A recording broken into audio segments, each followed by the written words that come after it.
Hello everyone. A short voice test before actually launching the stream itself, or like rather restream. My name is Lyss. I'm Self-Confined God. I am a little bit of Final Fantasy fan myself, as you probably may not know. Right now, on the YouTube channel of Final Fantasy XIV, there is a test stream going on. So I actually have the browser muted, but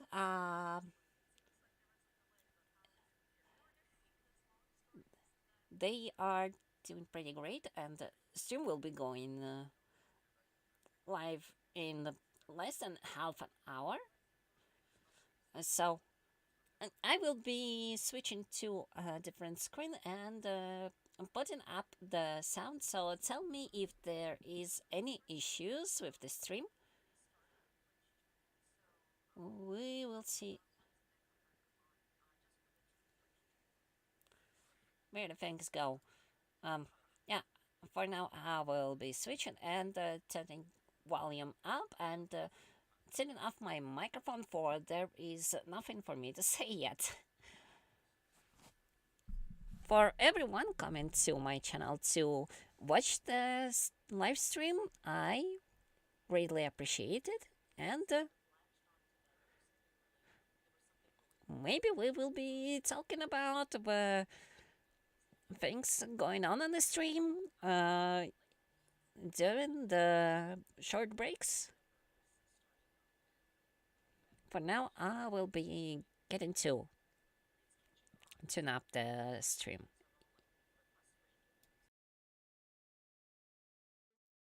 An opportunity to advertise for Final Fantasy XIV, then why not? And so I would accept those opportunities. まあできるだけね、こう人によって今捉え方がまちまちだから、僕が考えるメタバースって何かっていうのをできるだけ正確に誤解なきように伝えようと思って、まあそのインタビューさせてもらった原稿がもう戻ってきたやつを修正してたの。そのやっぱりその僕が直接書いてるわけじゃないから、どうしてもこうニュアンスが変わってしまったりする場合があるので、まあそれを構成って呼ぶんだけど、まあそれをやって加筆し足りないなと思うとかちょっと加筆したりとかってやってて、まあね、結構な人数でチェックもして、ね、ここ分かりづらくないかなとかっていうのを結構やったんですよ。Of course, with doing these interviews, I want to convey what my thoughts are on the whole concept of the metaverse in a very accurate and in a way that doesn't cause any sort of misunderstanding. And so I get to look at the content of what the article is going to say before we publish it, and I have the opportunity to review what is written, because sometimes a verbal response might not necessarily translate properly onto paper, so we are allowed to look at it and offer our edits to the editorial company. And so there were certain areas I was checking and I was adding to it if I felt that I was lacking in some of the wording. And man, I think at least several people were checking the content of the article.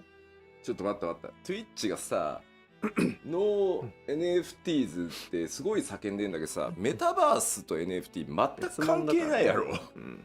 落ち着いて。そうそう、まず聞こう。もうちょっと面白い話だ。we're hearing things, we're seeing the comments in Twitch saying no NFTs, but just wanted to clarify, like NFTs and the metaverse are like unrelated to each other, and what we're discussing here is a bit more interesting than that. 14に NFT なんか入らないから、あとやめて。There's no way we're going to be including. We're not going to be including NFTs in 14, so please, I think we can drop this subject. We need to calm down a little bit. 落ち着いて。Y'all need to calm down. でまあそんなので、770行ぐらいの原稿になってたんですよ。そしたら昨日ですね、昨日締め切りだったんだよね。そう。そしたらね、入らないから330行にしてくれって言われて、ちょっと待ってよって。びっくりした。あれびっくりしたね。閉じたもんすぐ。あっと思ってメール閉じちゃった。And so we were looking at this article, we were making sure that everything is good, and we were proofreading it. And then it turned out to be about 770 lines of text.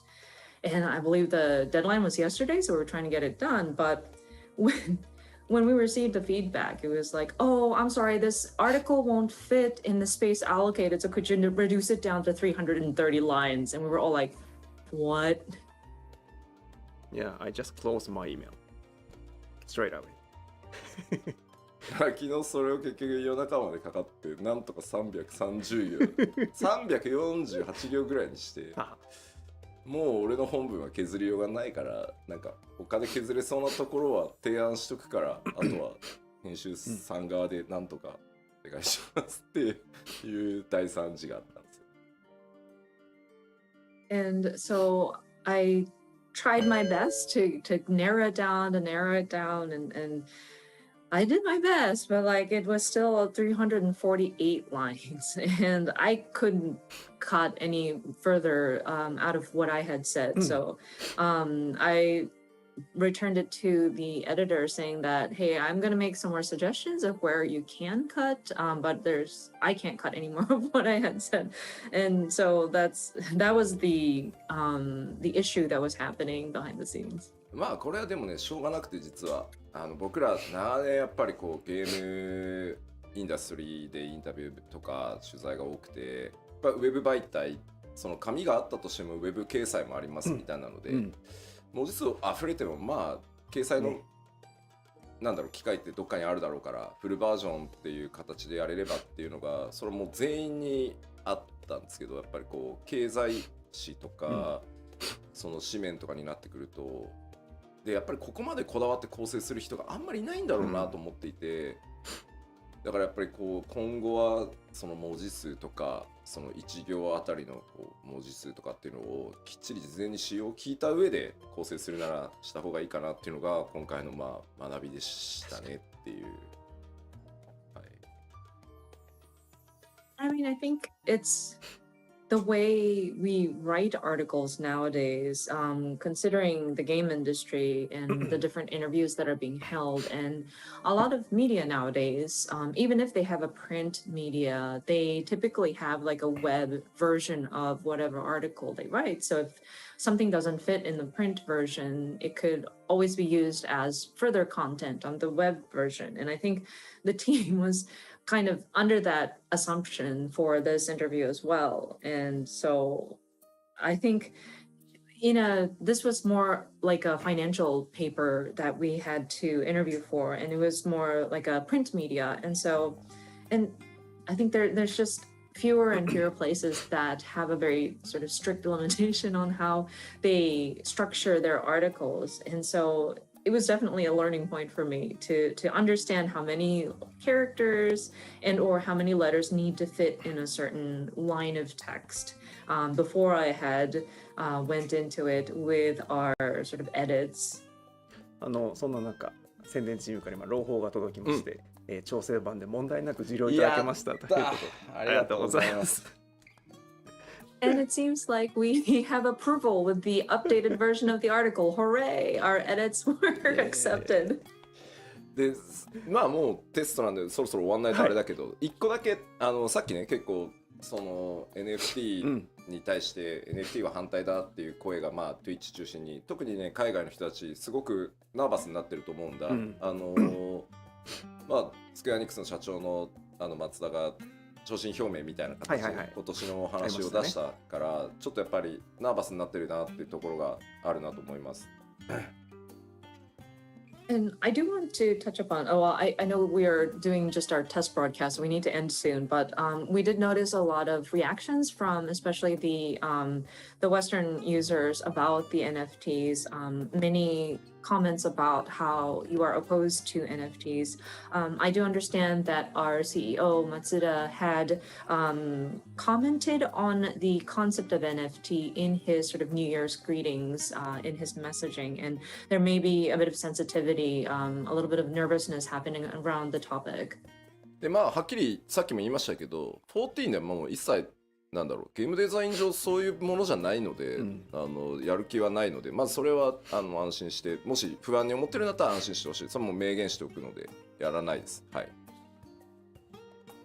And I did mention it earlier, but based on how Final Fantasy XIV is designed, we don't intend on incorporating any sort of NFT element in the game at this point. So if anybody is worried or concerned about it, I can clearly state at this time that we do not have any intentions to incorporate that into the game.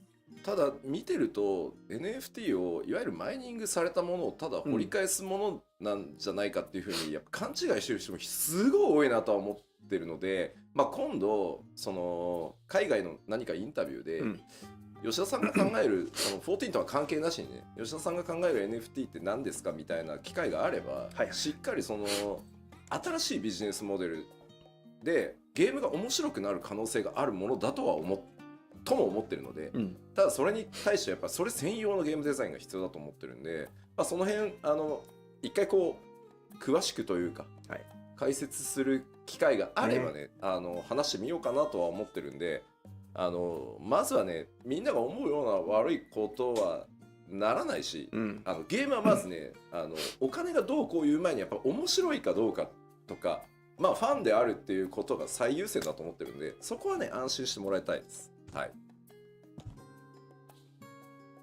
But looking at how people are reacting to the subject matter, there also seems to be a good amount of people who may have it misconstrued as something that this is like a mining effort, that's something that you are digging up. And there might be some misconception about what exactly an NFT is. And so I would love, if there is an opportunity to speak to the subject of NFTs in an interview or something that's probably, not probably, I'm sorry, in an interview that is completely unrelated to Final Fantasy XIV, because it is an opportunity for a new business model. And I do believe that the vehicle itself could potentially be something that makes the concept of a video game a little bit more interesting. But that being said, we would need a specific game design that would accommodate for that concept of NFTs. And so if there ever is an opportunity to go into it in deeper detail, I would like to sort of talk about it. And I think there's a potential of utilizing it without going in a wrong direction or like a bad direction. And with any sort of video game, I think before we even talk about the financials or like monetary discussions, I think we need to make sure that the game itself is fun and are there fans of the game? And so I think that's a very important piece that we still need to keep in mind with games. さあ、というわけでまあ簡単に言うと14に NFT は入ったり来たりしないので安心してねって話なので以上です。じゃあテスト終わって少し休憩したら本番行きましょうか。はい。But yeah, again, no NFTs in FF14, so don't worry. But yeah, I think that's it for now. We will take a little bit of a break and then we will get into the main part of the broadcast. はい。Alright, so the letter live will kick off in 15 minutes, 11 a.m. 本番はこの後15分後、11時、午前11時から始まりますので、一旦このまま2人に戻りますが、そのままページほっといていただければ始まりますので、また後ほどお会いしましょう。So, we are going back to the cover image, but see you in 15 minutes. では一旦失礼します。はい。See you later.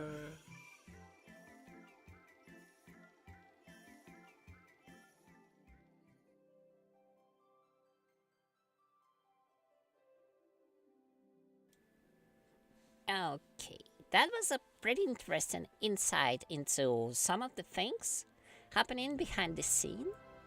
Like, a little bit of fun things, as well as Yoshida-san clearly stating that he himself not interested for the very least to put any stuff like NFTs in Final Fantasy XIV. I guess that came as a relief to many people. Though in meantime, I noticed that it seems like I am giving a little bit of stream lag while restreaming, so one of the things I might do to make this situation better is basically change the browser. So for a little bit there will be nothing.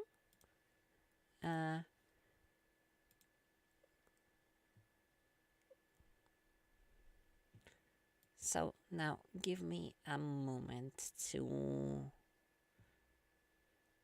get the stream back on from a different browser to make sure that nothing tries to overload anything for too much. So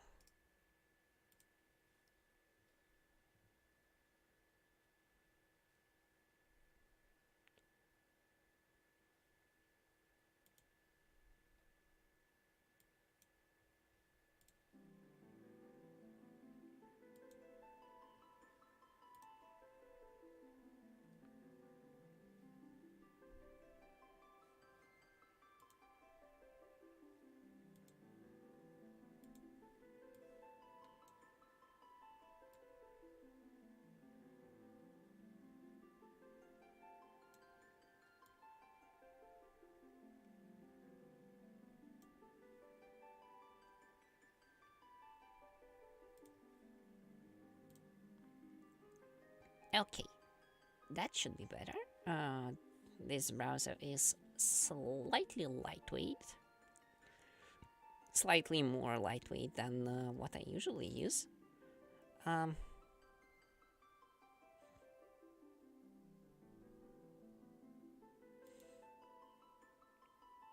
Oh. Oops. Hmm.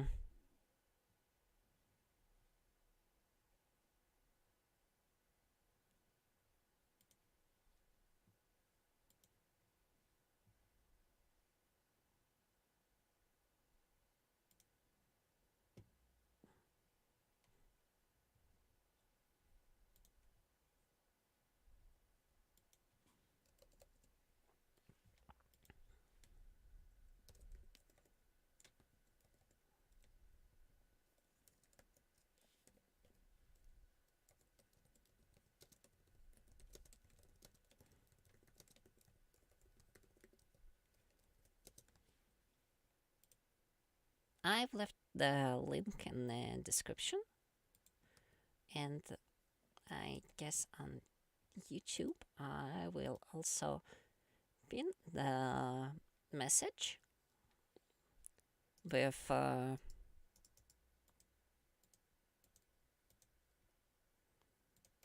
link to the actual stream, so there would be no confusion and anything. So if anyone will be coming to my stream,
for some reason I just can't be prepared for everything properly ever.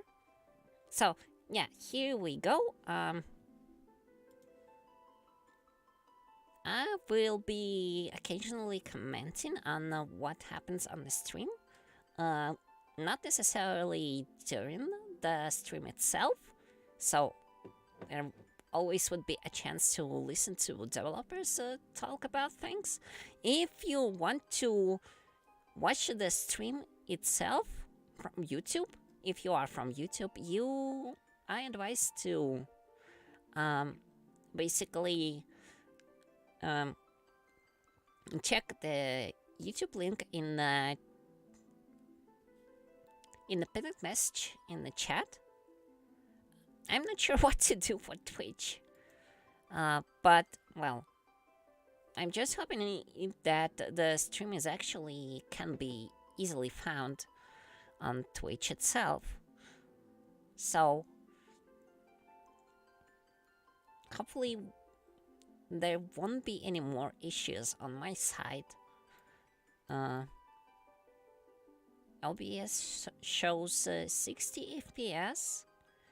I'm pretty sure I'm streaming in 720p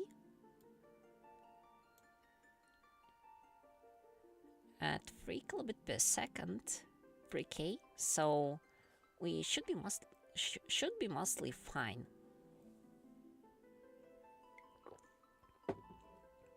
I will be probably discussing some of the things during the short breaks that will be happening during the stream. So if there is gonna be anyone in the chat wanting to come in discussion, aside from me just telling my opinions and views about what I've just seen or heard, well, I would be glad to engage in discussion.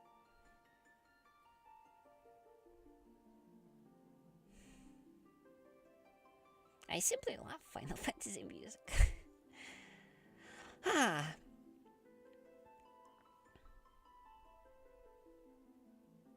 Also, can't believe it's actually already 68th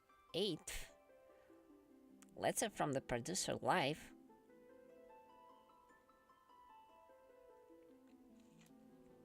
It's really been that long, huh?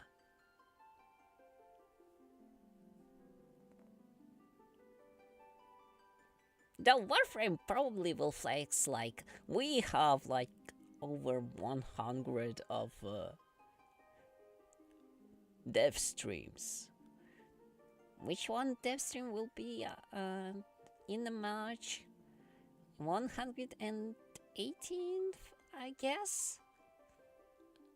And well, yeah, that's a lot. I wouldn't call their dev streams such a flex because they spend roughly about an hour to stream to talk about the development. They take basically the biggest people in the team to talk about stuff, and then they just talk about it for an hour.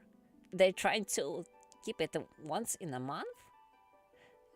In the meantime,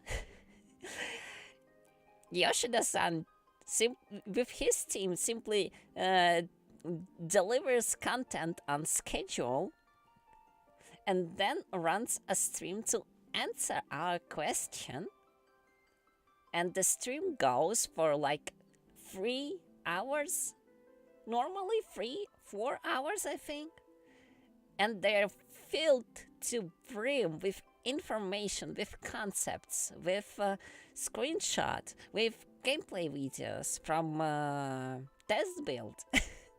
So much stuff. I think the value of letter from the producer is much greater. And I'm telling that from point of view of a person who know Final Fantasy since Realm Reborn release. I've missed 1.0, yes. but I joined basically as A Realm Reborn was released, even slightly earlier.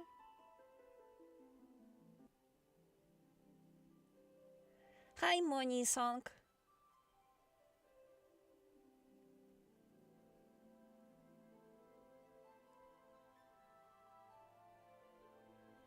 I'm also quite hyped. Like there's probably gonna be like a lot of new things. Absolutely different perspectives on the approach of the things, and as a result, I'm actually quite curious about the new direction that Yoshida-san might have in mind. Also, thanks for comment on the model. I'm really grateful to both the person who made art for it as well as the one who actually made a rig. They did a great job.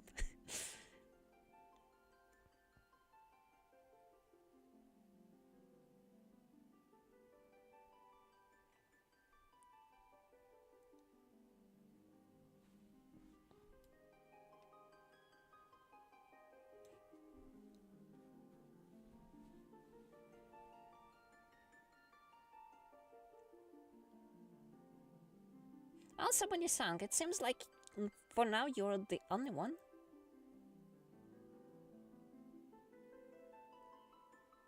Oh.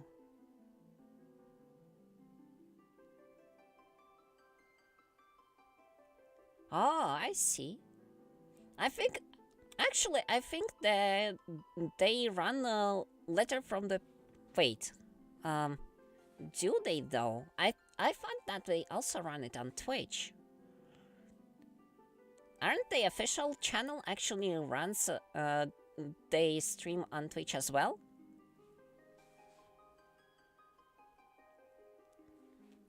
I might be a little bit distracted. I won't be talking much probably, but oh, they started. おはようございます。おはようございます。 Hello everyone. 第68回 Final Fantasy XIV プロデューサーレターライブをお送りいたします。はい。 Thank you very much for tuning in to Final Fantasy XIV Letter from the Producer Live number 68. 皆さんに自己紹介お願いします。Please introduce yourself, please. Hi, my name is Naoki Yoshida, producer and director of Final Fantasy XIV. 皆さんおはようございます。そしてこんばんはな人も多いですね。Final Fantasy XIV プロデューサー兼ディレクターの吉田です。よろしくお願いしまよろす。しくお願いします。そして本日進行を務めますコミュニティチームモルボルこと室内です。よろしくお願いします。My name is Toshio Murauchi, also known as the Fox Clone. You are a global community producer here.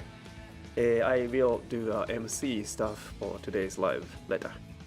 はい、そして、本日はですね、本日の、プロデュ PLL も、日本語と英語のバイリンガル放送でお送りいたしますので、我らがあゆみさんがスクエニアメリカオフィスから入ってくださっております。So once again, today's letter live is fully bilingual in both Japanese and English.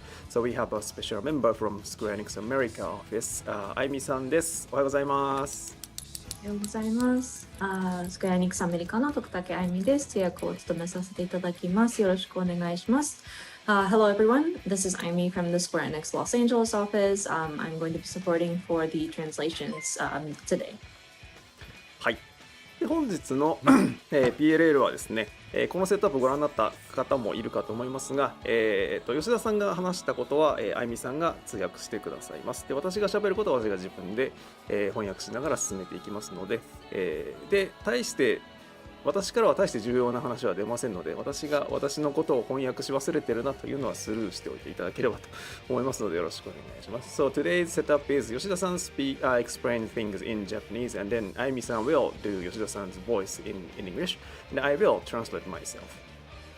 はい、そして今日の PLL はですね、前半戦はFinal Fantasy XIV の新たなる挑戦、次の10年に向けてということで、吉田さんからいろいろご説明いただきます。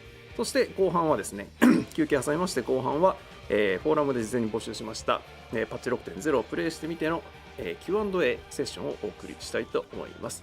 So today's letter live has two major parts and then first half is the kind of presentation by producer director Naoki Yoshida, which is where we are and where we are going for next 10 years. And then we have a taking break, and then latter half is the Q&A session based on your gameplay of 6.0 expansion. はい。はい、ということで、始めてまいりたいと思います。ですね、私がこっちを見てるとき、はい、こうなってるときは皆さんのコメントを見てるときなので、今日こういうシチュエーションすごい多いと思うんで、ご理解ください。So you might see me turning my head sometimes when I'm speaking, but I am actively looking at the comments that people are making as you watch the stream. So you may see me turned this way, but I am still participating. So just wanted to let you know. まあちょっとね、日本のコメントでね、この手の通訳放送はテンポ悪いんだよなって言ってる人いるんですけど、まあグローバル全体でねお届けしているので、吉田の長い話をですね、あゆみさん一生懸命ね通訳してくれてるんで、そこはね、それを言われると我々ちょっと悲しくなるんで、そういうまあファンフェスのステージぐらいで思って見てもらえると嬉しいかな。And we do see some comments about how translations kind of drag on the pace. It doesn't feel as quick. But Amy is here to try to facilitate communicating Yoshida's comments. It makes us sad if you're disappointed that it's in two languages. But perhaps if you look at it like a FanFest stage event where we have the Japanese and English, maybe that might help it make it more fun. あとコメントで今日は 6.1 はがっつりじゃないんですかっていうのもあるんですが、So we see some comments. Do we have any further updates for 6.1? So 6.1 がっつりってことだけはないんですよね。そうですね、パッチ 6.1 の内容と紹介に関しては、はい、3月4日、はい、4日ですに、パッチ 6.1 特集パート1の PLL をやる予定なので、6.1 のまあでも今日ちょっと出ますけどね、はい、6.1 の詳しいところはそっちに譲ります。So yeah, today's broadcast is not literally going to be just about 6.1. We may touch upon it, but then the details are going to be explained on another episode of the live letter on March the 4th. This is JST, but we will go into details at that timing. あとはまあなんかこう重大発表的なねニュアンスで取られてるけど。楽しく気楽に行くので皆さんもですね緊張せず気楽に今日は見てもらえると嬉しいです。And some people might be bracing for a very important announcement when we talk about today's broadcast, but that's not the intent. We would love for you to just relax and just have fun with the broadcast. 面白いですよ。なんかこういうこと言うたびにさ、よしやめんのみたいなの出るんだよな。ついに俺さでも。いつだっけ新情報発表会でさ、言ったばっかだよね、ライフワークだって言ってるんで、そういう話じゃないんですよ。And I understand we were talking about like the future of Final Fantasy XIV, but every time we mention something like that, people are like, "Oh no, is Yoshida going to quit?" And no, I think I told this when we were doing our announcement showcase in February. It's like 14 is my life work. It's not like I'm going to just up and leave suddenly. もうそんなんで嘘つきってやるんで嫌だからなんだろうそんなね自分の去就をね重大発表をしますみたいなねことは言わないですよ。ちょっと恥ずかしいね。うん。I don't want people to be going around saying, "Oh, you're such a liar," because I mean, I'm not the type of person who would make these kinds of like my personal announcements on a live stream. So. さあでは、やっていきましょうか早速。前半だいたいね2時間ぐらい、後半も多分2時間ぐらい使うんじゃないかなと思います。なのでご飯食べたりですね今日土曜日なんで飲める人はお酒飲みながらとかでも全然いいので、楽しくいきましょう。So we're looking at at least for the first part, we're looking at about 2 hours broadcast. And so just you're free to do like you have dinner or like eat lunch as you're watching the broadcast. It is a Saturday, so if you want to start drinking early, you're more than welcome to do so. さあ行きましょう。では、画面切り替えてもらっていいかな。はい。はい。じゃあ早速いきますが、改めて今日お話しする内容のトピックおさらいしておきましょう。Okay, so jumping right in, let me go over the topics we will cover. で、まず一つ目はちょっとですね、まあ14これまで、正確にはね11年やってきているので、まあちょっと振り返りを最初にね、皆さんへの感謝も込めて、やりたいと思います。The first topic, of course, it's been about 11 years, to be accurate, how long 14 has been going on. So we'd like to kind of do a little bit of a retrospect, just convey our thanks to our players and look back on everything. でまあそれを振り返った上でですね、まあちょっとこの先じゃあさらにもう10年は僕続けたいと思ってるんで、まあ、この先10年さらに14を発展させていくために、まあ、新しい挑戦やっていきますよといろいろそこについて、まあ、どんなことやっていくのかというのをお知らせしたいと思います。And then once we do look back on our past, then we look forward to the next 10 years. Because as I mentioned, I would love to continue having Final Fantasy XIV for yet another 10 years. So there are many different things that we want to do in order to continue expanding Final Fantasy XIV, many challenges that we want to take on. So I want to touch upon some of those items in today's broadcast. でここまでいったら1回休憩を挟んで、放送の後半として3つ目、パッチ 6.0 行月のフィナーレ、プレイしてみて何かありますかというので Q&A 事前に質問募集していましたので、それに対していろいろお答えしていこうかなと思ってます。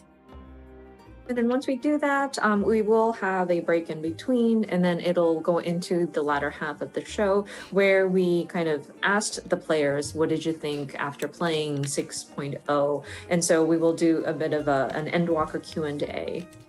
あと10年間吉田リビングデッドを使う気だなみたいなコメントがあったりね。We're seeing comments like, oh, 10 more years, huh? Is Yoshida going to kick off his living dead? まああったよね、確かにね。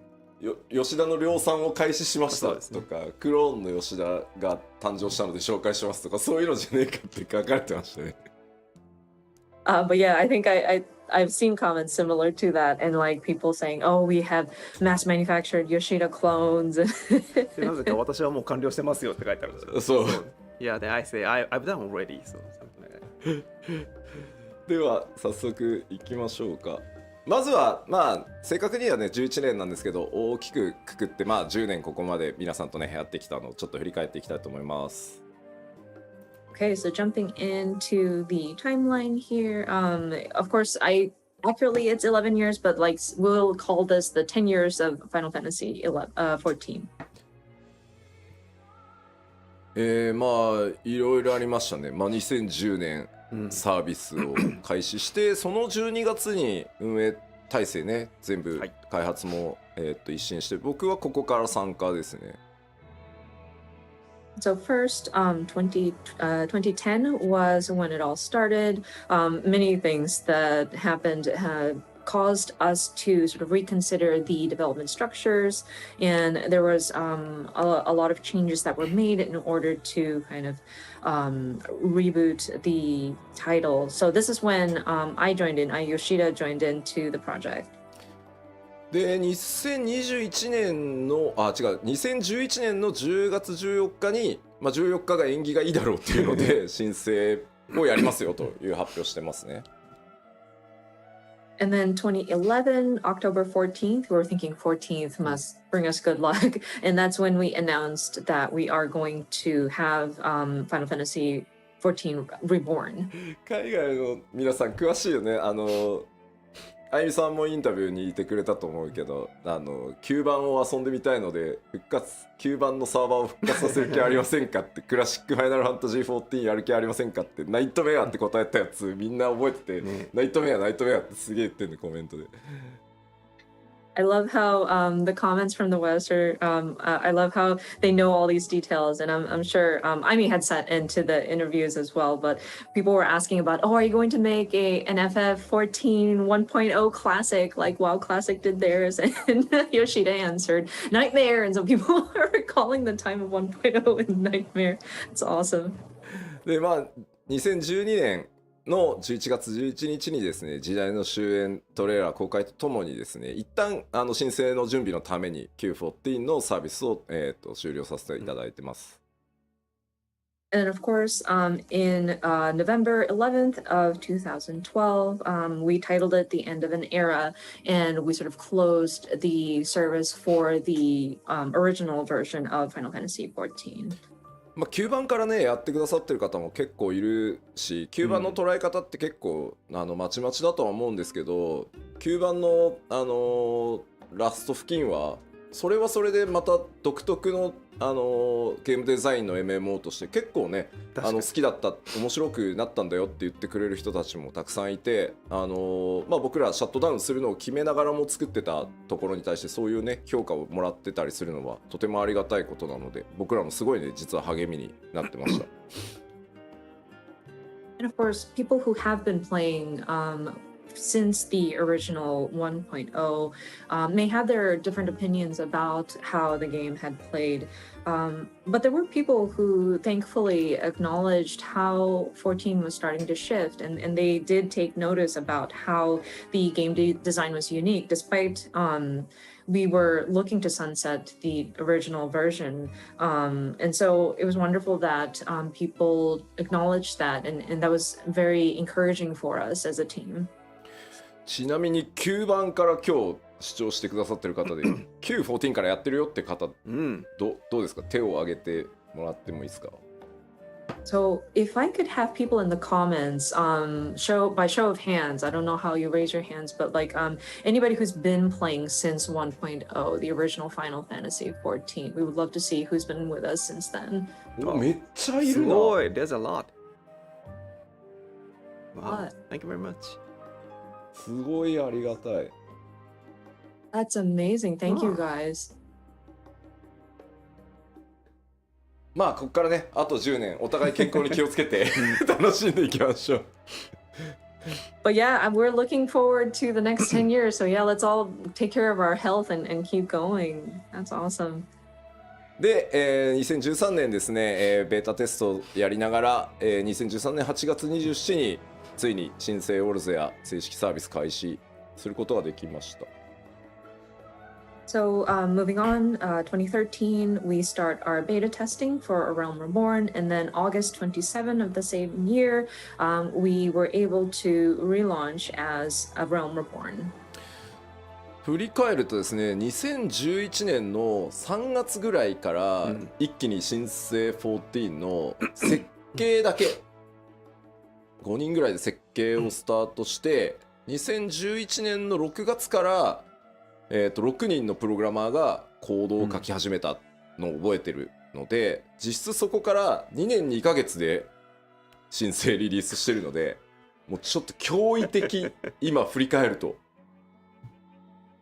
And looking back, so that it was 2011 in March, we started at least doing the framework, just the design structure first. And it was a very small team that worked on it. It was 5 people who started on the base framework. And then starting June of that same year, 2011, we had 6 programmers starting to write code. And considering it took about 2 years and 2 months to relaunch, that's just incredible. で、念願だったですねファンフェスっていうのを2014年の10月からですね、スタートすることができました。今でも覚えてます。 And of course, by 2014, October, we were able to hold our very first fan festival. That was something that we really wanted to do. 初めてやった北米のファンフェスの基調講演でステージに上がった時の大歓声でですね、もう足が震えてI still remember it today. The first time we did our fan festival, and we started out in the North America region. And when I took the stage to do my keynote presentation, and just the cheer that I received from the audience, man, my legs were shaking when I was up there. で初の拡張であるヘブンズワード、2015年の6月にリリースして、その後の8月に、全世界累計登録者数が500万人を突破したと。 And then next, we were able to launch our first ever expansion pack, Heaven's Word, in 2015 June. And then soon after, we reached 5 million registered players. でこの辺りはですね、我々開発チームもですね、高難易度高難易度って言われてよしやっちゃうぞって言ってもうキリッキリなのをやったらですね、いや難しすぎんだろうってなってですね、我々もいろいろな失敗を繰り返しつつですね、今につながってる本当重要な時期だったと思います、ここは。But this is around the time when people were starting to clamor for higher difficult content, and the dev team got so excited about, oh yeah, you want difficult, and so we gave you a really tough content, and people started complaining now about, oh no, this is too difficult, Yoshida, this is too difficult, and so we were trying to find that balance. It was trial and error trying to get to that nice balance. But I think it was really important that we're making that conversation. あれでね、僕は人生の格言の一つをね学んだんですよ。プレイヤーの皆さんには、いやーちょっと簡単だったなって言われるぐらいがちょうどいいんだなと。And it was then that I learned this very valuable lesson, which is I think it's best to keep the difficulty where the players would walk out of it saying, that was pretty easy. で、グレンドリベレーターを発売したのが2017年6月で、この辺りからようやくこうバトルコンテンツ以外の、そのもう14の世界に住むみたいなことをより具体化していけるようになったのがこのぐらいの時期で、それがね、功を奏してですね、登録者数が、この時点で1000万人突破と。And then, of course, Stormblood released in 2017 June, and we started looking at various other types of content aside from battle and combat, content that would involve the feeling of living in the world of Final Fantasy XIV. And I think that really struck a chord with people. People were resonating with it, which thankfully got us to our registered player number up to 14 million players. 思い出されるグレンドリベレーター初日のね、ラウバーン透滅戦。すごかったですね。And I still remember when Stormblood first launched, Rauban Extreme in the Niners. ありましたね。I think we all remember that. あの失敗があってね、今の安定したキューイングシステムがあったりするからね。But I mean, even with that failure, we learned from it, and we were able to build a much better queuing system. そしてですね、2018年になると、全世界登録者数が1400万人を突破して、2019年には、1600万人を突破と。ありがとうございます。So I'm sorry, this is where we hit 14 million is 2018 August. And then moving on, we reached 16 million players by 2019 May. So thank you so much for all the players that are staying with us. そうして続けてですね、2019年に、漆黒のヴィランズを発売し、その年末にはですね、全世界累計登録者数が1800万人を、突破となりました。And moving on, we released Shadowbringers in 2019, and soon after, we surpassed 18 million registered players.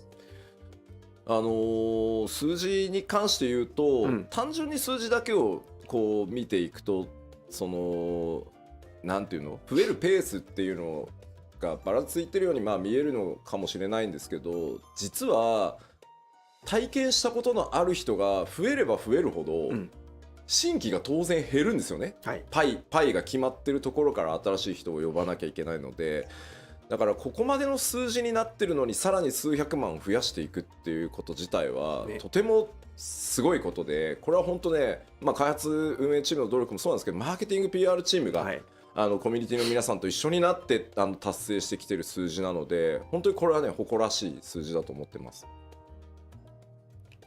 And looking at the numbers, it might seem like there's no real, like, nothing of note. Oh yeah, the numbers are just increasing. But if you consider this, if we have a certain number of people already playing the game, and if we have a single pie that we're taking numbers out of, like, you would expect the numbers to start going down, but it's interesting that we see more and more players join us even after all these years. We are seeing millions signing up.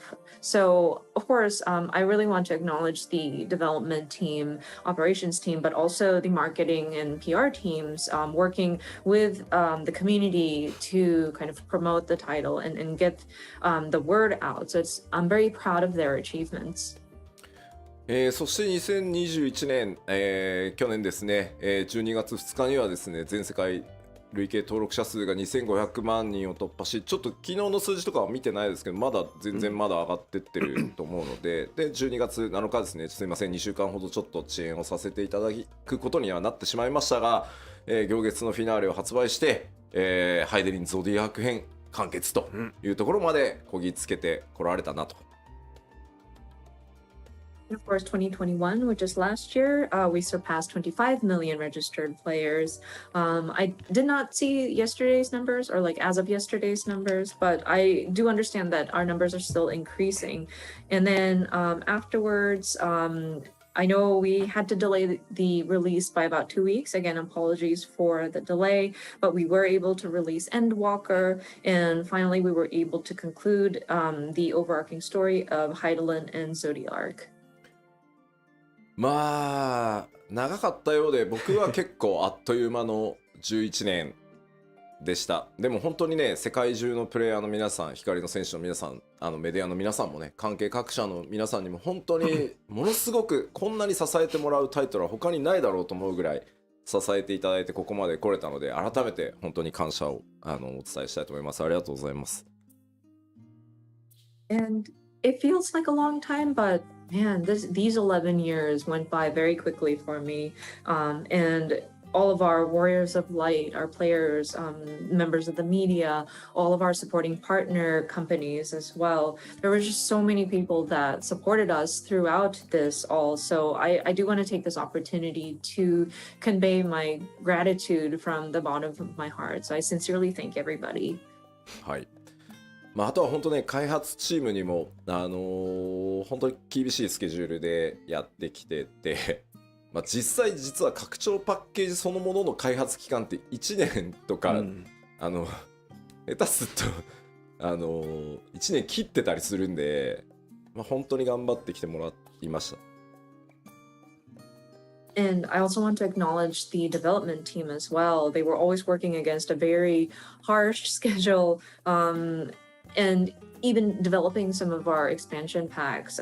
Sometimes we have only about a year or even less than a year to get through all of the tasks that needed to get done. So I really want to show my appreciation to them as well.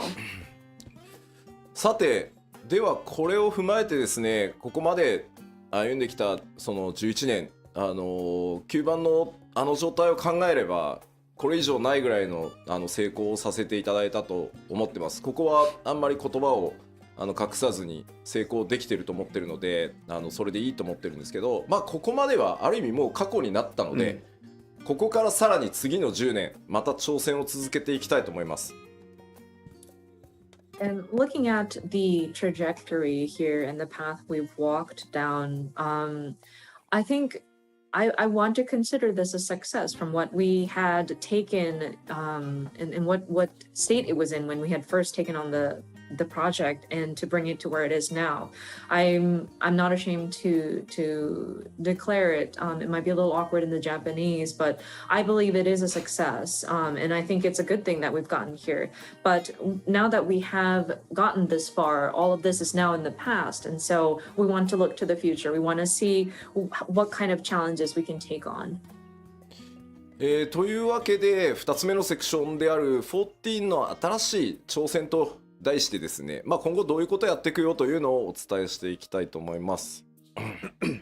So, for the second part of this presentation, as you see, it is entitled Newfound Futures. So, I would like to discuss what we are intending to do. まずですね、僕としてはですね、社長からやめろって言われるか、やめろって言われても抵抗するとは思うんですけど開発チーム運営チームからやめろって言われるか死ぬかぐらいの以外では14をやめる気がなく続けていきますんで、この先もぜひ皆さんよろしくお願いします。And me personally, as Yoshida, unless the CEO says, Yoshida, you need to leave, and even then, I think I'm going to fight him. Or if like the development team, the operations team want to kick me out, or if I, God forbid, die, those are the only extreme cases I would even consider leaving the 14 project. I want to continue working on Final Fantasy 14, so your continued support will definitely be appreciated. というわけでですね、まず今回その10年さらにこう14をせっかくねここまで日本初のそのサービスでこの規模まで来れるってなかなかあることじゃないので、この先の10年に向けてまずは 7.0 をめがけて、新しいことに挑戦していこうと思ってます。So of course, with this title, and considering that this game was launched from a Japanese development studio and being able to expand to this global scope, it's a rarity, I think. And so my next goal, my future goal is now looking at 7.0 and leading up to that, what can we do? コメントが7.0 って言ったかで。大丈夫大丈夫。もうシナリオ会議の1回目やったから、合宿やったから、7.0 はやるよ。People are already speculating about, oh no, 7.0 confirmed? Well, I mean, we are already talking about scenario for 7.0. I'm not afraid to say that we do intend on doing a 7.0. まずここに向けてちょっとコンセプトを話をさせてもらいます。まずその一つ目がこちらになります。Now, that being said, I do want to establish what my thinking is and the concept behind what we're trying to do leading up to 7.0. And this is the first point. まあこれ具体的にどういうことっていうのはこの後ちゃんと、お話ししようと思います。And of course, I will go into detail as to what this exactly means. そしてですね、7.0 に向けて、チャレンジとしてですね、こちら、第1次グラフィックスのアップデートの準備開発っていうのをやっていきます。And then next, again, leading up to 7.0, and one of the challenges that we want to take on is our first graphical update, at least the preparation and the development for it. まあ、なんで第一次ってついてるかっていうのも後でねこの項目の掘り下げでちょっとお話ししようと思います。And of course, when we dive into each of these different points, I will touch upon why we are calling this the first graphical update. まあ一応先に言っとくコメントが結構多いんで7.0 で PS4 が遊べなくなるってことはないです。それはないのでお約束しておきます。I do want to clarify though, because I am seeing a lot of comments wondering about this. This does not necessarily mean that we are ceasing the support for PS4 as of 7.0. So I do want to clear that out first. そしてですね、今日3つ目、せっかくなのでパッチ 6.x シリーズでどんなことをやっていくかというのもお知らせします。And then the third point, I mean, since we are here, I would like to take the opportunity to cover what we are planning to do throughout the 6.x series as a sort of roadmap. はい、では各項目、詳しくよりお伝えしていこうと思います。Diving into the details. まずコンセプトの一つ目ですね。一人でもみんなでも遊べる RPG へ、さらなる進化をしていきますと。So our first concept, an even better RPG, alone or with friends. これ何かというとですね、読んで字のごとくなんですけど、そのファイナルファンタジー14一応ジャンルとしては MMORPG って呼ばれてます。So I mean, it is what it says, of course, but yes, I understand that Final Fantasy 14 as a game genre would be categorized as an MMORPG. そこでですね、僕この11年ファイナルファンタジー14をやってきて、世界中のプレイヤーの皆さんとイベントだったりファンフェスも含めてですけど、本当たくさんのゲーマーの人たちと話をしてきました。And And of course, throughout the 11 years of doing Final Fantasy XIV, we did various events, gaming events, including Fan Festival, and I had the opportunity to speak with the different gamers. そこでですね、あとそのマーケティングチームに市場調査とかをしてもらって、これね定期的に拡張のたびにやってるんですけど、やっぱりこうそこで出てくる答えっていうのが、なかなかブレイクスルーできないなっていうのがあったりします。And of course, I would have my marketing teams perform market research as well. And this is something we regularly do when we start to plan for upcoming expansion packs. And with the information that we receive, and there's always like a question that we never seem to find a way to break through. 2つあって、1つはファイナルファンタジーシリーズ大好きなんだよ、すごいファンなんだ、全部やってるよ、ただし11と14以外ねっていうのがめちゃくちゃ悔しい。 So there's actually two, and one of them is we see there's a lot of players that love Final Fantasy and many that claim they've played all of the Final Fantasies except for 11 and 14, which is very frustrating. 11もね今かなり、アップデートをかけてかなり大部分ねソロで遊べるように快適にしてますが、14はさらにその先へ行きたいと思ってます。And of course, we are paying attention to Final Fantasy XI players as well, and we've made various updates. I think it has become very solo friendly recently, but with Final Fantasy XIV, we want to go beyond that. あとはこうもう一つはですね、オンラインなんだよね、めんどくさい、人と遊ぶの嫌、なんかこう人間関係作るの嫌っていうのがですね、やっぱりナンバーワンなんですよね、そのプレイをしない理由っていうところで。The second point we are trying to reach a breakthrough is people who comment about, oh, online play, I don't want to deal with having to play with other people. I don't want to develop relationships online.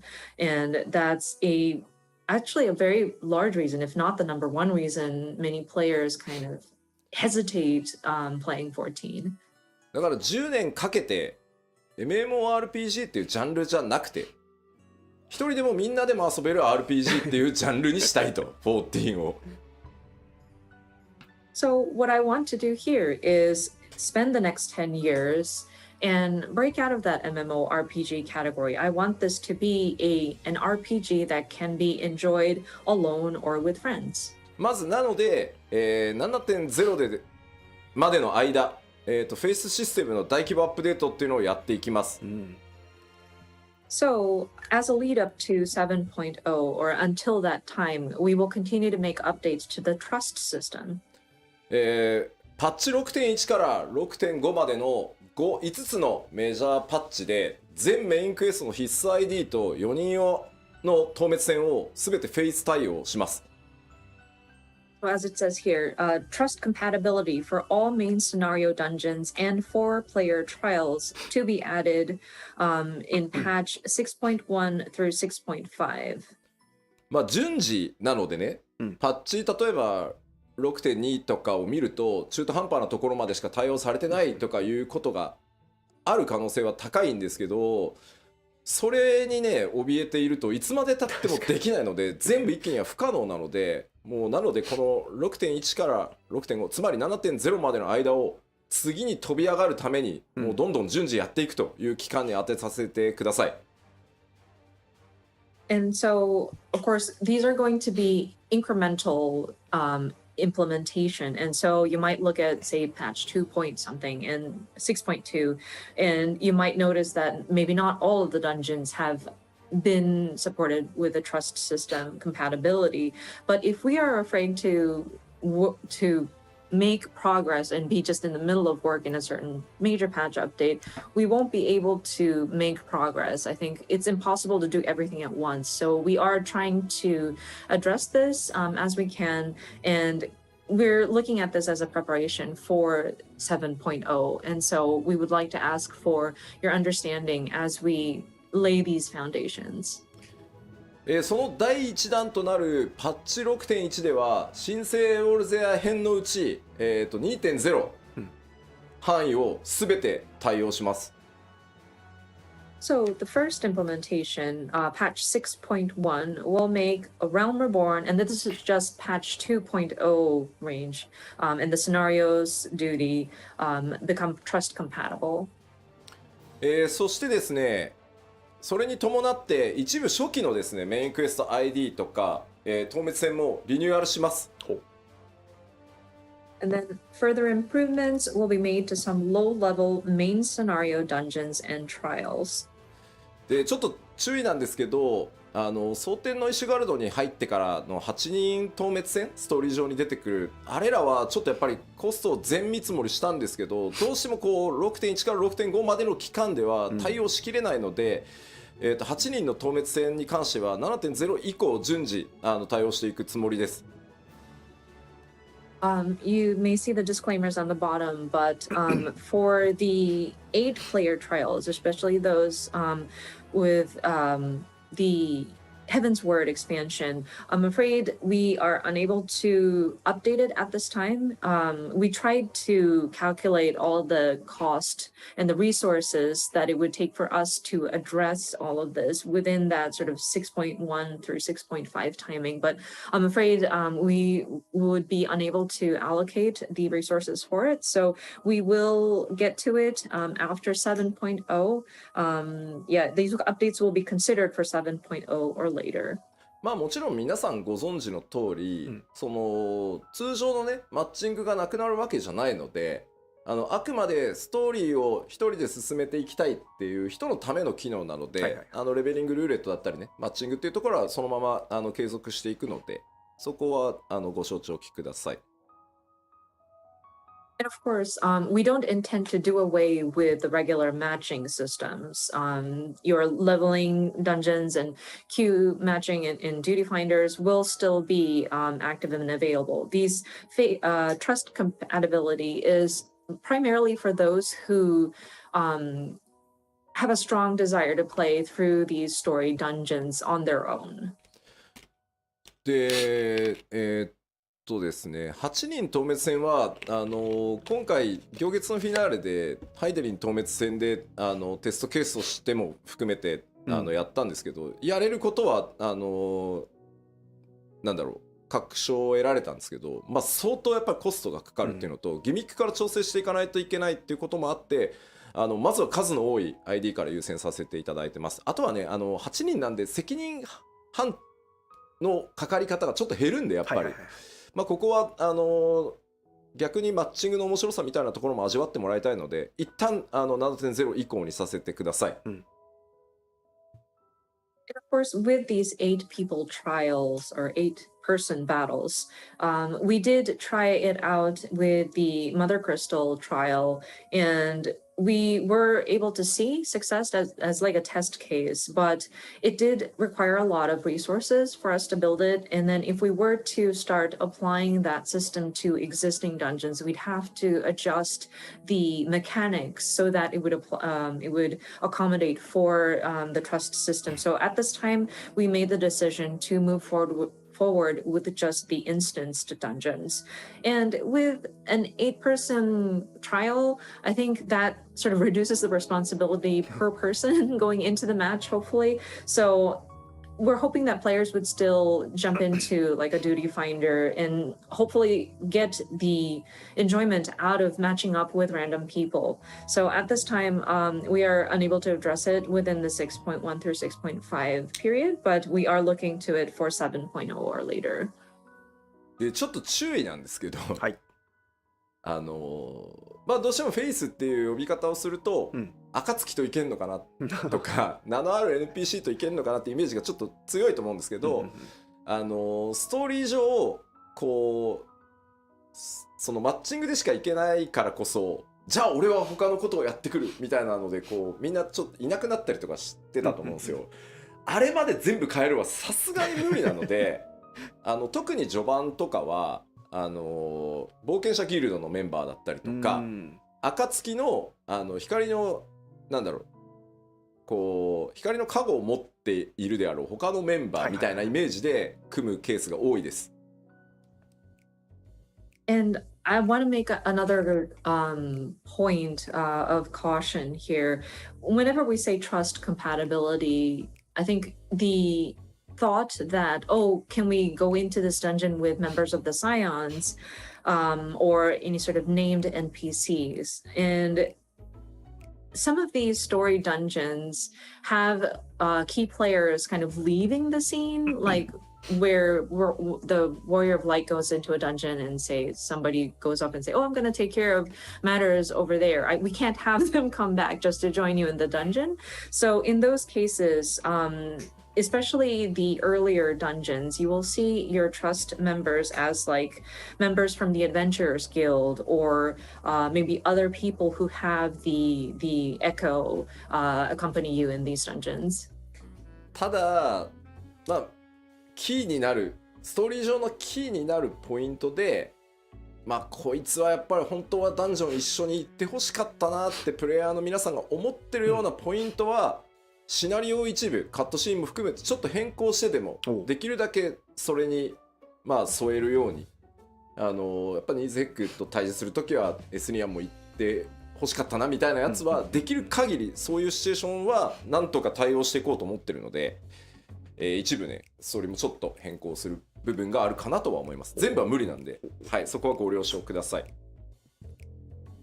But that being said, there are certain key points in the story where we do understand players might have a very strong desire to have particular NPCs accompany you in a dungeon. So in some extreme cases, and not extreme cases, but like some key points, the team will make some adjustments. We may have to change a part of the script so that it'll make sense for the character to join you. An example I can come up with off the top of my head is probably the Nidhogg battle. I'm sure a lot of people would have thought like, oh, it would have been nice to have Estinian join as part of the Trust NPC. So we're considering having that available. So there may be some content that accommodates for certain NPCs to join you. I'm afraid we can't address all of them. We can't make it happen with all of the dungeons. So your understanding on that would be appreciated. そしてですね、ごめんねちょっと長くて、6.1 特集パート1の時にまた詳しくお話ししようと思いますが、はい、新生オルゼアの後半って結構今のレギュレーションと違ってしまってるこうダンジョンとかが多いので、かなり手が入ってますいろいろ。And of course, with the details of 6.1, we will have a dedicated live letter for that, and I will delve into details at that time. But I do want to mention that much of the content, especially in the later half of ARR, differ in how the regulation is set up. So there are changes that have been made. まあ例えばトトラクとかの、ドゥーンってなってヘビースローがかかるヘビーがかかる床とかなくなってます。For example, like when you go into the Thousand Miles of Totorak, and you step on those like poison floors, and all of a sudden you are hit with heavy or slow, we're actually getting rid of that. あとはちょっと Q14 から申請するのに急いで作ってちょっとライティング良くないなとかいうところのダンジョンもちょっと絵的な調整もそれなりにやってます。And there are also some aesthetical changes that we wanted to make. There were certain areas of the earlier part of FF14 when we were trying to quickly just relaunch as a Realm Reborn. So there were areas where lighting may not have been 100% to what we would have been satisfied with. So we went back in and adjusted those as well. そしてですね、まあ他にもですね、8人パーティーバトルの一番最初であるビットアッティン教習戦なんですけど、なくなります。And then one of the first 8-person party battles that you encounter, I believe, is Camp Westwind. And I want to mention that we are doing away with that. 皆さん大ショックを受けておられますね。People are getting shocked. 帝国の盾としてね、武人として、身を挺してやってきたね、帝国将軍の一人、まあ将軍ではないけど正しくは8人でフルボッコはいかがなものかということでですね、はい、ちゃんとコストをかけてですね、クエストインスタンスバトルとして、生まれ変わりますので。Considering Litatine is like the shield of the Garland Empire. I mean, he's technically not a captain, but like, I mean, he's like a very prominent figure. I think it would be very humiliating for 8 people to come in and just beat him up. So we actually allocated the resources to rebuild that battle so that it's going to be a quest instanced battle that you go in. まあ他にも内閣外閣と呼ばれている8人ダンジョン、あれらもですね、今回すべて4人用 ID に作り直してあります。And then of course, the Praetorium and the Castrum Meridian. Sorry, I can't pronounce it. Meridianum. Those very long Guardian bases that you need to go. They were originally 8-person content, but we are going to be changing it so that these are 4-person instanced dungeons. なのでアルテマウェポン戦も切り出して、4人用としてシナリオモードを作って、であとラハブレアが憑依したサンクレットさんを8人でただひたすら無言で殴るっていうのもストーリー用のクエストインスタンスバトルとして作り直しているので大工事ですね。はい。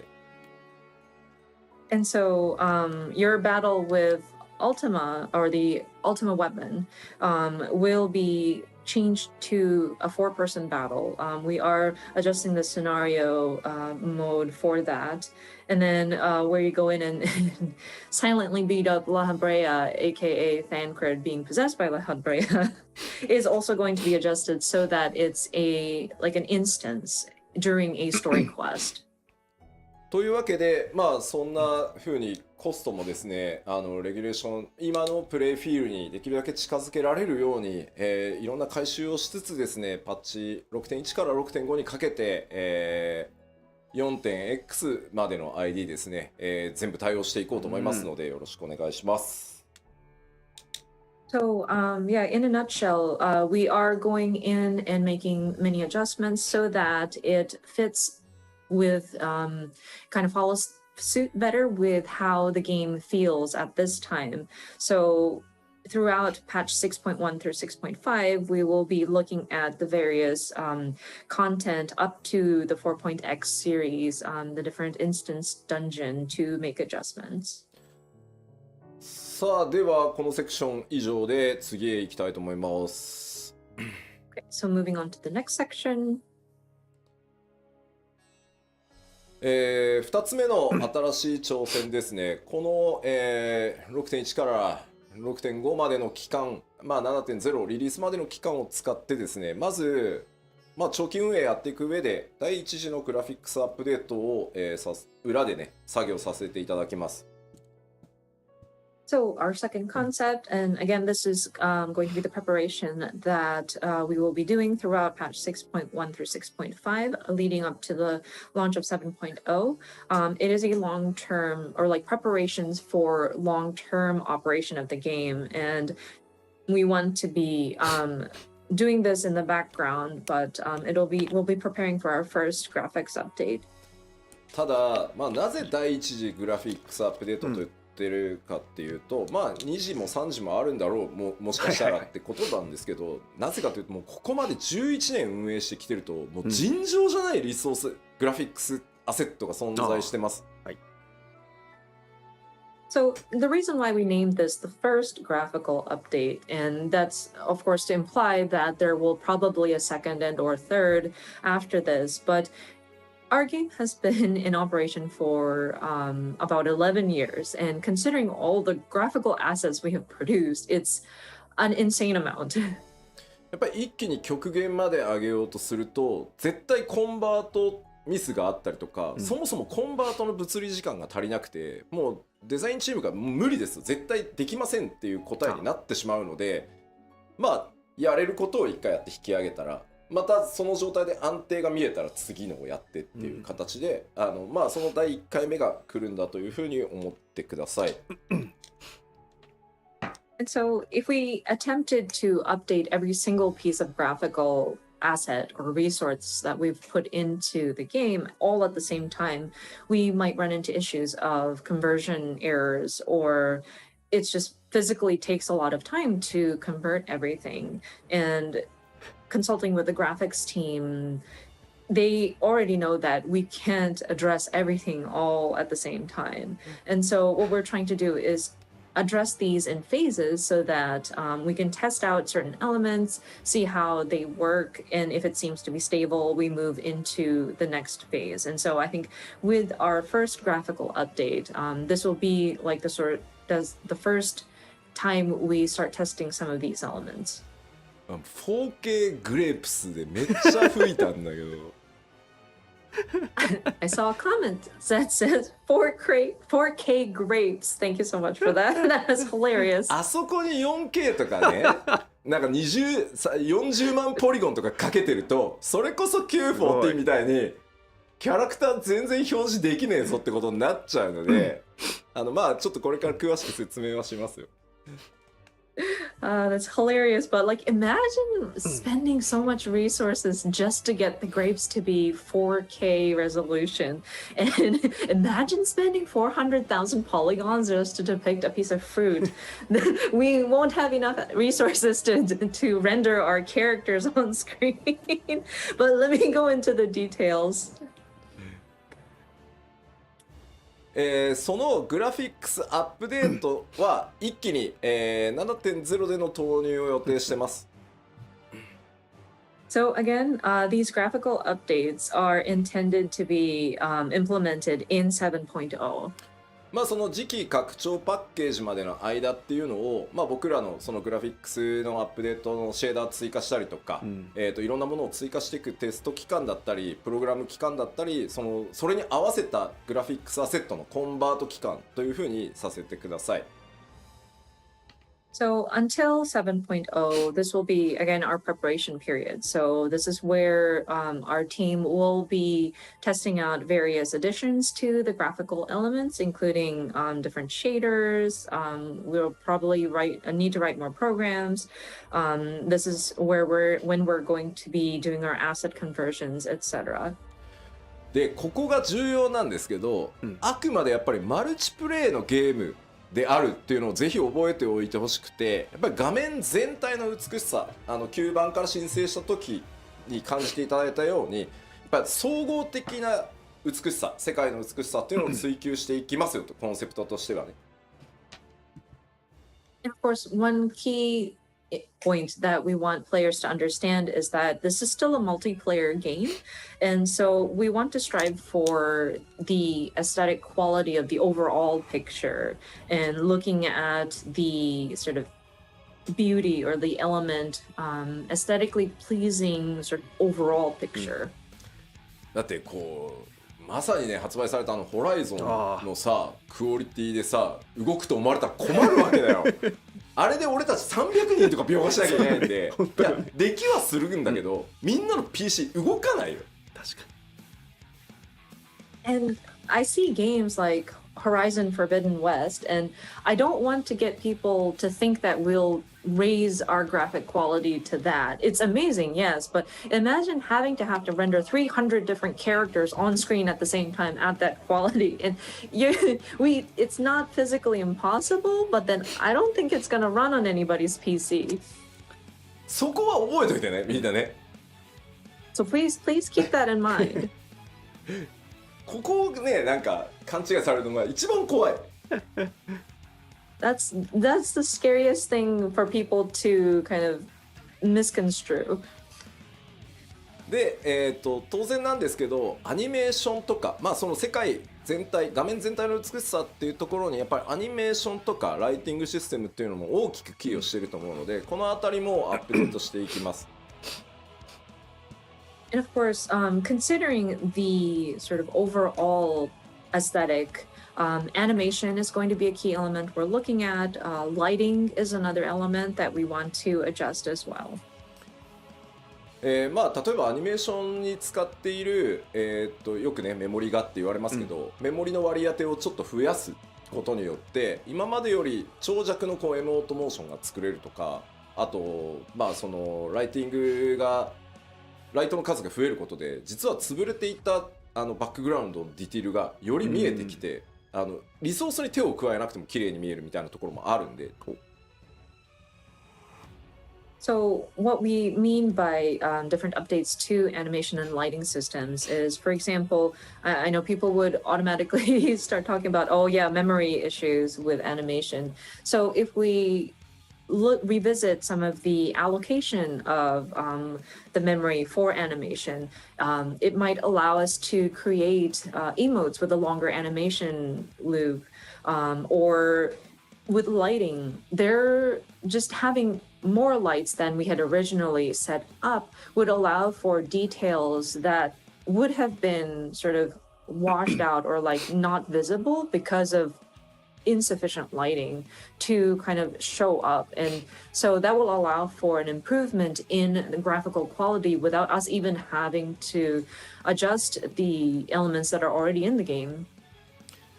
まあ重要なところです。はい。スタンドアローンのゲームクオリティにはなりません。これをですね皆さん頭にすり込むためにもですね寝る前に必ず一度復唱していただきたいぐらい。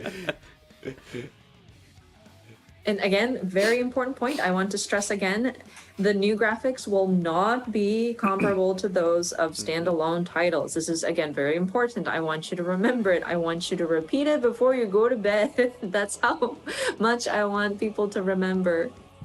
まあとはいえやっぱりグラフィックスいろいろ手を入れてパフォーマンスというかね処理はより動作が重くなりはするので 7.0 では最低動作保証スペックの条件が、まあ、変わるのは確定です、はい、ただできるだけ多くのスペックにね対応できるっていうところはこれまでのポリシーでもあるので、捨てずにやっていきたいと思ってます、So that being said, we do want to update the graphics for sure, and so that means your processor might require more power in order to render these graphics properly or like efficiently. So we will probably have to update the system requirements for your machines and your PCs. We will try our best to accommodate for as many models of machines to accommodate with the changes, but we do want to make you aware that it is pretty much guaranteed that we will have to update the system requirements. でやっぱり気になるプレイステーション4なんですけど、この 6.x 期間中に、先行投入すると思いますけど PS4 版の最適化をやっていきます。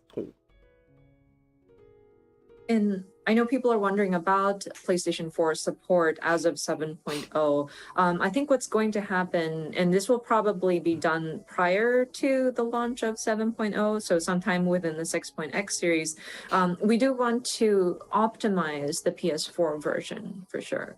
で、さらにですね、まあ PC 版にあるようにグラフィックスオプションのカスタムっていうの PS4 版少ないんですけど、あれを増やしてですね新しいその描画とか入れるとやっぱ重くなる部分があるので重くても綺麗でいいやという人はオンにしてもらえばいいんだけど、まあオフにしてそのフレームレートを優先するみたいなことができるようにしていくので PS4 のサポートっていうのも少なくとも 7.0 のタイミングではしっかりやりますので。So, and on top of that, there are various graphical configurations that you can set up on the PC version. Like you can customize some of the like display options, and we understand that it's a bit lacking in the PS4 version. So we do want to implement options in the configuration so that you can select like prioritize frame rate, or if you want to, if you're okay with performance kind of dropping slightly, but still have the graphics performance, then you can select that option, whatnot. So I do want to assure you that we will continue supporting for PS4 at least until 7.0. おみんなどう思うんだろうこれ。What people's reactions are.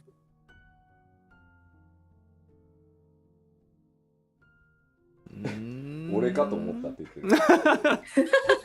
Some people think, oh, is that me? そうそうそう。なんかさ、多分ね、これじゃないよね、多分みんな求めてるの。I don't think this is what we are looking for. This is not what we desire. なんか疲れた吉田って書かれてる。Some people are saying this that's looks like a very tired Yoshida. そう、なんか違うでしょ。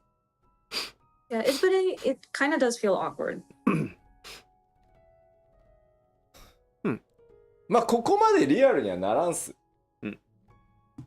So we aren't going to be working to make it look this real. まあいわゆるフォトリアルを追求していくとグラフィックスアップデートってこっちに行きがちなんですけど、おそらくファイナルファンタジー14の世界やキャラクターが気に入ってくださってる方って多分こっちを求めてはいないと思ってます。And some games, of course, their intent is to lean towards that photorealistic depiction, and people tend to lean in this direction. But I think for those who enjoy the aesthetic of Final Fantasy XIV, this is not necessarily what we want to begin with. では、今そのグラフィックスアップデートって実はテスト開発もスタートさせてるんですけど、テストスタートしてからまだ1ヶ月と1週間ぐらいなんですね。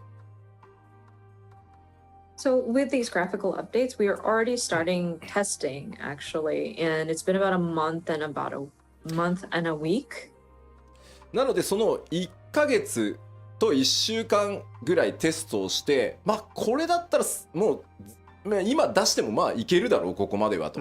まあこれ以上を目指すんだけど、まあ少なくとも一旦お見せしてもここまでは間違いなく大丈夫だよあると 7.0 でっていうのを用意してきたんでちょっと見ていきましょうか。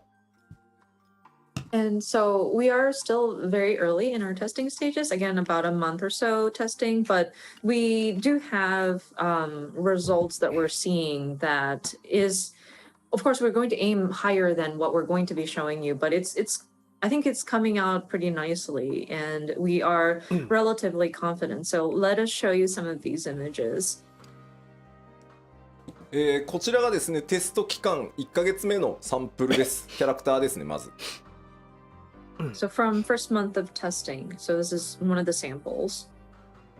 これ左が今で右がテクスチャーをハイレゾリューション化してます。髪の毛も含めて。であとシェーダーを、1枚入れてます。And so what you're seeing is the current image on the left, and then on the right, we've made the textures high resolution, and we've added a layer of shaders.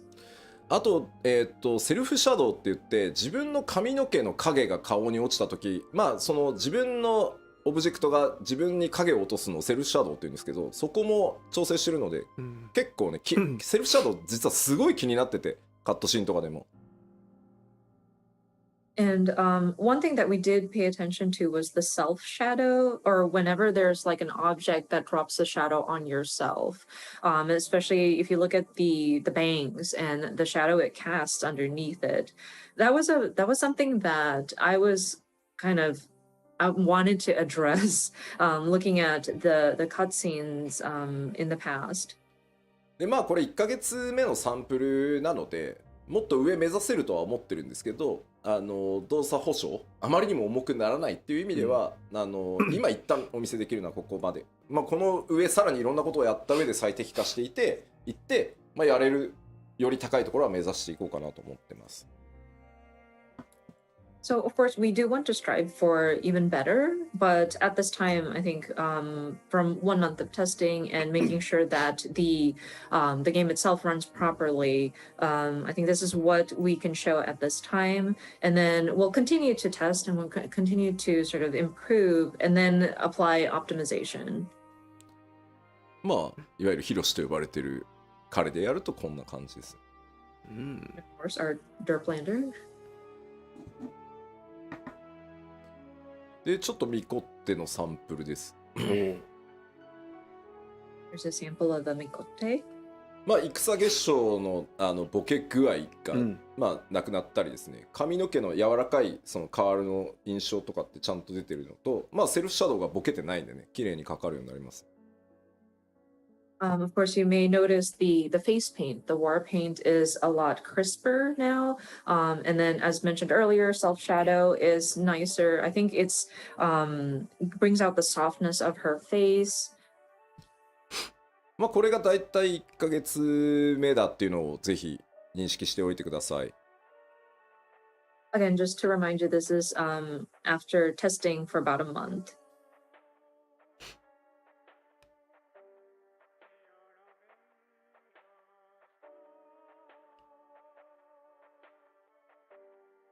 はい。まあこの方向性で良さそうよね、やっぱりね。みんなのコメント見てると。Looking at everybody's comments, it seems like we are on the right track in terms of like the direction we want to take it to. そうですね。Yeah, it looked like でララフェルがね、一番難しいんですよ。And the Lalfell was actually quite challenging. なんかリアルにするところがなくて。There are no areas really to make it quote unquote realistic, you know.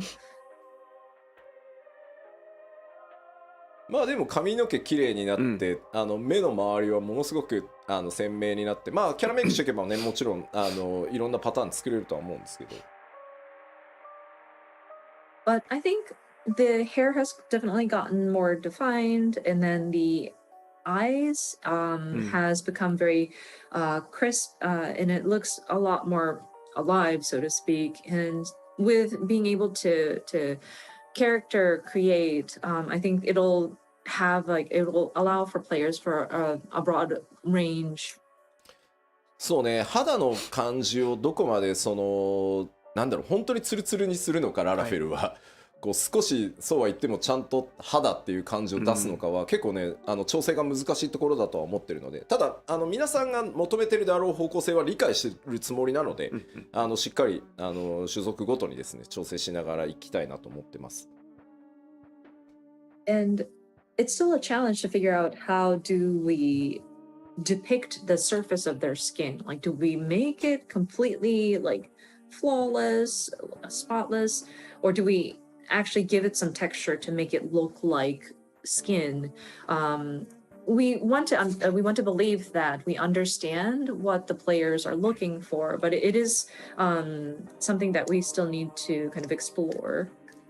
まあなんて言ったってね、11年も皆さんと一緒にこのゲーム作ってきてるんで、そうですね。皆さんが求める方向は理解してるつもりではあります。はい。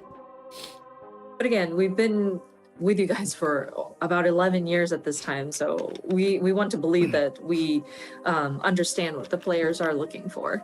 ですいません、ちょっとテスト1ヶ月目ということでですね、キャラクターサンプルとしては以上になります。またなんだろう、途中でね、ファンフェスのタイミングとかあればまた途中経過とかね、お知らせしていけたらなと思ってます。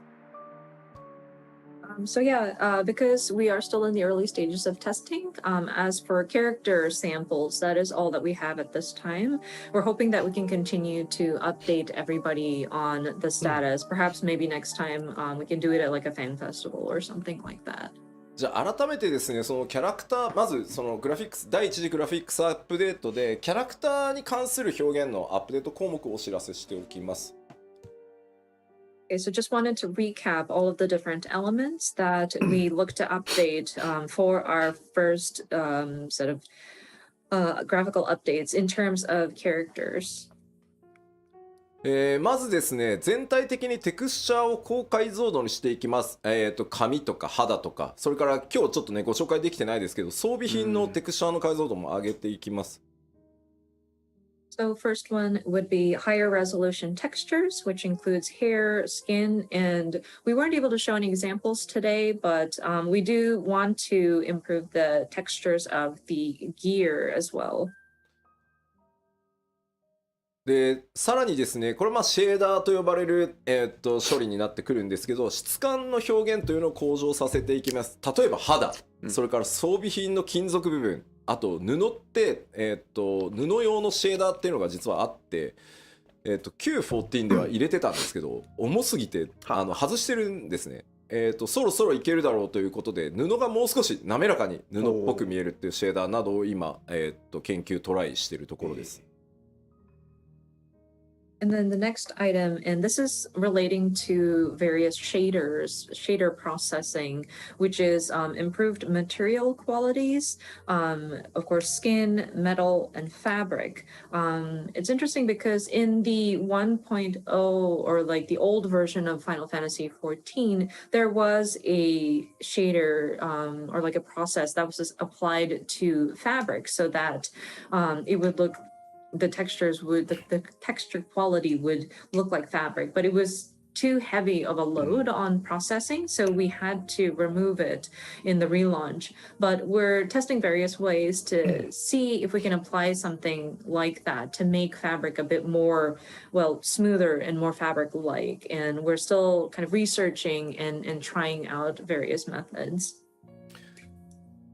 そしてですね、キャラクターに対してのライティングとシャドウの強化というのもやっていきます。特にね、見栄えに直結しやすいこうセルフシャドウに関してはすごくずっと気になってたんで。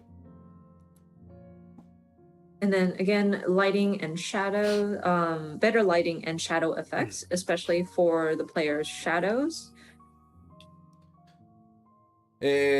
まあさっきもお話しましたけど、できるだけプレイヤーの皆さんの今のキャラクターに持ってるイメージっていうのが変わらないように、綺麗になったな俺のキャラって思ってもらえるようにしていきたいと思ってます。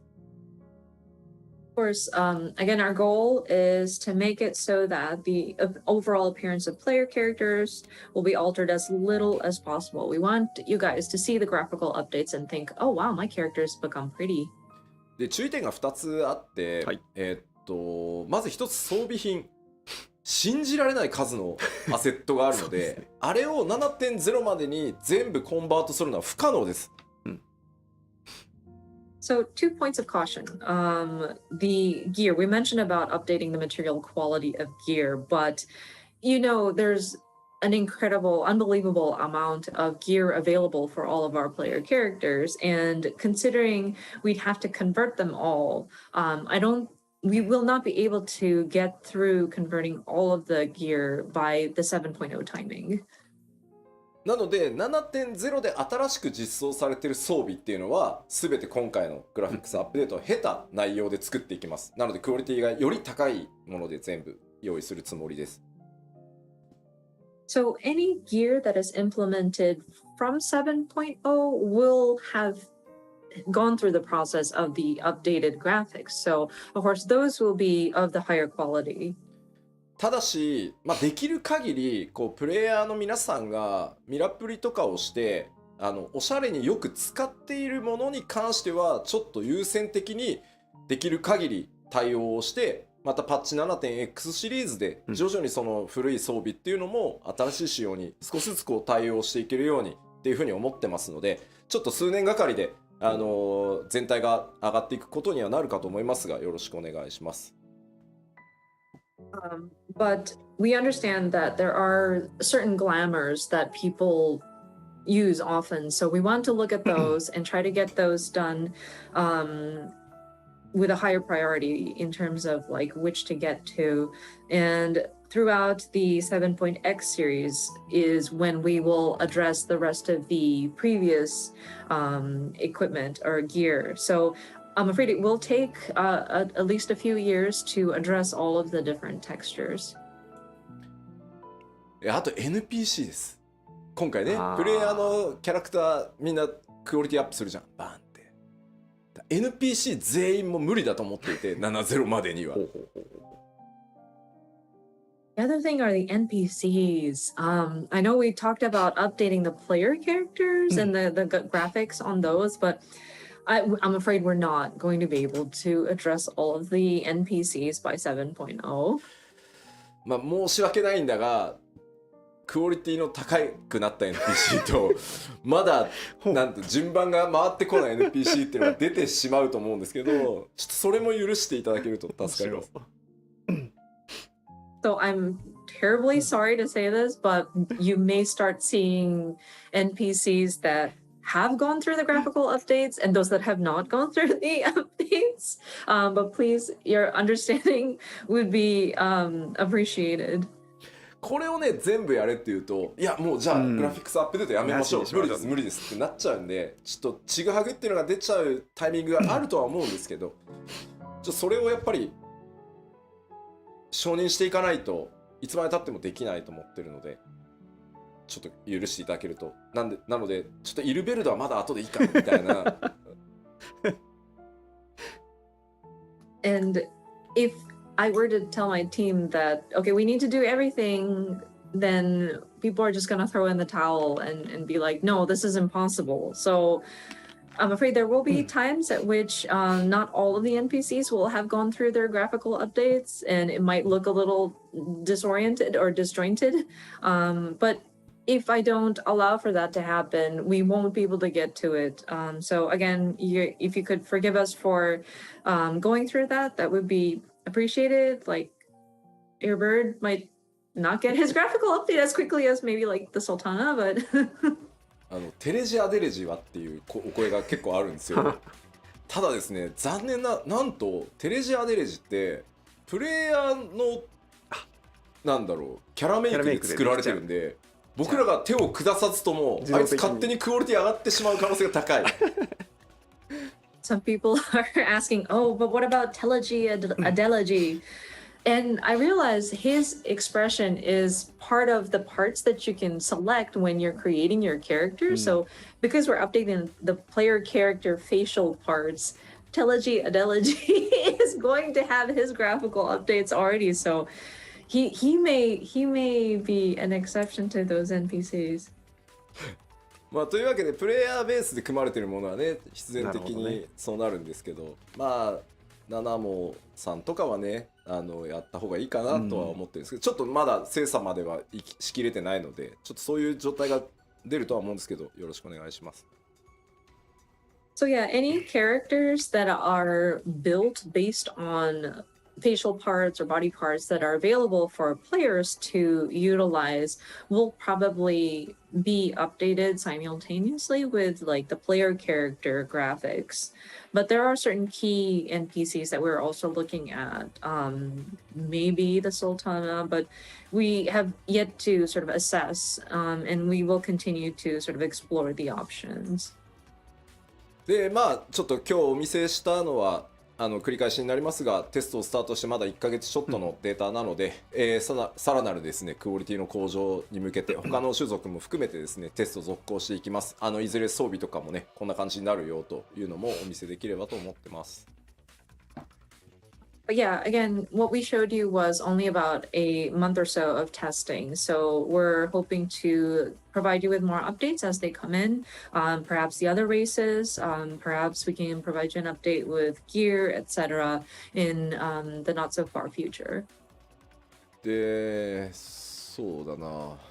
あとは結構コメントであったんですけど装備の干渉なんとかしてほしいってあれは正直どうにもならないです。物理エンジンを入れて、計算でかわすしかないんですけどそれをやるとやっぱ動かなくなっちゃうと思うので、あとやっぱり装備の干渉を許可してる僕が、もういいとこれは割り切ってくれって言ってるから今のペースでそのアセットギアが報酬が装備がリリースできてるっていうところもあるので努力はしますが根本的にオフラインのゲームのようにはならないので、そこはすいませんご了承ください。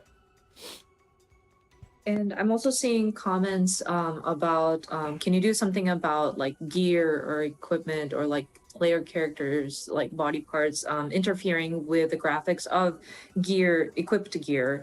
And I'm afraid that is something that we cannot address fully.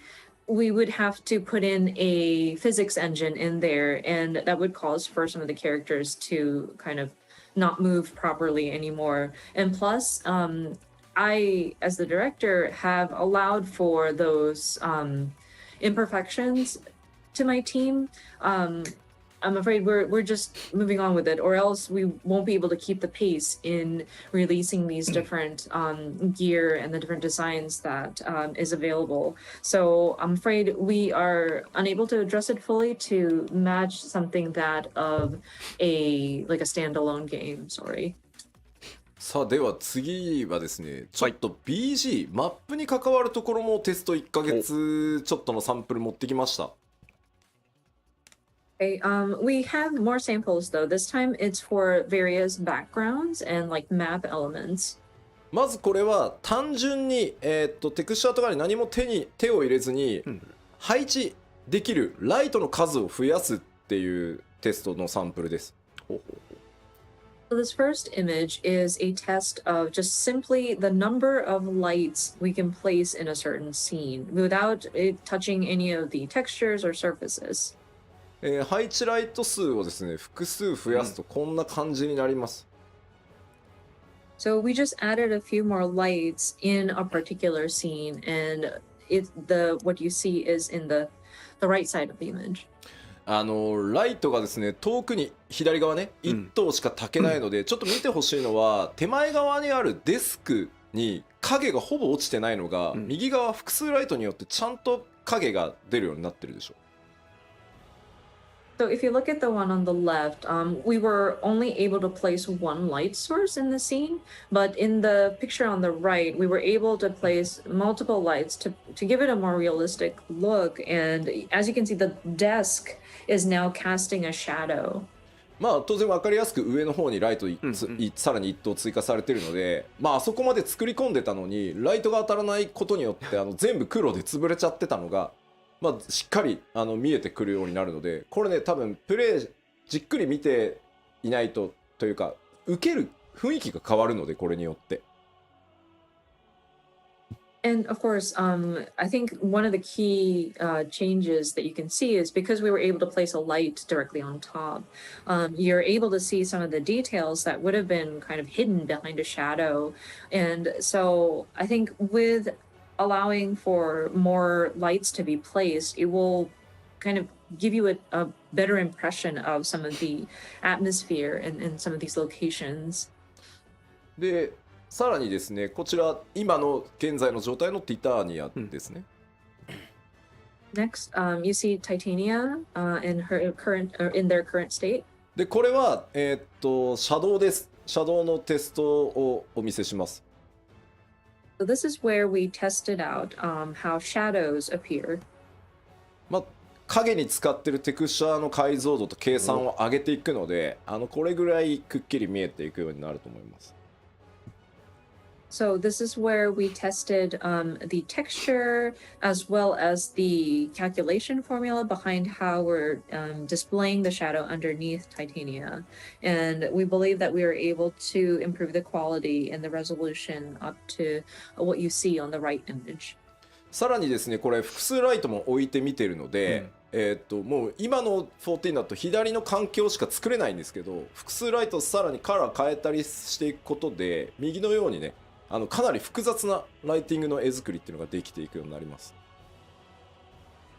And as you can see, we have multiple lights again in this updated picture, and then plus we put some colored lighting. So the background is exactly the same, and it was actually quite intricately built, but by having these different sort of lighting available to shine on it, you can see the complex details that was part of the structure. ちなみにこれ左のティタニアのストーリー的には左の雰囲気がいいなって言ってるコメントがあるんですけど、はい、実はこの状態をさらにグレードアップさせたバージョンを BG チーム作ってきたんです、サンプルとして。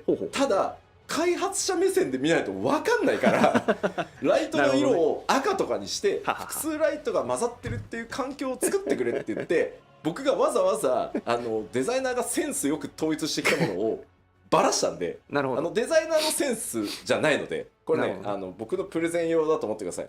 デザイナーの名誉のために言っておきます。デモ用ですね。はい。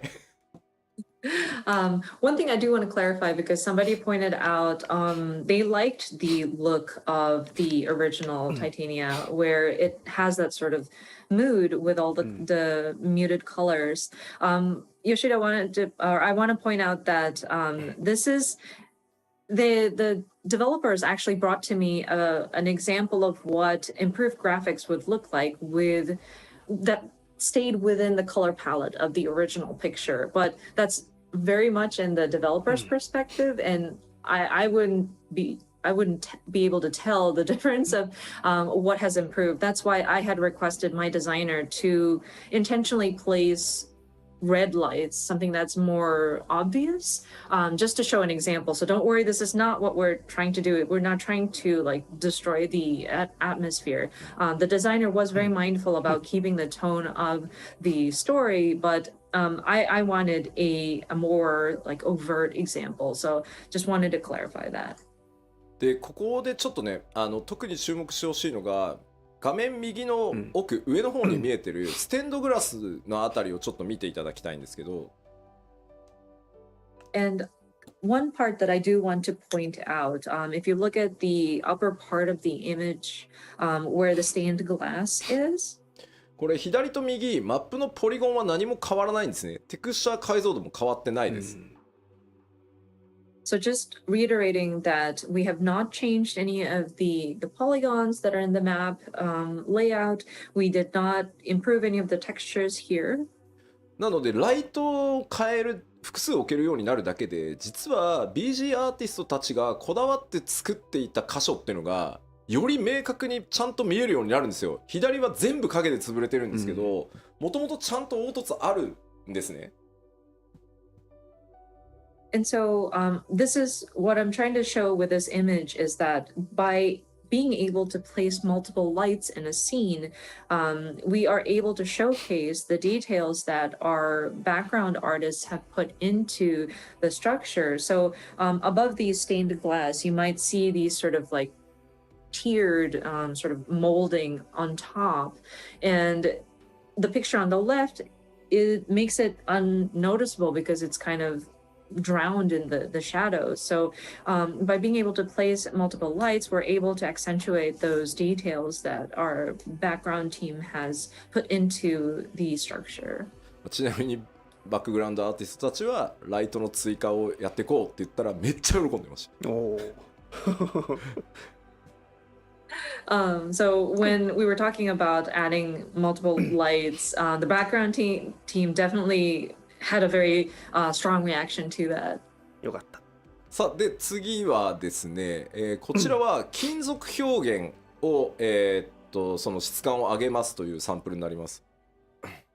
So next sample we want to show you is how we depict like the texture of the metal.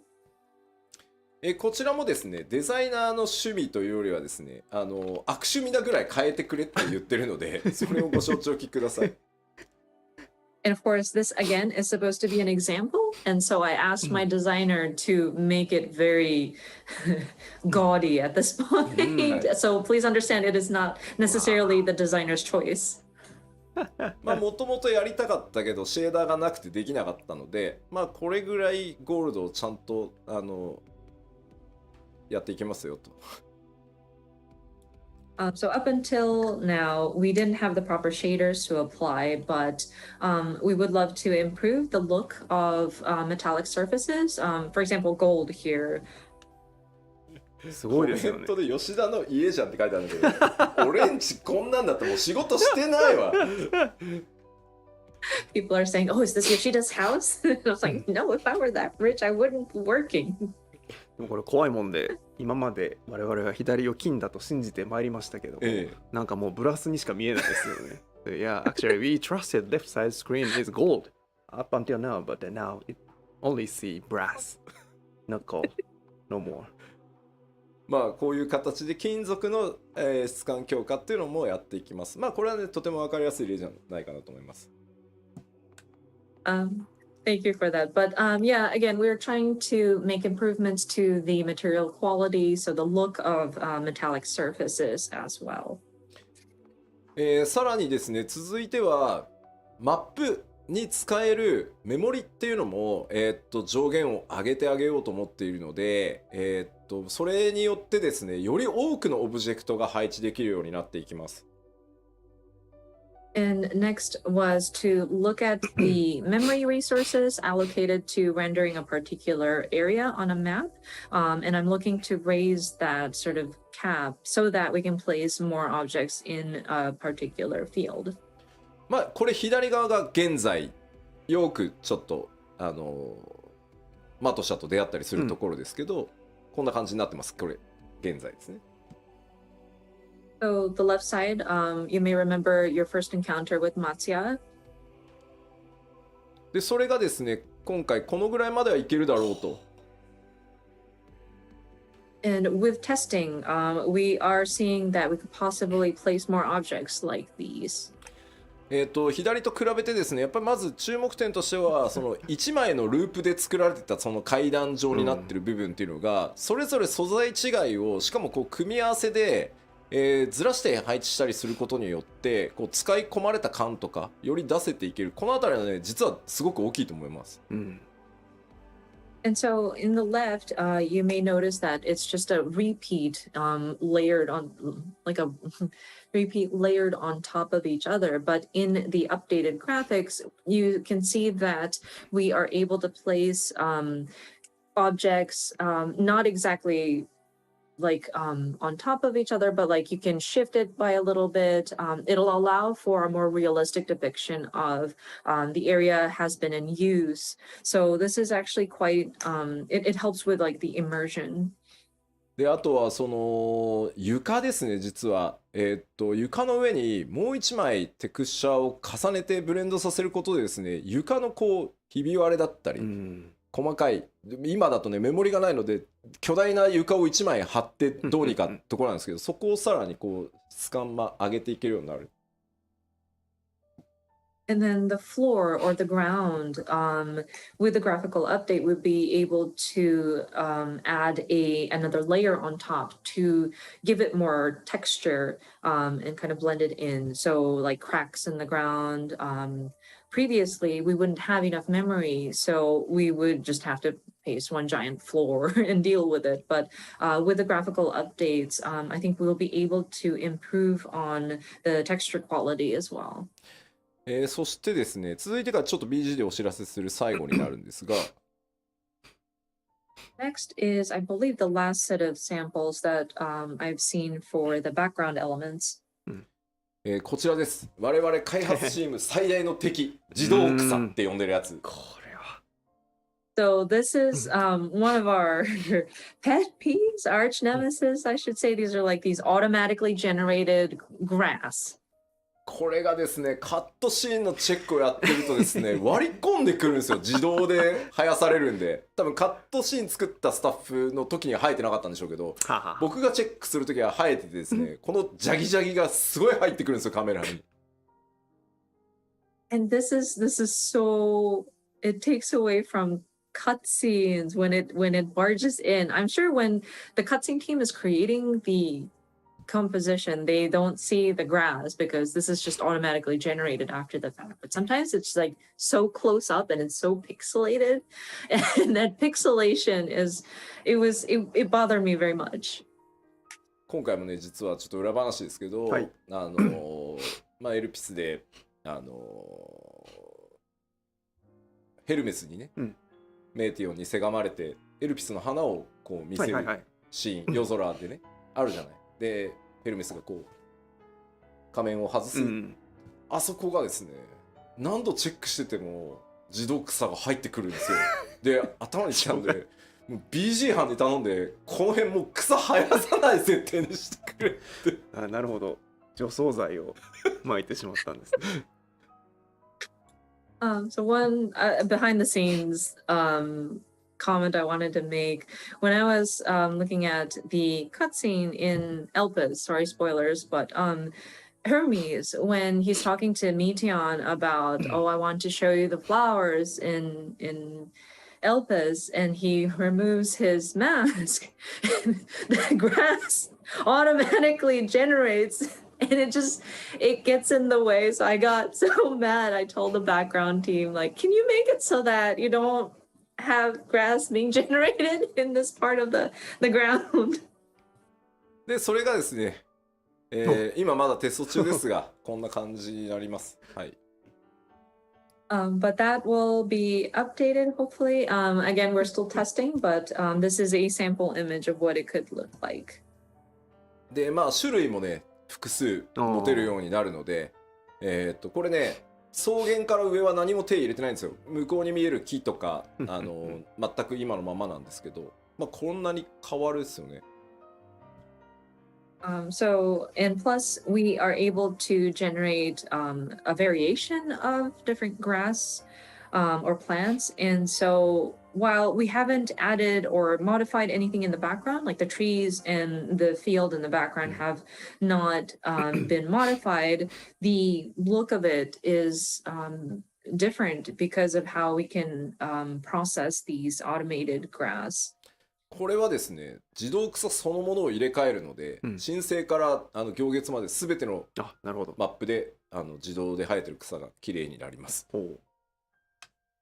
And for this update, we will be replacing the system that generates these grass or plant life. And so this should be applied throughout all of the areas from A Realm Reborn throughout Endwalker.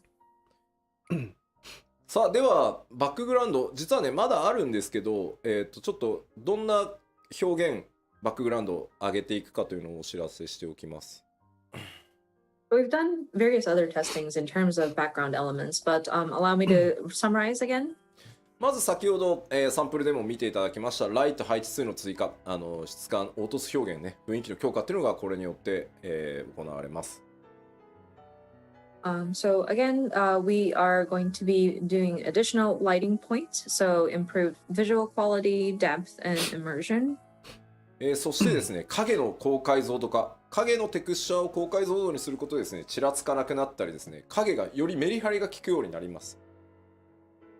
And then higher resolution shadows. And so we'd be improving the texture of the shadow and how it's depicted so that it will allow for like flickering, decreased flickering.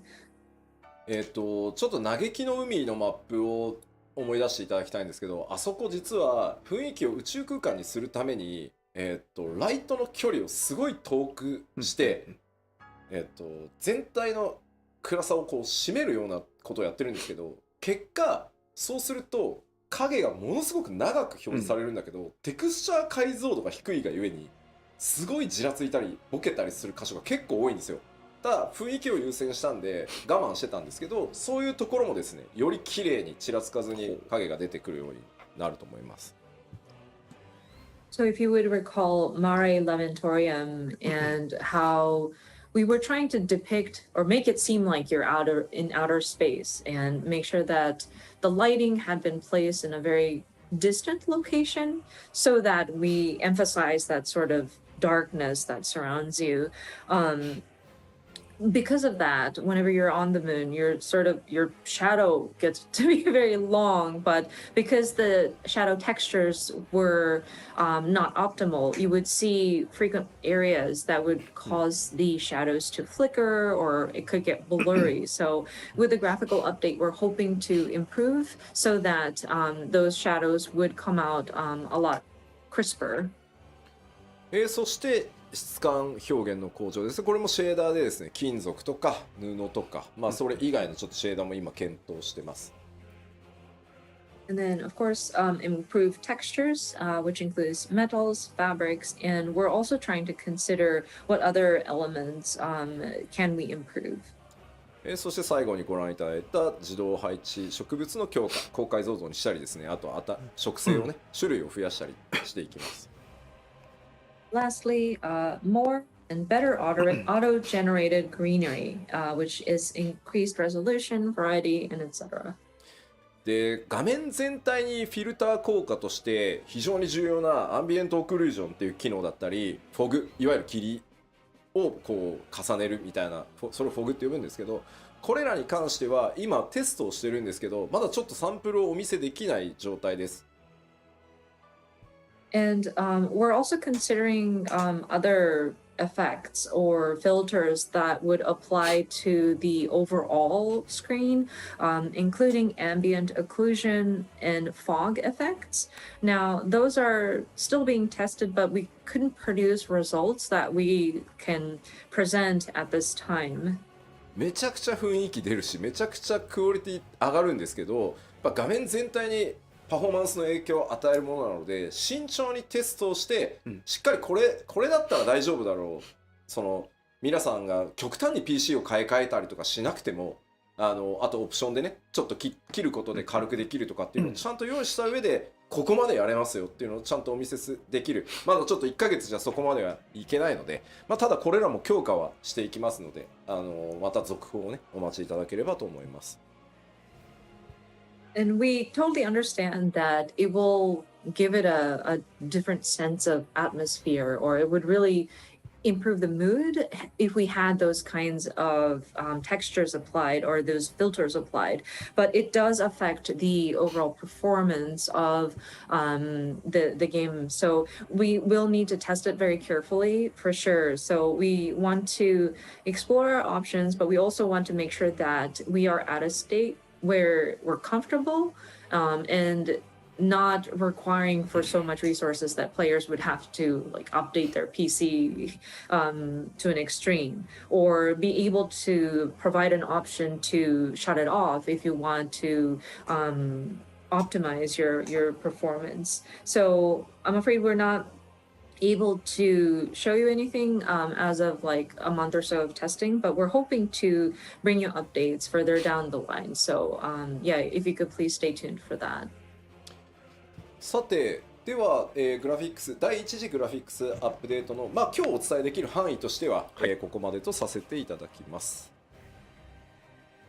Okay, so in terms of the graphical updates and the preparations that we're making for it, I think is all that I have for today's presentation. さあでは続いて、3つ目なんですが、まあ、引き続き多くのアップデートこれまでと変わらずですね適切なスケジュールでお届けしていきますよというお話です。So yeah, we will continue to provide regular updates on an appropriate schedule. せっかくの機会ということでですね、ちょっと 6.1 から 6.5 まで現状決まっているものでお知らせできそうなものをお知らせしておこうと思います。So I would like to share information that we know that we're going to have from 6.1 through 6.5. まずパッチ 6.1 なんですけど、こちらねリリースタイミングが読み切れないと思うんですけど、皆さん4月には出します。はい。So 6.1 series. I understand that it's still kind of hard to see when it's coming, but we are looking at April at this time. 当然ですがメインクエストのアップデートっていうのは 6.1 から 6.5 まで新しい冒険をお届けしていこうと思ってます。Of course, part of those updates will include the updates to the main scenario. We will have a new story with each patch installment. そしてですね全世界から帰ってこいと言われていた、事件や紳士ね、ついに帰還でございます。ヒルディブランドの行月編が、始まります。Of course, we've heard many people ask for him to come back. This gentleman extraordinaire, Mr. Hildebrand, will be making his return. 新しいサブクエストシリーズとしてですねタタルの、大繁盛商店というのが、連続として始まります。And then, of course, a new series of side quests named Tataru's Grand Endeavor. ちなみにヒルディブランドが最後に目撃されたのはパッチ 5.3 で実装された漆黒決戦ノルブラントでエリディブスによって召喚された中にいましたね。確率でたまに出てくるんでね、あいつID の中に、あそこですね最後に目撃されてるのは。I believe the last time Hildebrand was seen was in patch 5.3, the Hero's Gauntlet. And this is a random occurrence, so you may or may not have seen him. But when you are doing your Warrior of Light battle, he is one of the people that is summoned. さあ、どんな冒険とかね、珍道中になるのか、ぜひ楽しみにお待ちください。But yeah, we hope you enjoy whatever odd adventures that he gets into. まあどんどんいきます。パッチ 6.1 まだまだあってですね、アライアンスレイドミソロジー・オブ・エオルゼア12神にまつわる物語ですね、スタートします。Continuing with patch 6.1 updates, we will have our Alliance Raid Myths of the Realm Part 1 implemented. This is going to delve into or touch upon the mythos of the 12 gods. そして新 PVP のクリスタルコンフリクトというのが、スタートして蛮族クエストアルカソーダラ続編があって、ゼツは本当お待たせしました、レイド大好き勢、本当お待たせしたんですが最新ゼツリリースします。And so next is a new PvP, the Crystalline Conflict. We will have a new Beast Tribe quest, or like a new tribal quest, Arkasodara tribe quest in their dailies, and then a new ultimate content. Thank you so much for your patience. Our new ultimate duty will be implemented as of 6.1. ゲームはねアルテマになりますがもうバランスチェックも終わっていて結構むずいですよ。And of course, we will finally be reopening the Unreal battles. Ultima's Bane will be what's coming for the next battle. We are currently testing this out, but it's quite challenging. アルテマウェポンってもともと結構初期に時間のない中で作られていて、IL が結構みんな上がってるんで、いろいろギミック無視できたりとか、被弾してもそんなになんですけど、レベル90でバランス取り直してきっちりアイテムレベル確定させたらね、やっぱ面白いしやりごたえあるなこれって感じでした。Of course, when we first designed the Ultima Weapon fight, it was done in a rush, and then by now I think people have raised their item level, so even if you take damage it's not as bad. But with the Unreal battles we have adjusted the boss fight so that it matches that of a level 90 player, so and we've kind of finalized the item level. So testing it out, I enjoyed it. It was a very interesting battle and it's very challenging for sure.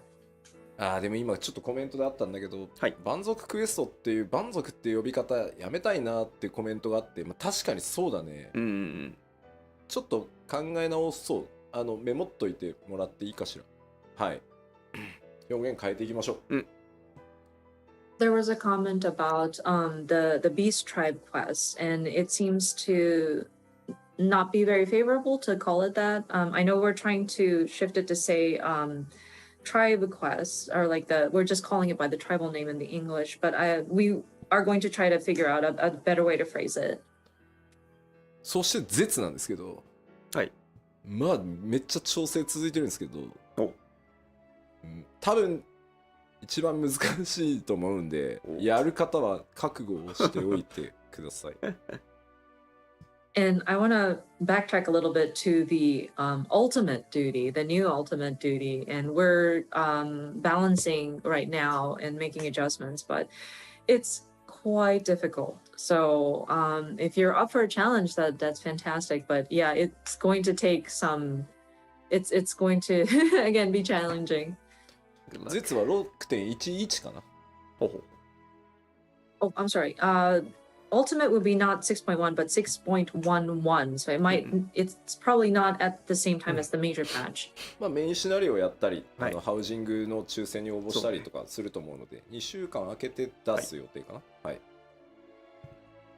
We are hoping that players would enjoy the main scenario first, and then 6.1 is also when we open up the Ishgard housing, so I'm sure people will want to sign up for like housing plots. So we're going to wait 2 weeks after the launch of the major patch and then release the ultimate duty. まだまだあってですね 6.1、さっきお伝えしたメインクエスト ID のフェイス対応 2.0 半やって、それ以外のID もちょっとグラフィックスの調整とかいろいろやってます。So continuing on with the 6.1 series updates, so the main quest, the trust system for A Realm Reborn patch 2.0 main scenario dungeons. そして新しいリワードシステムとしてですね、キャラクターカードっていうのの、システム実装が、ドーンと始まります。And then a new calling card style UI. So this is going to be a new reward type system that we plan to start implementing. まあこの辺の詳しい内容はね、3月4日からのまたパッチ 6.1 特集パート1、パート2の方でお伝えしていきます。そしてお待たせしたロスガルの、新髪型対応がスタートとなります。So for this calling card style UI, this is something that we'll cover in our next two live letters. There's one definitely planned on March the 4th, and we'll do like a 6.1 feature, part 1 and part 2. So we'll delve into details at that time. So next item would be new hairstyles for Hrothgar. Thank you so much for your patience on this. そしてハウジング、イシアガールドハウジングが秋、お得意様取引はなんとアルフィノ・アリゼのお母様であるアメリアンス編となります。The next two items is the opening of Imperium or Ishgard housing, and then custom deliveries. You get to meet with Alphino and Alizé's mom, Amelians. 新 PVP はいつですか、またちょっと PLL で詳しく言いますけど、6.15 を予定してます。はい。We had a question about when is the new PvP going to go live. Again, we'll cover this in the upcoming other PLLs, but we are looking at 6.15 timing for that. それ以外にもですね、透滅戦など多数のものが、透滅戦名前言えないですけど、ありますんで、ぜひご期待ください。ここまでが6.1 のざっくり概要です。はい。And of course, new trials, we can't say what, but other assorted updates are planned for the 6.1 series. そして続いて 6.2 ですが、こんな感じになってて、一番の注目はやっぱりお知らせしていた、無人島開拓が 6.2 からスタートになります。So next up is the 6.2 series. This is one of the large, like the anticipated content, I believe, is the Island Sanctuary. That's when we're going to start opening this up. 昨日全体を一通りチェックしましたけど、めちゃくちゃでかいんで規模。だいぶね、組み上がってるんで、もう。I had the opportunity to check the overall sort of content yesterday, and it's quite large scale, but I think it's coming along nicely. またちょっと今日は時間がないのであれですけど、詳しく説明する機会は取ろうと思いますが、基本的には外の世界と全く異なるそこだけで完結できる遊びになってますし、ゆっくり本当にゆるくやれるので楽しみに待っていただけると嬉しいです。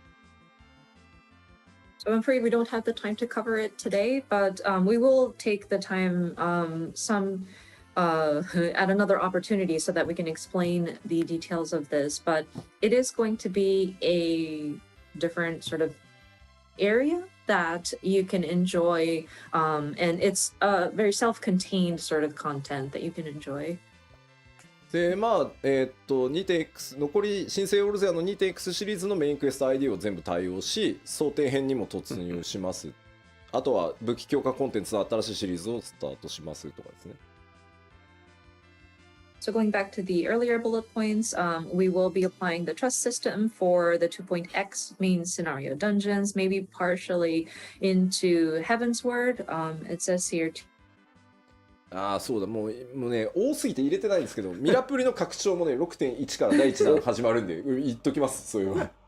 よかった。Oh, we also want to mention, we will be expanding on glamours. Glamour、ミラプリの、ごめんなさい、ミラプリはグラマープリズムの方でしょうか。言えない感じですか。第1弾は、プレート増やすをやっていく、まず第1弾。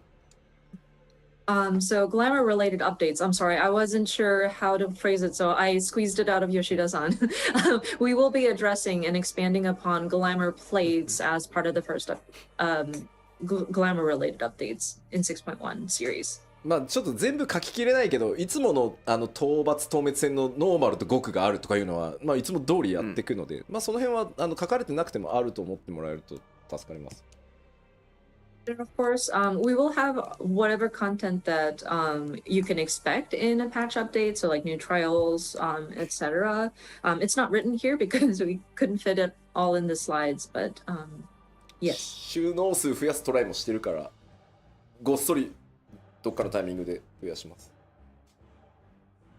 And we're also looking at like how to expand upon like the number of sets stored. So we're hoping to find an opportunity to do that update, like not an overhaul, but like an update on that as well. そしてですね、さりげなく書かれてる新しいこの 6.2 から新しいバトルコンテンツ、タイプが全くこれまでと違うコンテンツを今開発中です。And then the fourth bullet point, it's just kind of snuck in there as part of like the updates, but it's a new thing that we're trying to do. It's a dungeon with variable difficulty. これ難易度可変ダンジョンって今開発コードネームなんですけど、1人から4人でチャレンジできて、1人で行く、2人で行く、3人で行く、4人で行くっていうので、自動的にそれに合わせて難易度がコントロールされるっていうチャレンジ型のコンテンツになります。And so the code name that we're using here is like Criterion Dungeons. But so you can attempt this with 1 to 4 people. And what makes it variable is that if you go in, depending on the number of people you go in with, so 1 person, 2 people, 3 people, 4 people, the difficulty sort of varies. It will automatically scale. So it's like a content where players can sort of challenge themselves. まあこちらも組み上がってはきてるんですけど、まだ調整いろいろチェックやってたりするんで、まあ 6.2 に近づいてきたらしっかり特集していきたいと思います。It is coming along nicely, but and we're still performing checks on the content. So please stay tuned for new information as they become available when we can talk about 6.2. そして 6.3 になるとですね、メインクエストの ID フェイス対応が争点編をここで完了させる予定です。And then moving into 6.3, so we continued to add more trust NPCs. We should be able to address the remaining main scenario instanced dungeons in Heaven's Word.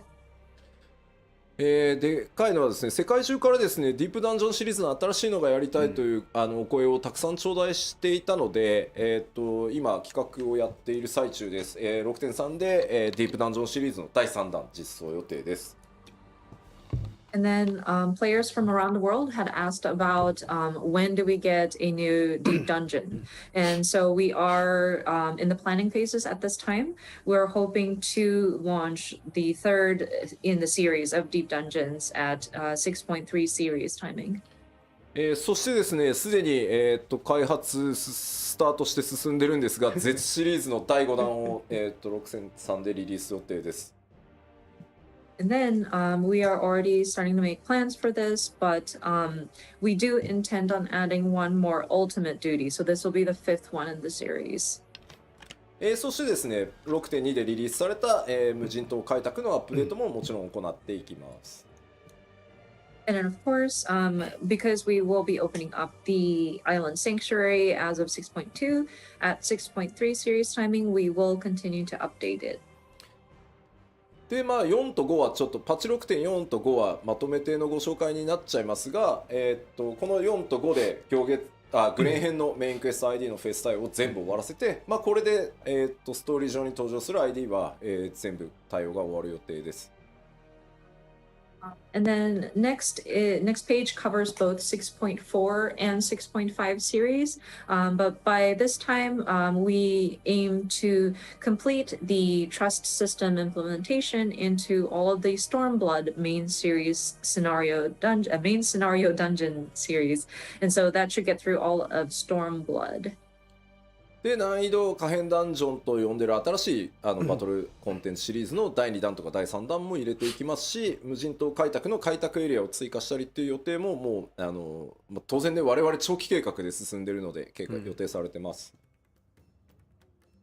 And then, of course, our Criterion dungeons will see an update. We should have numbers 2 and 3 implemented. And then for Island Sanctuary, at this time, we want to expand upon the area. So we'll have an additional area.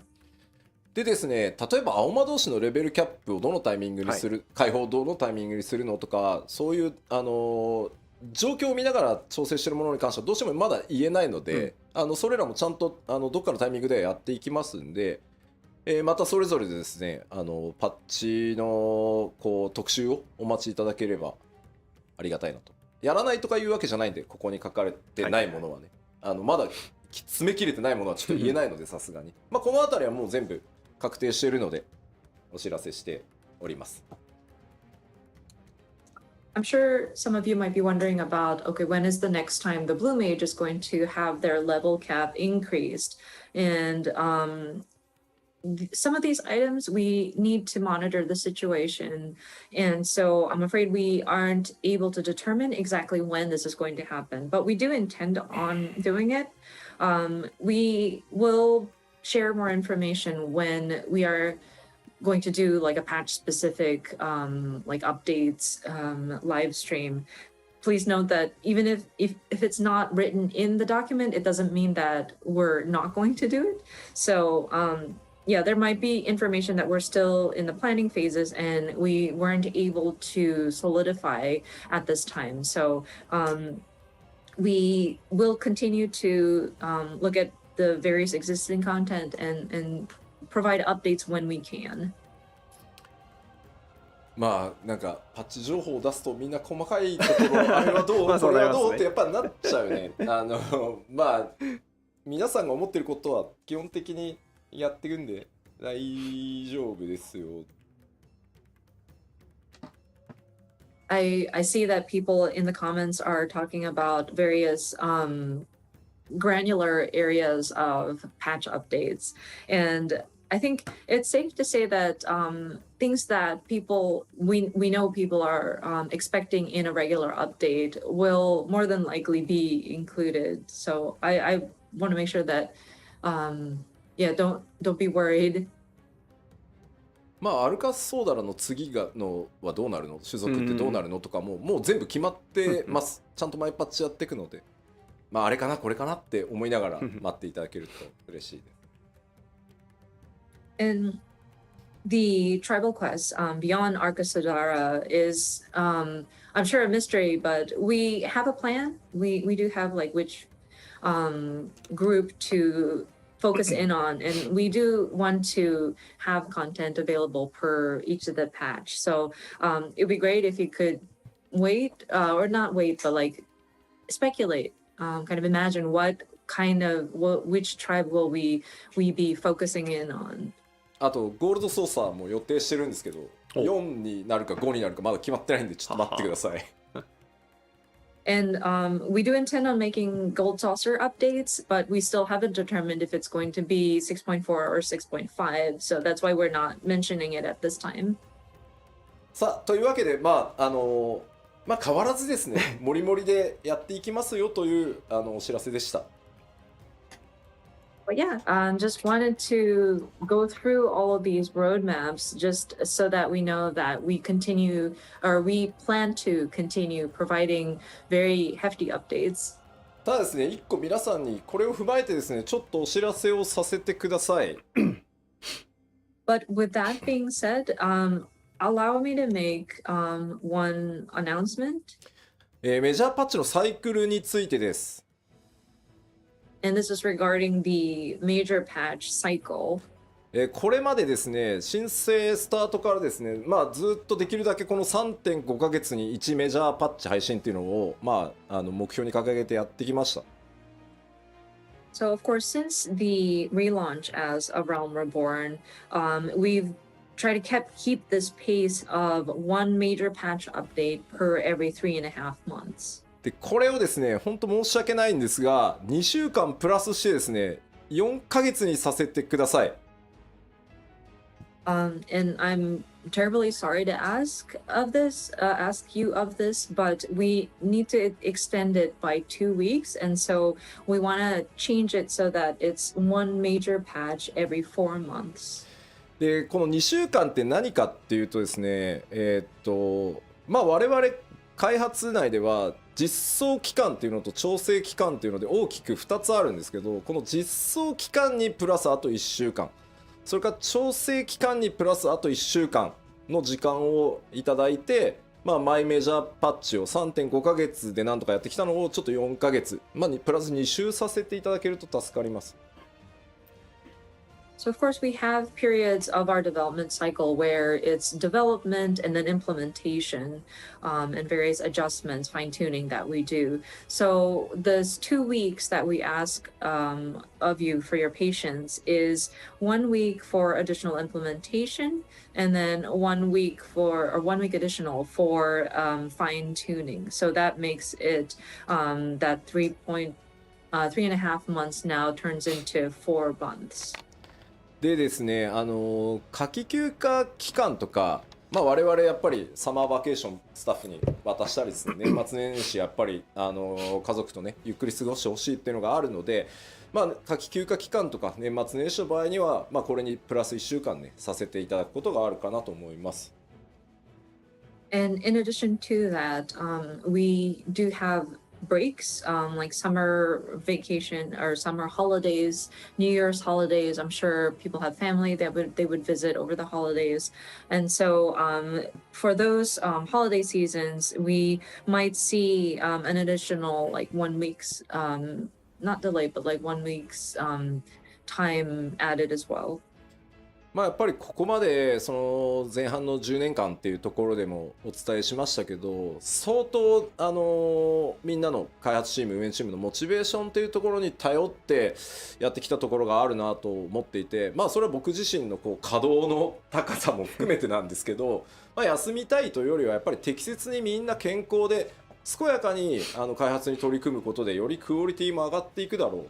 でも事実足りてない無理をしてきたっていうところもあるので、ちょっとそれが理由になってます。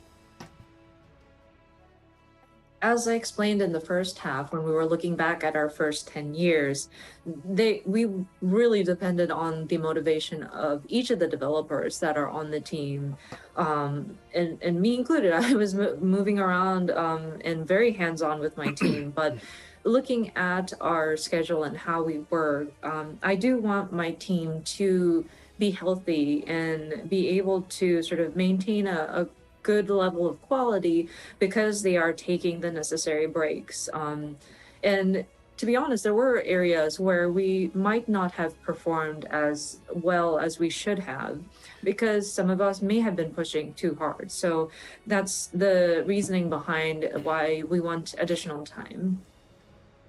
で非常にね皆さん優しいコメントいただけてるんでとても嬉しい。特にスタッフの健康とかね気遣っていただけてるんでとても嬉しいんですけど、これまで 2.0 からねなんとか 3.5 ヶ月でこうやってきたこの実装10何週調整何週みたいなのでやってきたんですけど、ちょっとね比較を持ってきました。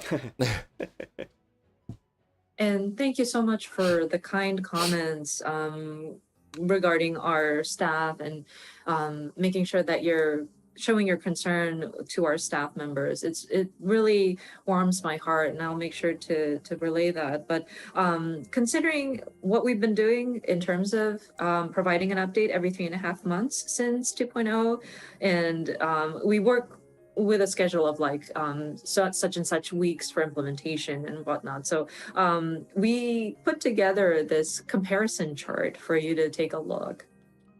これまで、企画、開発、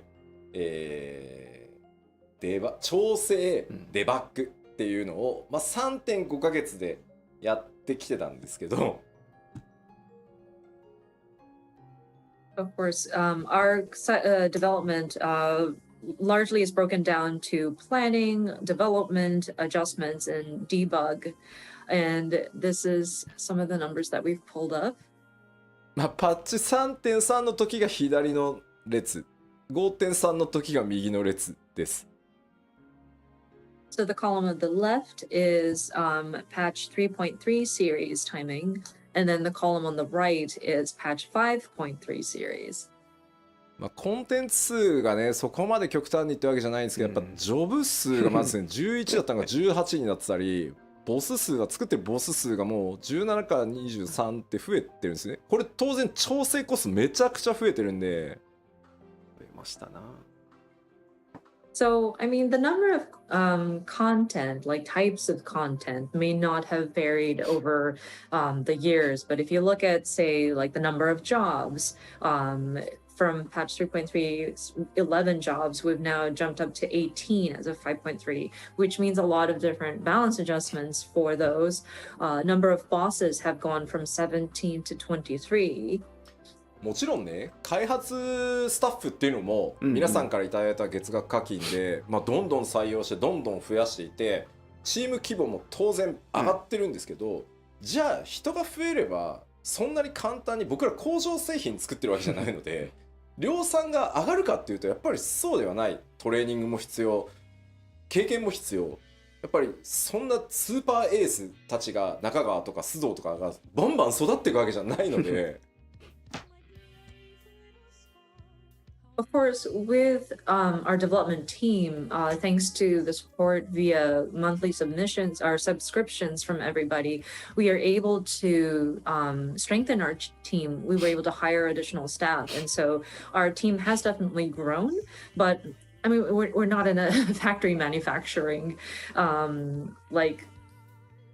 we're not an assembly line. So we require training. We require for our staff to gain experience. Not everybody is a super ace player like Nakagawa or Sudo. 例えばこの開発チーム運営チーム三角形だとした場合に、この三角のスケールはめっちゃ大きくできるんですよ。はいはいはい。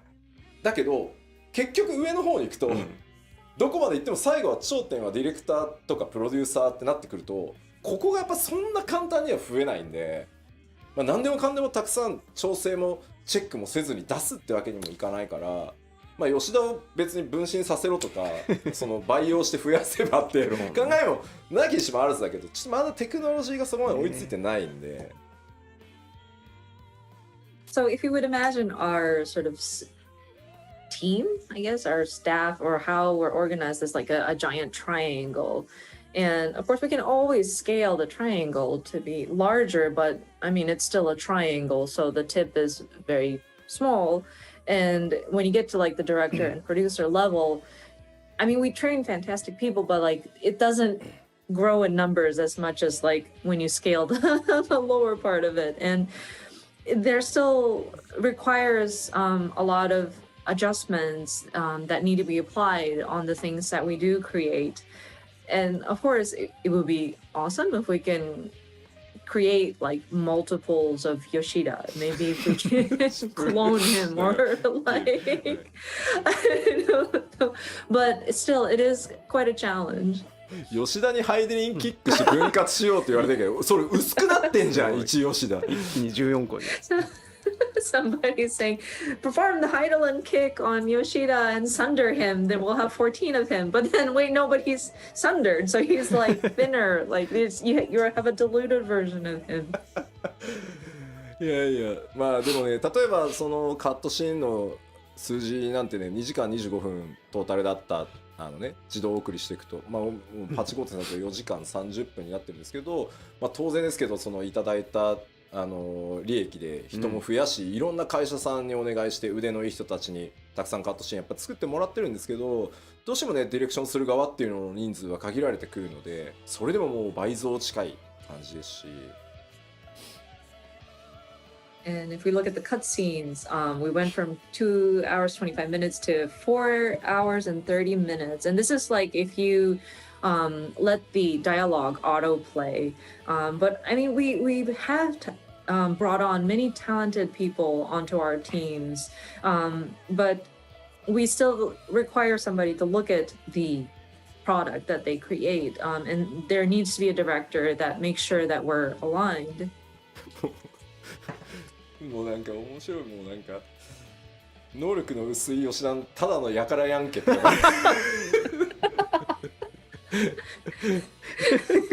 comments still going on about sundered Yoshida, like, well, but what if he's like that's like a low quality Yoshida? It's just a man.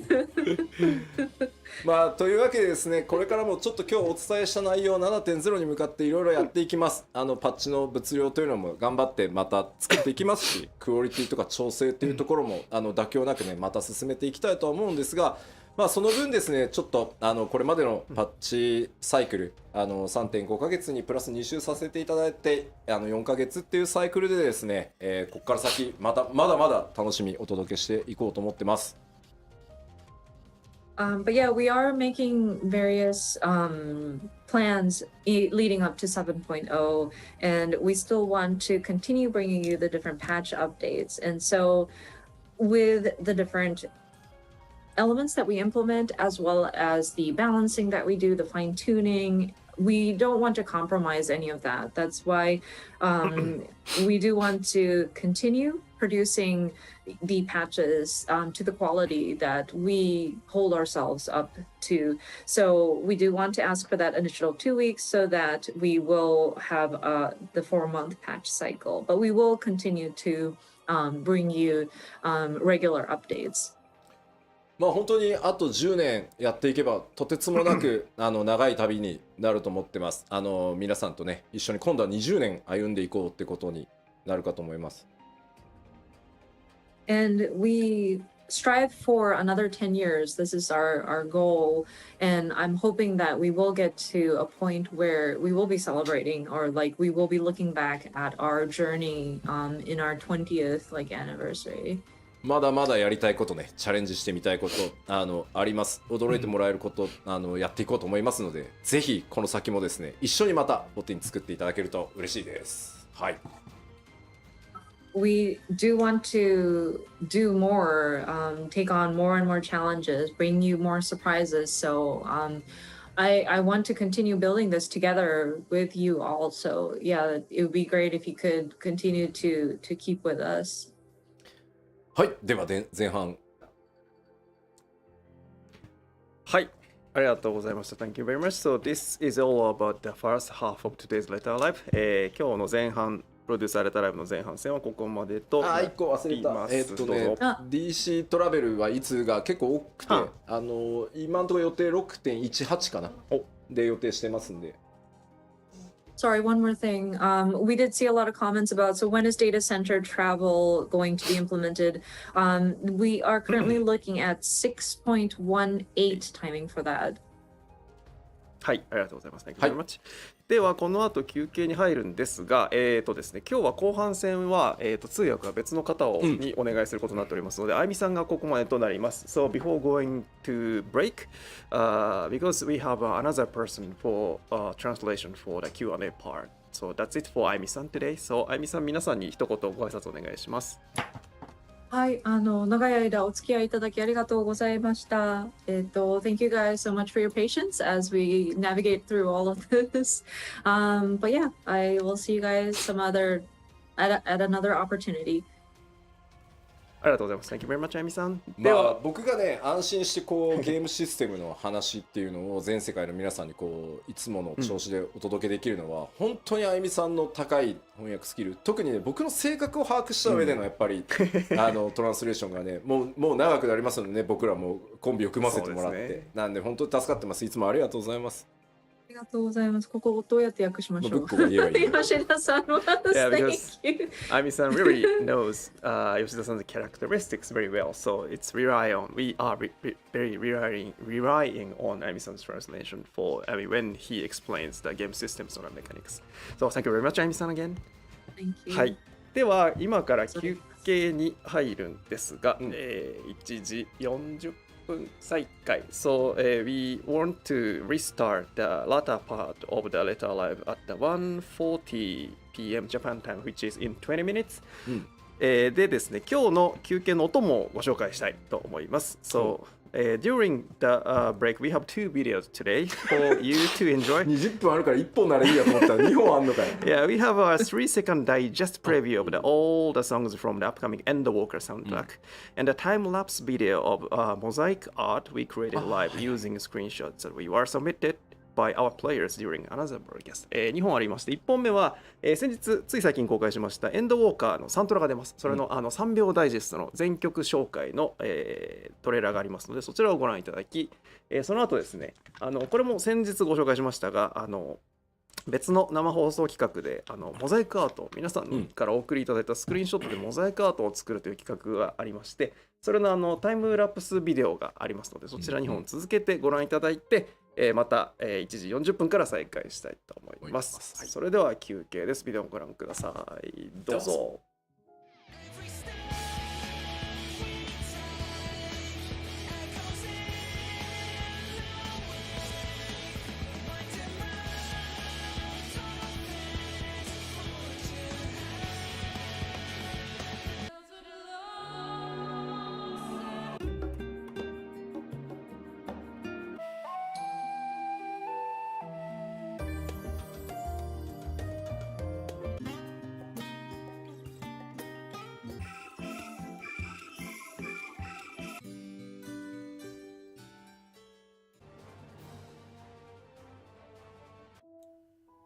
Okay, these previews are kind of wild, a little bit. So, I will lower them a little bit. Anyways, that's main part of Live Letter concluded basically. 20 minutes break now, and after that, Yoshi P will be answering the questions in the Q&A session that have been given to him on the forums, I believe. I didn't leave any questions myself. I didn't think of anything by that time. So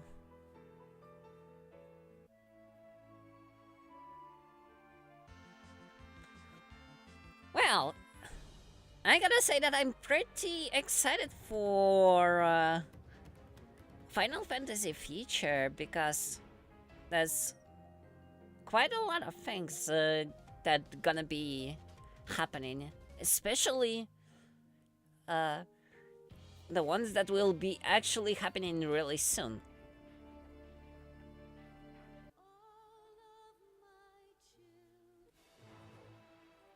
The new patch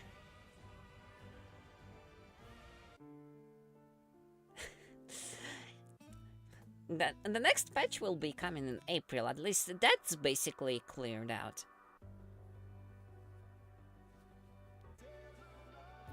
I might be seeking for Q&A as well, though I will be going out for a minute now since it's a break. I kind of want to grab myself some snacks.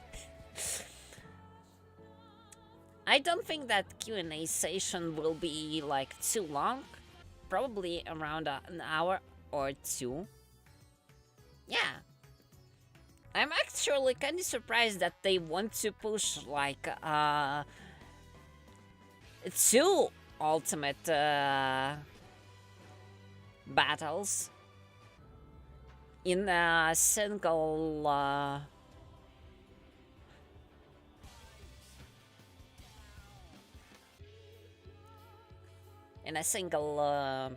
in a single expansion.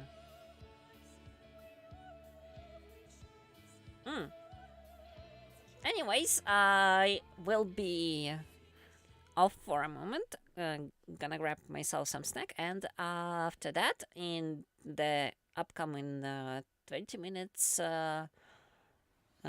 break, I probably will be trying to talk a little bit more about what I think of what was already said.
Alright, I'm back.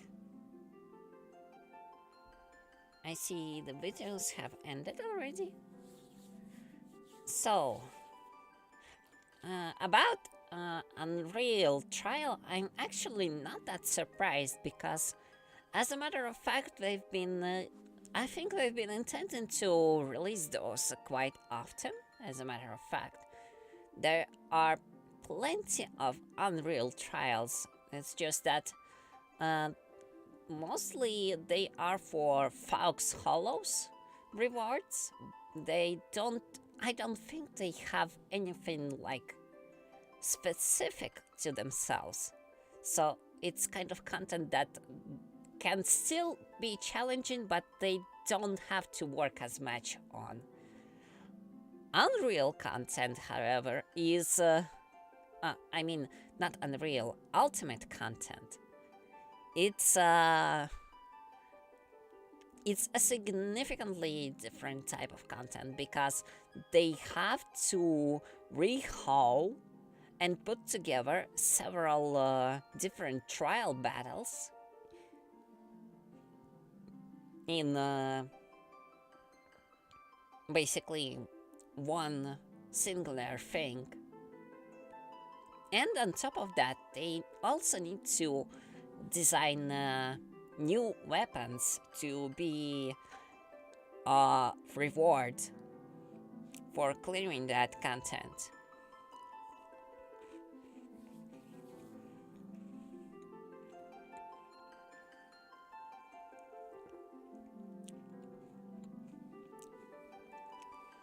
Interestingly enough, all that content, all that weapons from Ultimate content, I don't think it's actually all that good outside of basically vanity. Because then the Ultimate content became a thing. Weapons from Ultimates weren't even on the upper scale of already existing weapons. So the getting ultimate weapons for the actual functionality would not really serve much of a purpose outside of ultimate content itself. Ultimate content has like a really strict item level requirements. There is a very strict item level sync, so you can't go higher or lower a very specific sweet point in item level. One of the reasons why many ultimate guides on gear, on how to gear yourself up, basically telling you to have a very specific item level for crafted gear. Like, very, very specific. While usually blue gear from raids or from tombstones is kind of the best pick you can have, it doesn't exactly works in ultimates, because if your gear is slightly above specific item level, your item will be synced down by stats, and all the materia stats will be neglected. And thus, if you want to have highest stat possible, you need to have high level crafted gear of this specific item level with materia overmelts. That's basically the the only real way to have the best damage output. And in ultimates, it's actually a really big deal.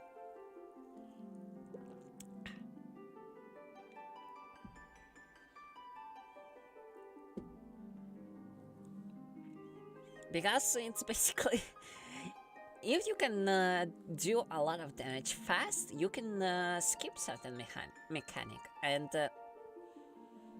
for as far as I know, DPS checks in ultimates are actually quite tight, which is reasonable since ultimates are meant to be like hardest of the hardest content currently present in the game. I think they are even harder than savage raids. Like, I can technically do savage raids if, like, I actually work hard on it. But, yeah. Ultimates are super strict with how you perform your duties as a member of a team. So, yeah, they added only one ultimate in Shadowbringers and didn't exactly have resources to make another one, and now they are pulling two in Endwalker, so I'm actually quite surprised. On the other hand, they did put out two ultimates in Stormblood, and there was a plan to make two in Shadowbringers. It's just that pandemic kinda stalled the entire process of development, so they just didn't have resources at time to finish the work.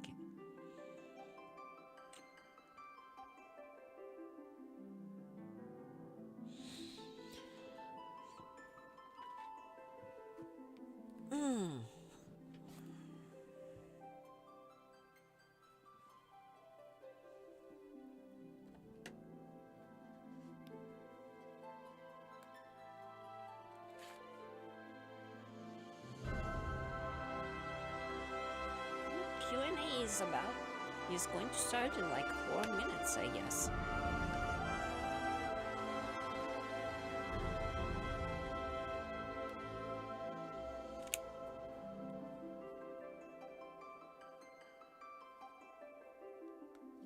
I'm actually wondering if I should stick or not, because usually during the Q&A there are interesting small pieces of info, but nothing too major.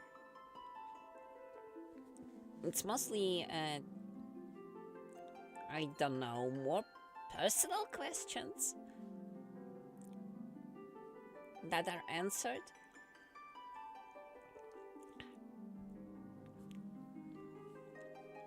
Not too much there will be about upcoming content.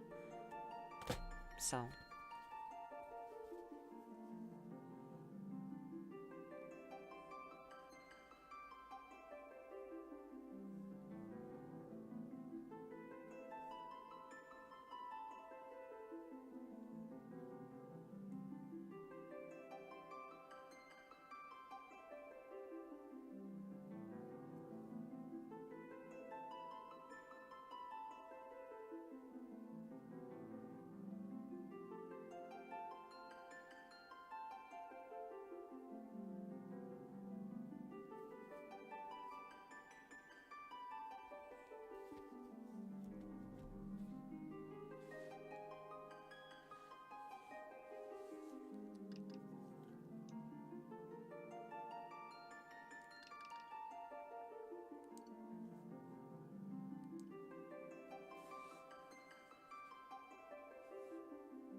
Well, if it will be going for more than 2 hours, I probably will be calling it. But for now, I will stick it.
They should.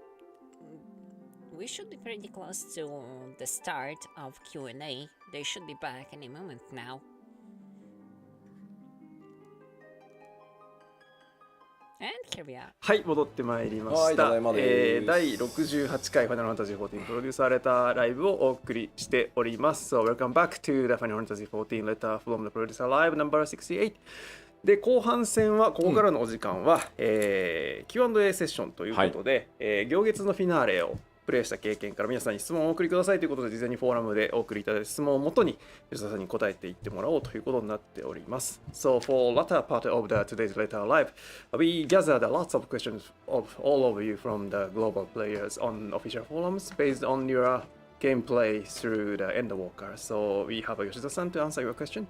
ということで吉田さんよろしくお願いいたします。はい、よろしくお願いします。で後半戦ですが通訳にはローカライズチームのケイトさんにお越しいただきました。So for latter part, 吉田さん 's voice will be covered by ケイトさん from our localization team. 皆さんご挨拶お願いします。はい、ローカライズのケイトです。よろしくお願いいたします。Hi, I'm Kate from the English localization team. イエまあ緊張してると思うんでね。はいで、まあちょっと注意点を3つね、言っときます。まずですね、今回行月のフィナーレをプレイしてということでですね、設定に関わる質問とかすごい多いです。なのでネタバレ炸裂しまくりなので、クリアしてねえぜっていう人はですね、ちょっと、後日クリアしてからご覧いただきたいです。Okay. So first of all, Kate's probably pretty nervous. Yes, I am. So we'll distract from that by talking about something to watch out for. If you're about to watch this session, please know that we have a lot of questions about the plot and lore of Endwalker. So if you have not finished Endwalker, you're going to get spoiled. So maybe come back to this later when you're done. でもう一個はですね、設定間違いがないようにですね、今回いただいた質問はですね、私、ちゃんと石川夏子と、小田万里とですね、話し合っておりますので、ちょっとたびたびちゃんとメモを読む可能性がありますので、下を見る可能性があります。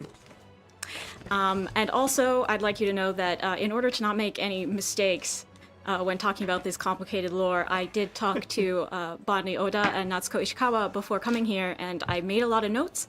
So if you see me obviously reading off a paper, I'm checking to make sure I don't mess up.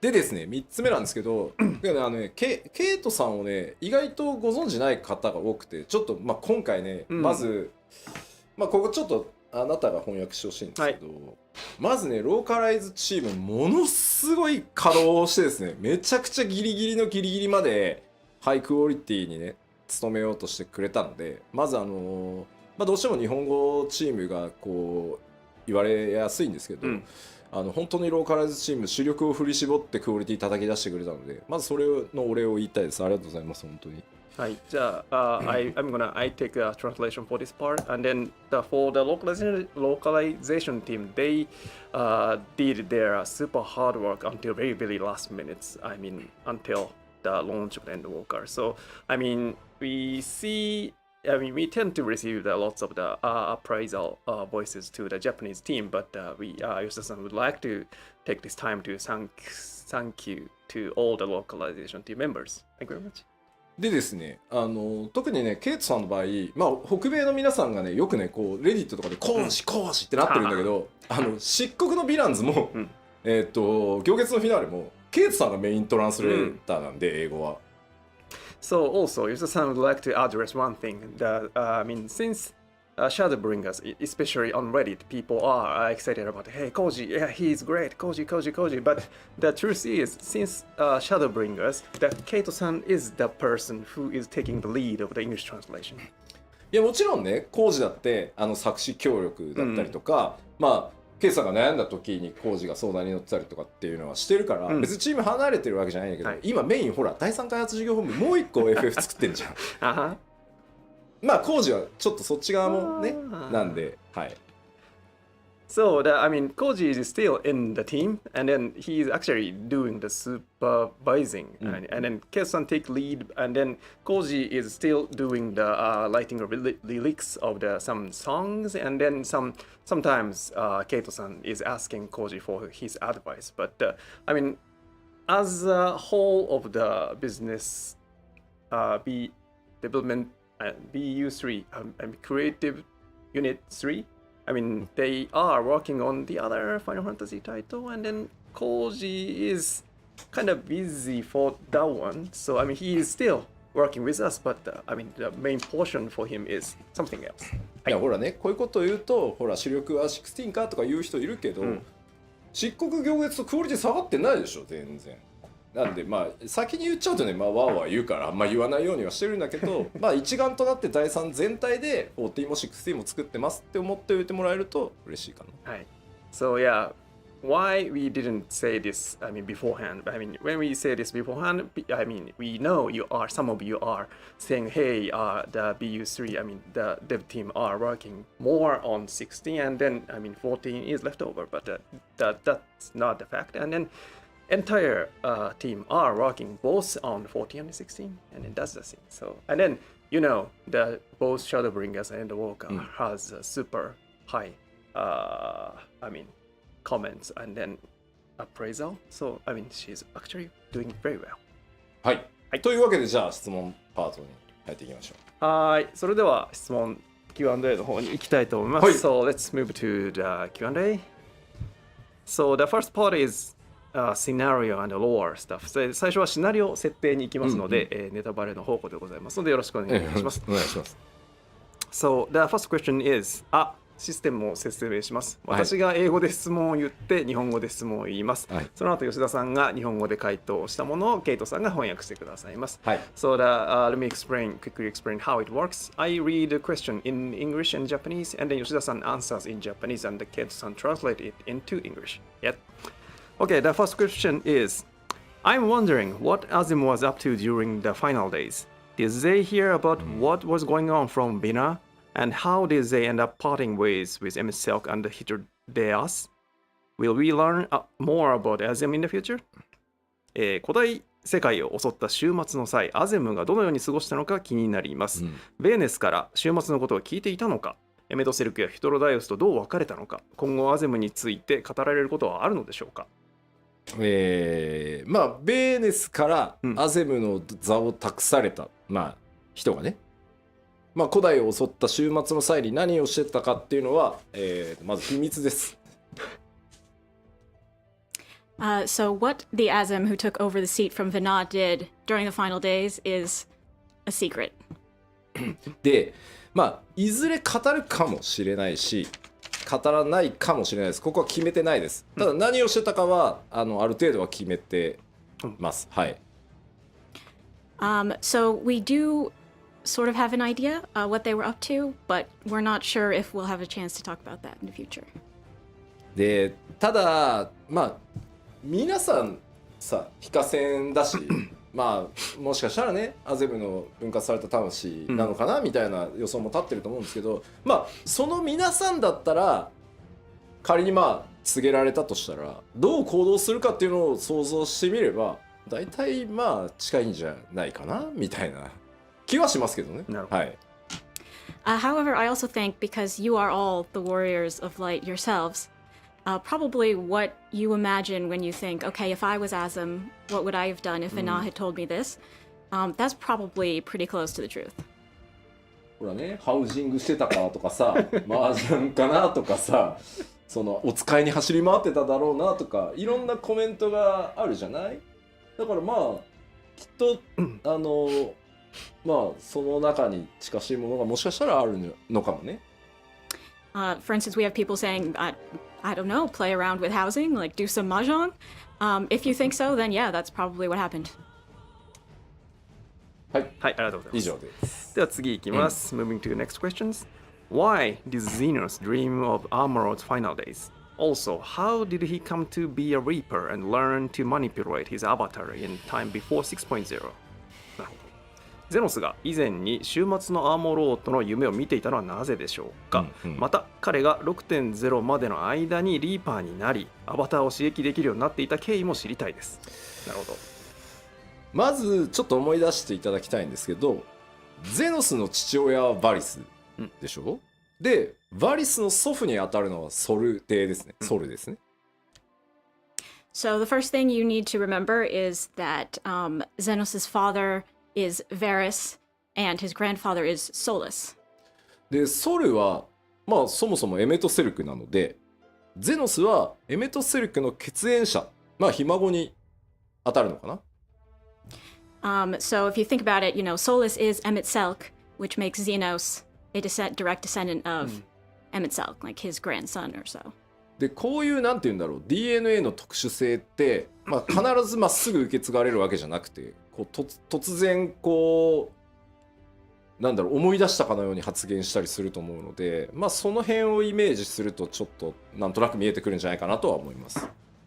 If you think about, you know, how sometimes when things are passed down through DNA, they don't appear in every generation, but eventually it suddenly remembers.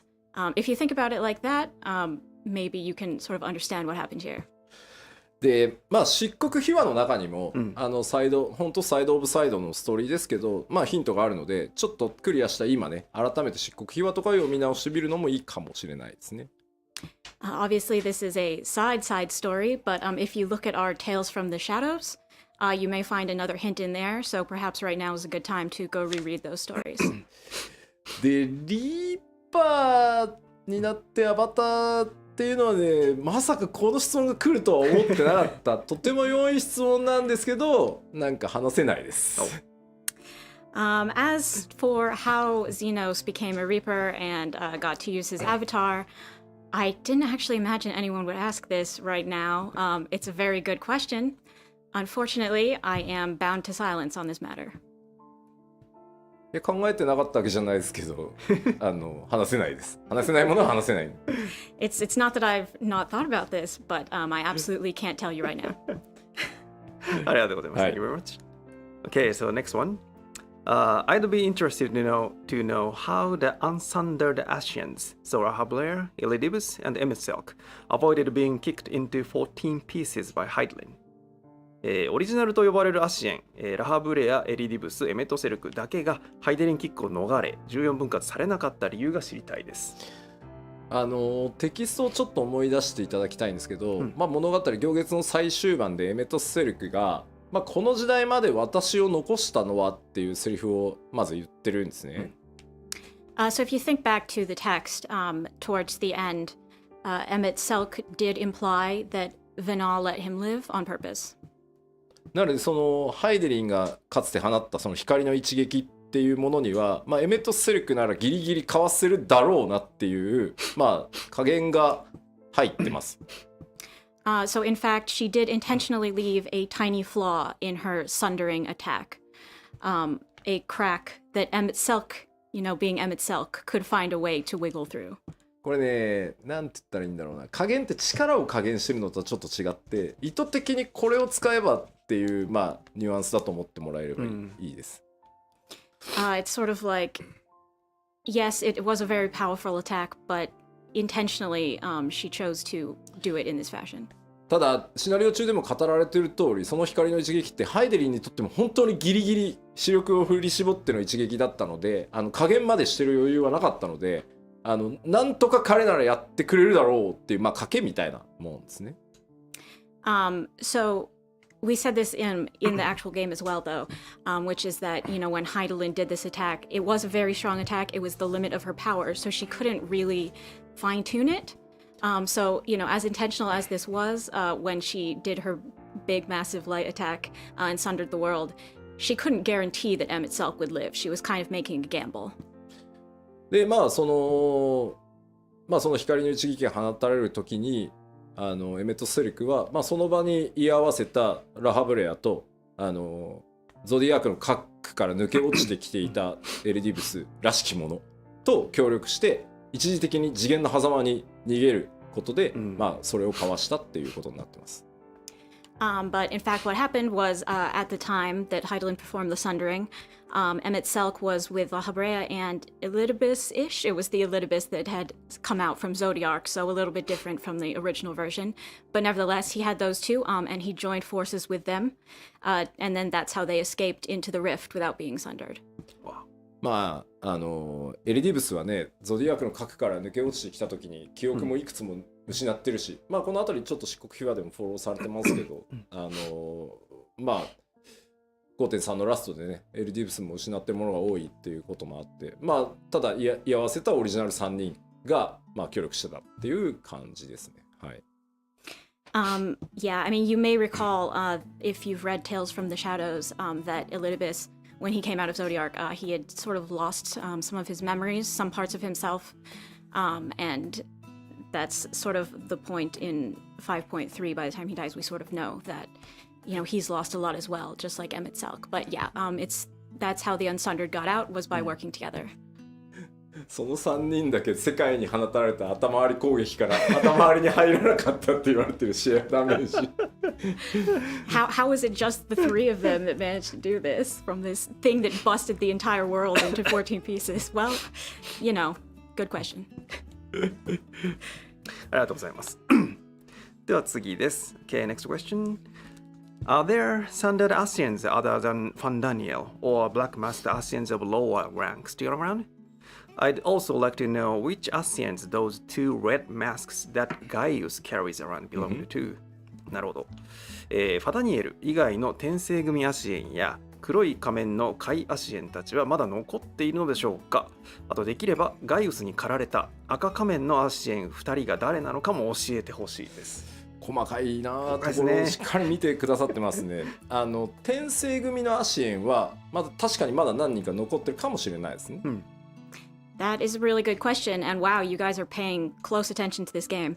But yes, I do think that there are probably still some of the sundered blast mask wearing Asians around. ただその転生組のアシエンが、まあ、何人か残ってたとして彼らが原初世界にいるのか、まあ、共造世界のどっかに身を潜めてるのかっていうのに関しては、まあ、ちょっとまだ分かんないですね。But those sundered Asians, however many of them there are, we can't really say whether they'd be in the source or in one of the reflections. ちなみにガイウスが持ってたその仮面はウルテマとデュダルフォンです。As for the other part, the masks that Gaius carries around, they once belonged to Ultima and Dudaliphon. ただまあ仮面を持っているだけで、まあ果たして本当に倒されてるのかどうかっていうところはまだ何とも我々は言ってないので、まあそこら辺はまだ推測しておいてもらえるといいかなと思います。However, just because he has the masks, that doesn't necessarily mean that he vanquished them. So you'll have to come up with your own theories as to what has gone on there. まあそのアシエンを倒すっていう方法って、まあこれまで何回かね描いてはきてると思うんですけど、まあその辺ともこう重ね合わせて可能性とかを考えてもらうのもちょっと面白いのかもなとは思います。We've had a lot in the story so far about what it takes to truly defeat an ASEAN. So maybe think back upon those things when you're theorizing. はい、ありがとうございます。では次いきます。Next question. In your mind, in Yoshida-san's mind, How much time has passed during the story spanning from 1.0 through Endwalker? I want to know how many years older the Warriors of Light is now. 吉田さんの中では Q14 から、行月のラストまでで劇中ではどのぐらい年月が経過した想定でしょうか。非化線が14の世界でいくつ年を取ったのか気になりますと。なるほど、まあ、言われてみればこれね実は特にはイメージしてないんですよ。でトレーラーをそのまあ字コンテ文字のコンテを書いて、まあ、このぐらいのその風貌にしてほしいっていう時ってなんとなく現実の経過時間、拡張だとまあ2年か2年半に1回とかっていう間で皆さんと同じようにそのヒロシと呼ばれてるウォーリアー・オブ・ライト代表もいろんな冒険をしてこうなってるだろうっていう予想で作ってます。So to be honest, that's really hard, and I don't have a particular figure in mind. When we're making the trailers, when we're coming up with the storyboards and things like that, we actually think about like, okay, you know, the Warrior of Light has done these different adventures. How would they look now? Imagining it with a time frame of 2 or 2.5 years each time, just like in reality, what you all have done. なのでまあトレーラーとはあんまり作中ねゲームの中をまあ紐付けないで時間経過のイメージをね結びつけないでいただけると嬉しいです。But the trailers are really not reflecting the length of the story itself. So I would appreciate it if you guys could think of them as separate things. でまあ作中での時間その 2.0 から 6.0 までまあもうなんか数年としか言いようがないあんまりイメージしてないです。As far as the actual story is concerned, I don't really have an exact figure in mind or an exact imagining of how long it's been since 1.0. もう突っ込み出すとキリがないでしょ。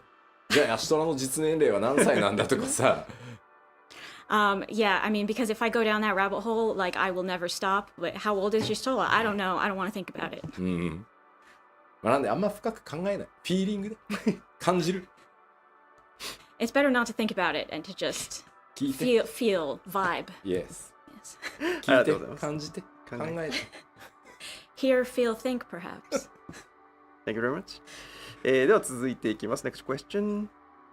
As I understand it, Emmett Selk and Hyslodias returned to the Ethereal Sea, so they can now be reborn. If their souls are reincarnated, will the people they become to be able to use creation magics like the ancients? なるほど。エメトセルクとヒトロダイウスは正界に帰り、転生できるようになったように見えますが、彼らの魂がもし転生したら古代人のような想像力を持つのでしょうか。まあ正解に帰って魂が浄化され再び肉体に宿るとしても、まあそれは原初世界の人としておそらく宿るのみですね。Well, their souls have been cleansed in the ethereal sea, so even if we say they're reincarnated, that's just their souls being reborn into new bodies in the source like everybody else. まあ分割されてないっていう、まあアゼムとハイデレンの術で一時的とはいえ復活してるのを改めて聖火に帰っていきましたけど、まあほぼ前例がないんで、まあ、どうなるのかっていうのは分かんないですね。まあおそらくは普通の人プラスアルファちょっとぐらいなんじゃないかなっていうのがイメージですけどまあ分かんないですね。As for what would happen if they were reincarnated in that fashion, we've never had an example of someone who was unsundered being reincarnated like this, so we can't really say for sure. I think maybe it would be just like a normal person, but maybe a little bit cooler, a little bit better, but there's really no way to say. まあこっからは僕個人の妄想ですけど、まああれだけやれることをやり託して世界に戻ったのであれば記憶も焼き付かず綺麗に現れるんじゃないかなって思ってるので、そんなもれを引きずって転生するイメージは僕の中にはあんまないかな。In my opinion, they really, at the end, they had accomplished everything that they had set out to do. So their souls would be completely purified. And I don't know if they'd even really want to come back. They have nothing remaining. They have no lingering memories to address. はい、ありがとうございます。Thank you very much. So the next question. Please tell us whether the star will be named Isseris going forward, or if we are sticking with Hydaelyn, also, does everyone know the name Iseris or just the Warrior of Light and their allies? 今後この星をアーテリスと呼ぶのか、今まで通りハイデリンと呼ぶのか教えてください。またアーテリスという名前は非化線と周辺の人だけが知っているのか、全世界の人に周知されているのかも知りたいです。まず今のところですね、光の戦士、主人公プレイヤー皆さんですね、その周辺で、週末の仕組みとか週末の結末っていうのを詳しく知ってる人はおそらくアーテリスって呼ぶことになるかなとは思います。I think people who are close to the Warrior of Light or otherwise very familiar with what happened actually in the final days might start to call it Atheris. で逆に世界中のそれらの真相を知らない大多数のエオロゼア人はこれまでと変わらず別に惑星ハイデリンって呼ぶと思います。On the other hand, most of the people on the star, most of your average Eorzeans would probably just keep on calling it Hydaelyn because they don't know any of that stuff. ただそもそも東方の人たちとかそれから新大陸にいるような人たちっていうのはもともと惑星ハイデリンと呼んでない地域もあるので統一されてないんですよ世界で。なので呼び方はまたそこに行くと星の呼び方変わる可能性はあるかなと思います。However, there are peoples in the East, for instance, or the New World who never called it Hydaelyn to begin with because they have different cultures. So if we visit those areas, we might find another name entirely. 一番実は困ってるのは宣伝チームじゃないかっていう気がします。I think the people who are going to be struggling with this the most is PR team. だって新規向けにさ惑星ハイデリンを巡る冒険があって言ってさ光の戦士たちがさいや分かってねえなアーテリスだろみたいな突っ込み受ける可能性もあるしさLike now if you make catch copy that says like oh a grand adventure on Hydaelyn then the Warriors of Light are just going to be like did no one tell them? すでにね、エンドウォーカー前の時点でエオルゼアなのかハイデリンか問題っていうのがすでに PR チームにありましたよね。We already, I mean, the PR team already had a problem if we call it Elzer or Hydaelyn. So, yeah, the bigger question. はい。Alright, thank you very much. 次の質問、シンプルなやつ来ました。The very simple question. Will Xenos come back to life again? ゼノスはもう復活しませんか？彼の肉体は、世界の果てでもなければ今みんなが活動してる場所でもない世界の割と断りとは切り離された空間に放置されてるっていう状態ですね。So, as we saw, Xenos' body right now remains in a dimension that is separate from our universe and all of its laws. ゼノスの運命に関しては正直カットシーンで結構丁寧に演出したのでそれを見た直感がそのまま答えです。はい。I mean, we depicted his ultimate fate at length in a cutscene, so I think your answer is to watch that and see how you feel. ちゃんと呼吸っていうか心臓止まる演出されてるでしょ？ I mean, we did show him stop breathing and his heart stop beating, right? はい。はい、ありがとうございます。Thank you very much. では次の質問です。Next question. If you look at the source and its reflections today, they are inhabited by various races such as Mikote, Aura, Lalafels, and the like. However, all the ancients seem to be of a hero-like race. Is there a lore regarding how mankind came to have such varied appearances? なるほど。現在の現象世界、共造世界にはミコッテ、アウラ、ララフェルなど様々な外見の人がいますが、古代世界にはヒューラン風の人しか存在していないように見えます。今のようにいろんな外見の人が現れた理由について設定があれば教えてください。全然質問が頭に入ってこなかった。コメントでさ、ごめんね。はい、本当にいやゼノスがさ、友よ無人島で待っていたじゃんっていうのを見ちゃってさ。It's really distracting because I'm looking at the comments and everyone is writing like Xeno stuff like my enemy, my friend. So Welcome to the island. 無人島だっつってんだろ。Look, just leave us alone. Okay. で質問はですね。種族がはい。古代人は全部ヒューランっぽいいんだけども、いろんな種族外見の人がいるけども、なんか設定あるんですかっていう。 But races, yes. 世界が分かたれた時に、まあ、人っていうのが全ての生物が不完全なまず存在になりました、Okay, so when the world was sundered, all livings became so-called incomplete.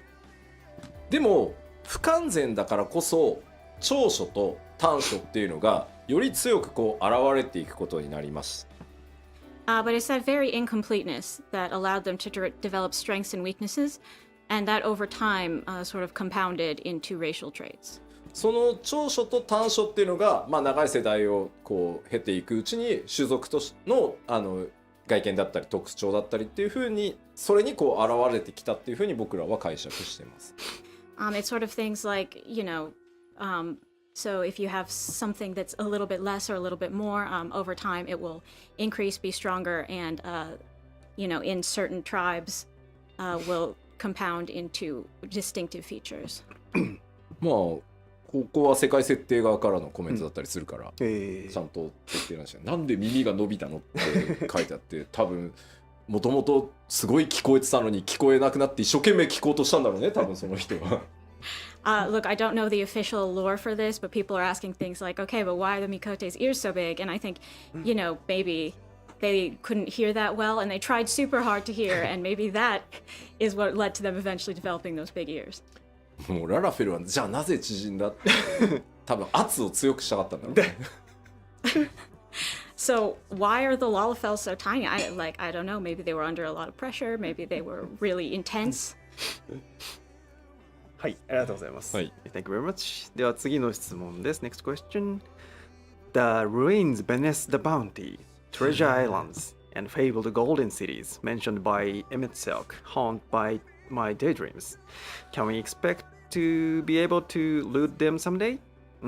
エメット・セルクが言っていた壮大な伏線、北上海に、潜む海底遺跡、秘宝の島、まばゆき黄金鏡などが気になって仕方なく夜しか寝られません。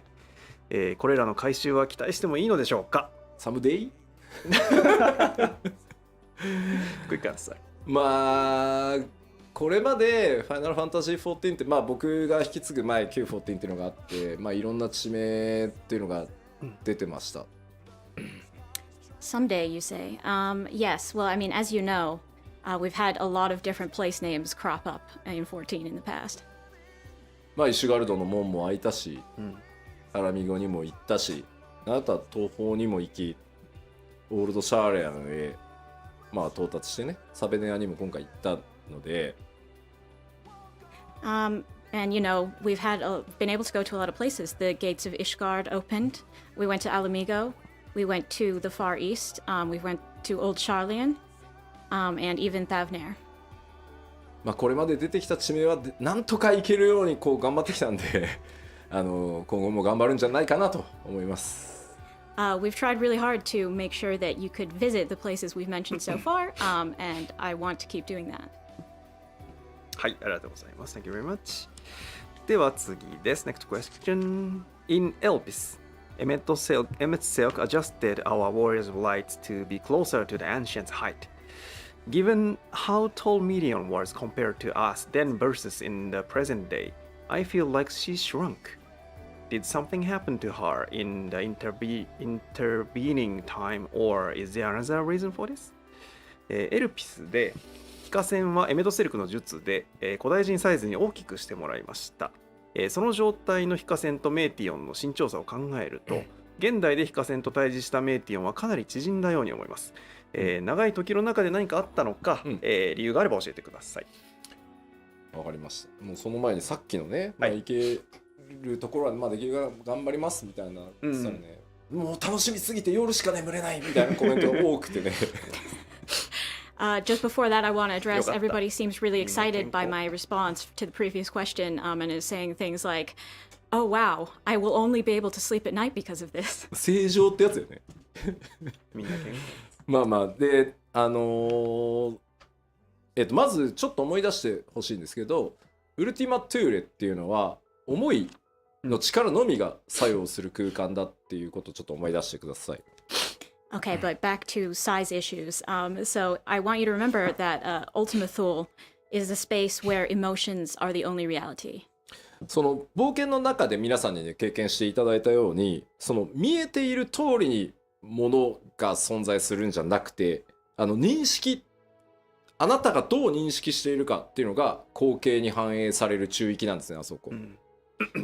So what you see when you're in Ultima Thule is in accordance with the Warrior of Light's internal experience, not some kind of physical reality that's out there.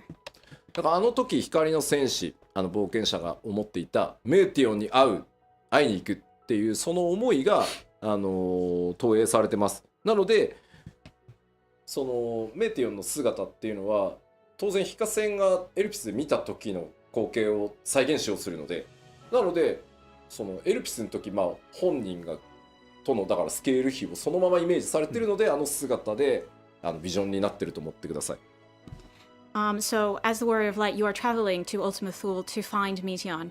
So the space reflects that, and it reflects your internal perceptions. And the Warrior of Light has memories of Meteion from Elpis. In a certain proportion relative to themselves. So the Warrior of Light is thinking, she's about this tall. And that's why she appears that way in Ultima Thule. だからこれはそのウルティマトゥーレに現れたエメトセルクやヒトロダイエスも同じで、そのあくまで中域はデュナミス、思いの力がビジョンを取るので、やっぱり相対的に光の戦士である自分から見た時のスケールで、再現されてるって思ってもらえれば良いかと思います。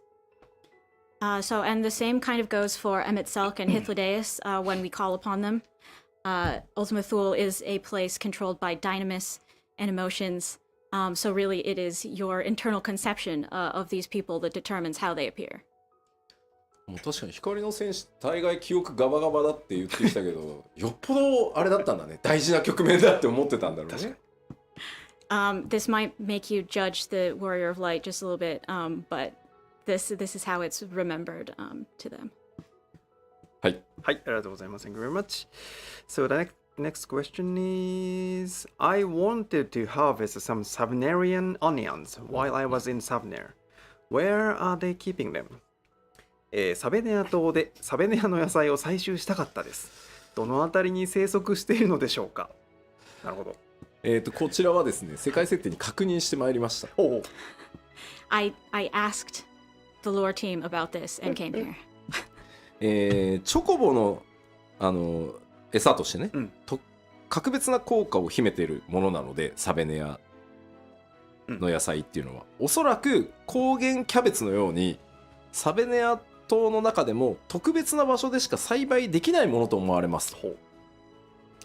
So these Thavnarian onions have these surpassing effects as chocobo feeds, so they must be a really unique cultivar. And I think similar to, in real life, the cabbages that can only be grown in a certain village in Gunma, they're probably only available in a very small area of Thavner. すべてはライブ班ノンコンバットコンテンツチームという名の神様の、さじ加減次第ですというふうに回答が来ております。Such things, they are dictated by the whims of the gods that we call the non-combat content designers. つまりこれはあれです。華麗に世界設定からライブ班へヘイトをスイッチしたということですね。シャークされてしまいました。In other words, it's their fault that this is how they've interpreted the setting. 仲良くやってください。はい。ありがとうございます。Thank you very much. では次の質問です。Were Zodiac and Hydlin completely destroyed? Or are there still sundered parts of them on the other reflections? なるほど。ゾディアクとハイデリンは今回で完全に消滅したのでしょうか、それとも共造世界には分かたれた体があったりするのでしょうか。どうでしょう。これはもう明確に答えてしまいますが、ハイデリンは完全消滅です。I'm just going to give a straight answer here, and that is Hydaelyn was completely destroyed. そしてですね、ゾディアークに関しても、ファダニエルに乗っ取られて核を完全に破壊されたので、ゾディアークも完全消滅です。Similarly, Fan Daniel crushed Zodiark's heart, which is his core, and that completely destroyed Zodiark. 各共造世界にこう分割されて封印されてたんですけど、ゾディアークって、だからまあ見てもらえれば分かるんですけど、ゾディアークっていくつかのパーツまだなんかこうワープしたかのようなこう次元の別次元にこの先あるみたいな感じになってると思うんですけど、各共造世界に当然封印されてたんですけど、本体が完全消滅したのでそれらのパーツも全部消滅してます、同時に。There were, of course, parts of Zodiark in the other reflections. When he was sealed, he was split across all of them. But at the same time that his main body was destroyed, they all would have also faded into oblivion. はい。なるほど。ありがとうございます。Thank you very much. では次です。Next question. I don't really understand why the Warrior of Light messing around in Elpis didn't create any alternate timelines. Can you explain what happened? 非化線がエルピスで過去に干渉した後、未来が枝分かれせずにつながった理由がよく分かりませんでした。その辺の仕組みを教えてほしいです。まあ正直なところ自由に解釈していただいても構わないっていうのがまず前提です。Well, I think the most important thing is to say I think you all can come up with your own theories for this one. ただまあ僕個人の解釈としては、まあそもそもつながっていたんだっていうふうに解釈してます。My personal interpretation is that the timelines were always the same. でまあつながらない可能性っていうのも当然あったと思うんですけど、ヴェーネスが光の戦士に対してまあその全力で対応してきた結果、なんとかつながったんだろうっていう解釈もまあできるかなと思います。Another interpretation you could have is that maybe Vinal worked really hard behind the scenes to make sure that the timeline didn't go awry. まあだからそのベネスが描いた計画っていうのに光の戦士はまあ知らないうちにこうね全力を持って皆さんがこう対応してきたことによってまあつながっていくという奇跡が起きたんじゃないかなと。And, you know, therefore, the Warrior of Light was sort of always acting in accordance with this plan of Vinaz, so the timeline that we're aware of didn't change when we went back to affect it. 嘆きの海で初めて光の戦士が降り立った時にアルゴスが懐いていたという時点で、つながることが確定したかなという認識ではいます。I personally think that when we went to Mare Lamentorum and we first met Argos, and Argos, you know, really took to us and we were able to ride him, that is basically proof that, okay, at that point, the timelines were going to work out. まあ6.1 で強くてニューゲームに行月のフィナーレ対応するので、もし気になる方はもう一度ね全部見た上でもう一回おさらいしてもらえるとまた見えてくるものあるんじゃないかなと思います。We are adding all of this stuff to New Game Plus in 6.1. So if you're interested in this, I suggest you replay it and think about this question while you're playing. はい、ありがとうございます。Thank you very much. So going to the next question. 次の質問いきます。はい。In the trailers, only the Warrior of Light seems to age, where the other characters always look the same. Will we ever get to see a grown-up Alfino and Alize? トレーラーでは主人公である非化線の年齢だけが上がっていて、他のキャラクターは年齢が変わっていないように見えます。アルフィノ・アリゼが成長した姿を見られる日は来ますか？悩ましいんですよねこれ。That's really hard to say.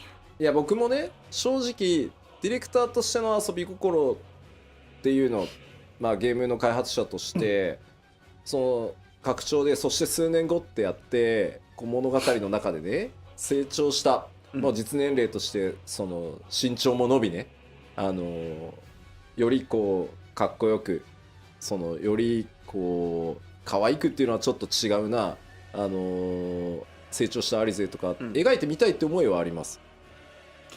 On one hand, so as a director and the developer myself, it sounds fun to me when I think about depicting, you know, years later, a taller Alfino and Alice who are cooler and maybe cute in a different way.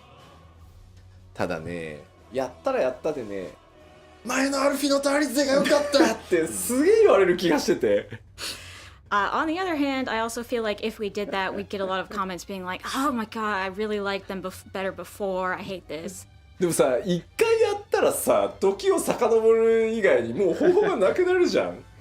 And you know, if we do it once, we can't go back. So that's a problem. だからなんかちょっとやりづらいんすよね。So it's kind of hard to pull the trigger on that one, I think. まあなんか、ワンピースっていう漫画とかでよく原作者の小田先生がコミックスのコラムというかねコーナーで読者の皆さんに何歳になった頃のゾロを見たいですとか言ってまあ書かれてることがあるんですけど、まあ、あんな感じでもし年を取ったとしたらみたいなのをアートとしてちょっと作ってみるとかはありかもしれないけど。Sometimes you'll see with manga like One Piece, the author Oda Sensei, he will have a corner where he answers readers' questions, and they might say like, "Oh, I want to know what Zoro would look like at such and such age," and he'll draw that for them. So if it's sort of like a what if scenario, we might be able to give you something in that vein. あれだね、意外とコメントではシナリオ上はそれはやらなくていい、なんか何年か飛ばして成長した2人が出てくるとかまあ別にいいよ、やらんでいいよっていう声結構多いな。I'm getting a lot of comments that are like, it's really fine, like no matter how many years pass, it's fine if you just leave them as is. コラム的にアートをやってほしいはすごい do it っていうコメントがすごい見ますね。Yeah, we see lots of comment to draw special artwork. I see lots of do it. 言ったらもうめっちゃまた do it になってる Do it. Everyone's just yelling do it over and over. はい、いやでも相当慎重にチェックしてフィニッシュしないと怖いな。変なことになる。We really have to be careful about the heights then. I'm kind of freaked out. はい、ありがとうございます。次の質問いきます。Moving to next question. Bernard said that not even her soul would remain. But what does that mean? I'm really fond of her character and would like to see her again. ベーネスは魂も残らないだろうと言っていましたが、魂が残る残らないの違いは何でしょうか、好きなキャラなのでどこかでまた見たい気もしております。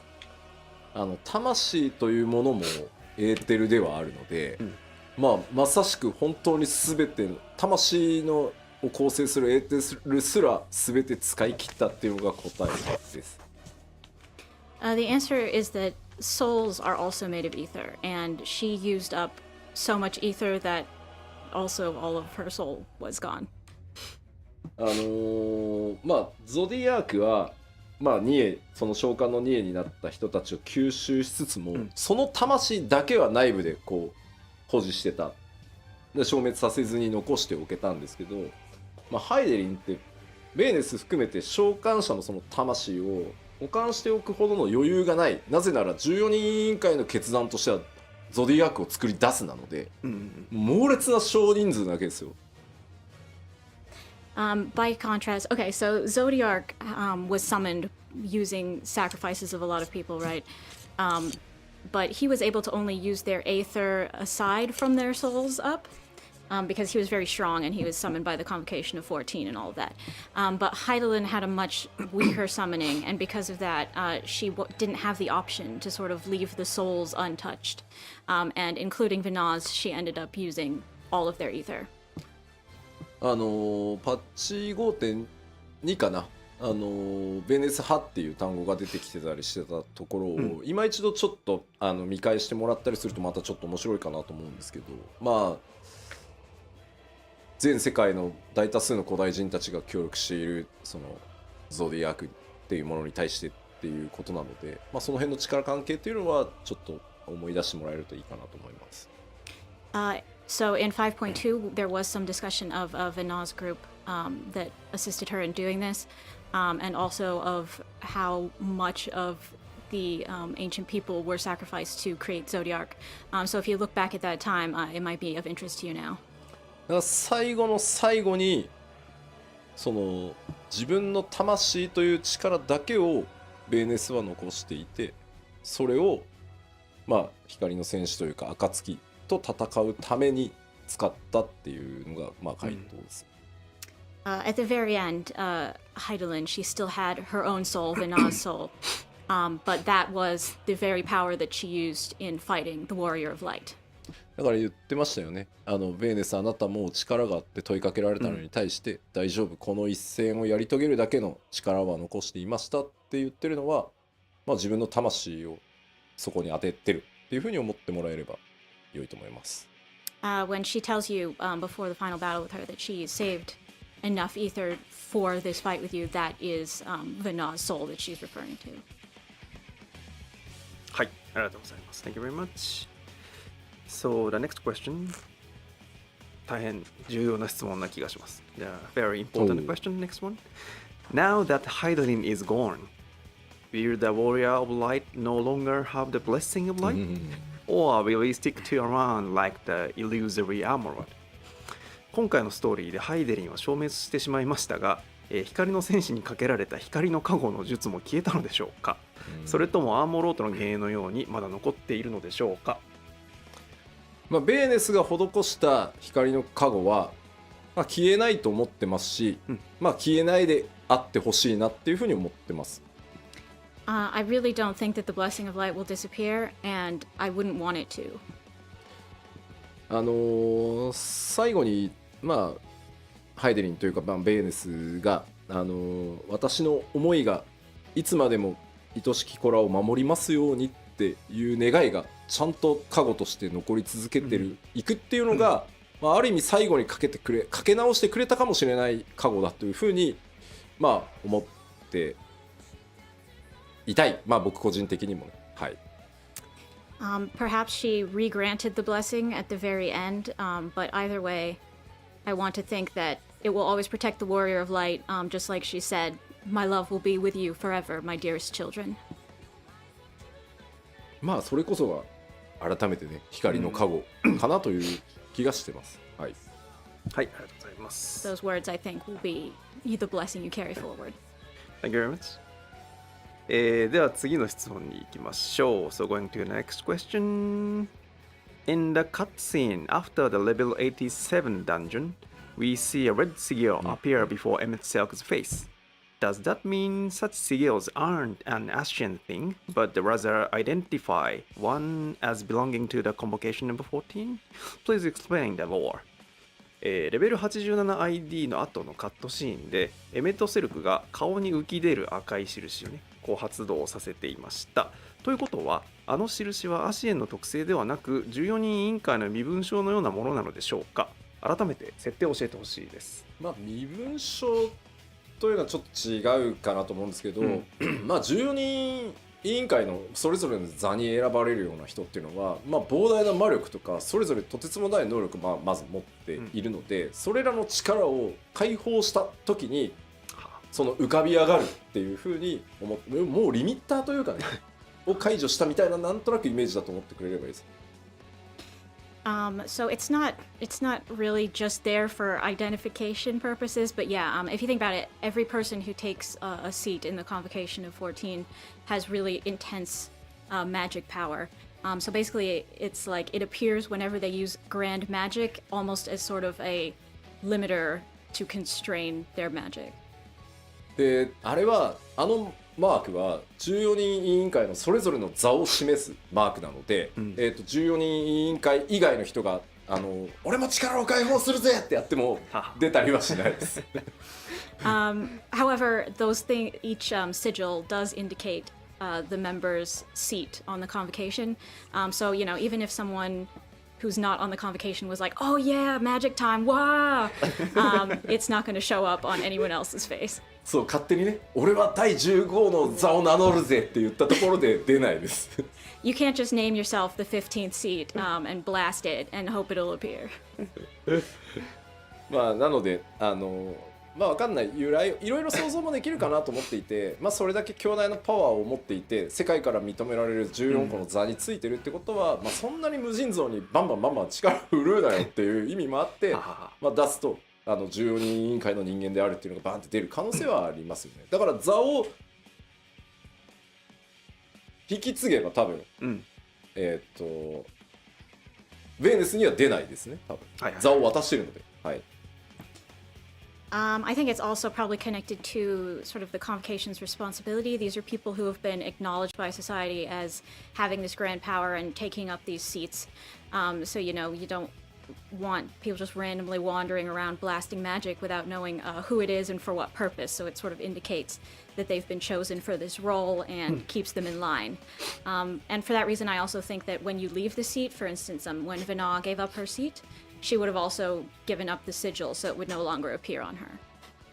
吉田の座はって聞かれて吉田の座はね、継ぎたい者が誰もいなくてちょっと寂しいんですよ。So people are talking about the seat of Yoshida, but it just kind of makes me sad because I think there's nobody who could take up the seat if I gave it up. しかも紋章も出ないからね。Also, I don't have a cool symbol on my face.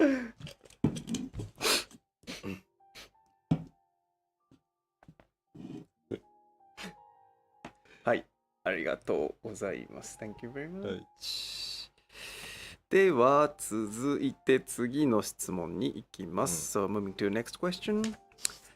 In concluding this story, were there any threats you found difficult to wrap up, or bits of lore that you secretly changed or disregarded? 物語を一旦完結させるにあたり、回収が難しかった伏線、こっそりなかったことにされた設定やなかったことにしたい設定はありましたか？こちらもですね、世界設定チーム、小田さんからいただいてきました回答をね。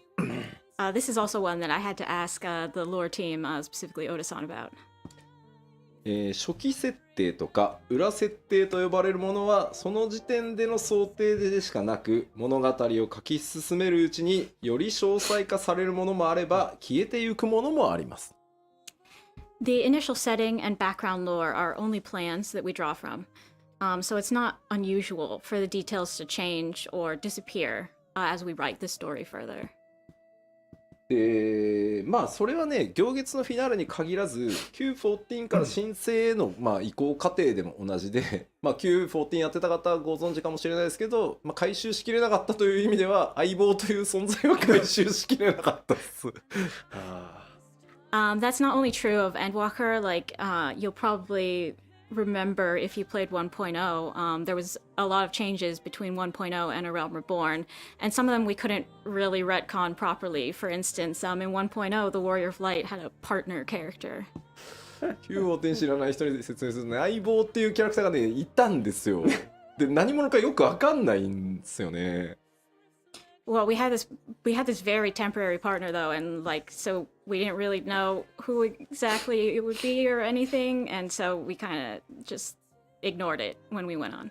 だからあれは共造世界の自分が来てたんだとかね、いろいろなんかこじつけようかなとも思ったんですけど、もうどうにもならないんだっていう。When you're making this world, you're sort of just like, I don't know what to do, and you'll just sort of sometimes ignore things that are inconvenient. なので時々ありますよ。付箋として使おうかなと思ってたけど、使えないからもうそのままにしておこうっていうのもあるけど、大部分は綺麗にいけたと思う。黒曜石サビクなんかはまだいけるかなとは思ってたりするからあれですけど、はい。And so yeah, there are some things where you'll just be like, we'll just ignore that going forward. But in most cases, we do try to wrap up things, and maybe if there are things we haven't addressed yet, we can wrap them up in the future. はい、ありがとうございます。それでは続いてですが、next question. Will we have a chance to learn the identities of the full convocation of 14? 今後14人委員会の構成員について全員の、真の名前を知る機会はありますか？黒成績、黒曜石ってさ、めっちゃ突っ込まれてる。黒成績ですね。はい。黒成績。で、14人委員会のその座とともにあるその真の名、マナに関してはすでに決まってはいます。はい。So yes, we have decided the true names and identities of every convocation member. それらを皆さんが知る機会があるかどうかは今後の展開次第ですねって悪い顔をして終わっておきます。Whether we tell you that in the future sort of depends on how the plot develops. Sorry to tease you. スマイル。ありがとうございます。では続いていきましょう。次の質問です。Going to the next question. Benar had good intentions and her plan worked out in the end. But as a result, the world was sundered and most of the ancients suffered for it. Was sundering the star really the only way to save it? ベーネスは善意の上で行動して結果的に良い方向にはなりましたが、その経過では世界を分断し多くの古代人を不幸にはしました、今回の結果を導くためには世界を分断するのは必須だったのでしょうか、まあシナリオ系とかはなっちゃんとも話をしてこうテキストをまとめているんですけど、その回答をね、まあ少なくともベーネスってヤシトラがまあ推測したようにエーテルが強すぎる古代人ではデュナミスにそもそも干渉することができない。結果その終末を根本的に止められないっていうふうに考えてます。So I also consulted with Natsuko Ishikawa and the scenario team to come up with an answer that hopefully will make sense when we explain it. But at the very least, as Yashola theorized, Vina believed that the ancients, being so dense in aether, could not control Dynamis, and so she thought that they could not have stopped the final days at its source. じゃあ別にそのゾディアークで、まあ、根本的に解決できなかったとしても天の断り、まあ、つまり天脈を強化して、まあ、絶望ビームを弾き返してるんだからそのままなんとかやってきゃいいじゃん、としたとしてもいずれ今の古代人たちの考え方では、まあ、大敗的な末路をたどってしまうだろうっていうのもそのまあヘルメスの言動とかを見てても自分自身気づかされるところがあったんだろうなというふうに思ってます。So, you know, there were the other ancients who thought that, okay, we summon Zodiark and that'll be our solution. But she saw them summon Zodiark and sort of use that to deflect Meteon's despair beam and thought, you know, even if we do this, if we keep going along as we are, the ancients, the rest of the ancients will probably be unable to change. When she's looking at Hermes and everything, she thinks, okay, we can't change as a people and we will always be our own undoing. まあ確実とは言いはしないですけど、最終ダンジョンのラストレムナントのフェーズ3ラーラーが暴れ回ってるところは、なんとなく古代人たちがあのまま続いていったらこうなってただろうなっていうイメージで作ってはいます。If you look at the dungeon, the dead ends, at the very end there's a boss called Dala, and that is sort of our vision for what probably would have happened to the ancients if they had just continued as they were. だからそのために世界を分割して人が持つエーテルをとにかく薄くしていずれデュナミスっていうものを使いこなし、人が終末そのものと戦えるようにしたっていうのがベネスの考えです。So for that reason, she chose to sunder the star to dilute mankind's ether, so that someday they might be able to use Dynamis and to fight back against despair and the final days at the source. まあ、本人も言ってましたけど、これは善悪で語られて良いわけではなく、その行いが果たして正しかったのかどうかっていう苦悩はベーネスが全部自分で背負っているっていう感じですね。As she herself says, this is not really a simple matter of good and evil, and she agonized over whether her decision was correct, and took all of that upon herself for all of this time. でもね、僕特に思ったんですけど、まあ、皆さんこうベーネスすごくいろいろな思いをねプレイヤーの皆さん感じ取ってくれて、すごくこうベーネス疑ってごめんよと、ハイデリン悪いやつじゃなかったってなってるんですけどI think everybody has a lot of different feelings about Vina, and you know, we wanted to communicate that, you know, Hydalin's not a bad guy, but こんなね世界を分割して人を14に分けてそのデュナミストを使ってね、その終焉を歌うものにぶつけようなんていうことを決断し考えれる時点でやっぱり彼女も古代人なんだなって思うんですよ。But it's this very decision that she made to say, okay, I'm going to split everybody into 14 parts so they can use Dynamis, so they can kill the Endsinger. That decision really makes me think, yeah, she was definitely, Vina herself was definitely an ancient, huh? だから 5.0 の、ラストでね、エメト・セルクがこれが最後の、最低だ、反じるっていうことをやるでしょ。何度も反じてきたんだと。その度になり損ないどものなんかダメなとこ見てきたんだ俺って。もういいよ、じゃあ最後もう一回だけ見てやるよって言うじゃない。At the end of 5.0, so we find out that Emmett Selk, this whole time, he's been making these decisions about all of humanity, about how they were imperfect creatures these days. But at the very end, he gives you one more chance and reevaluates his judgment. で、今回ヘルメスもやるでしょ。改めて正しく判じよう、人の行く先を。ものすごいなんか不必要なぐらい公平性にこだわるじゃない。その自分の記憶も全部消しておいて、自分は人間側につくから何してんの君っていう。Hermes is also concerned with this to the degree that he erases his own memories so he can once again reevaluate humanity and everything. He's really concerned with fairness and humanity's worth.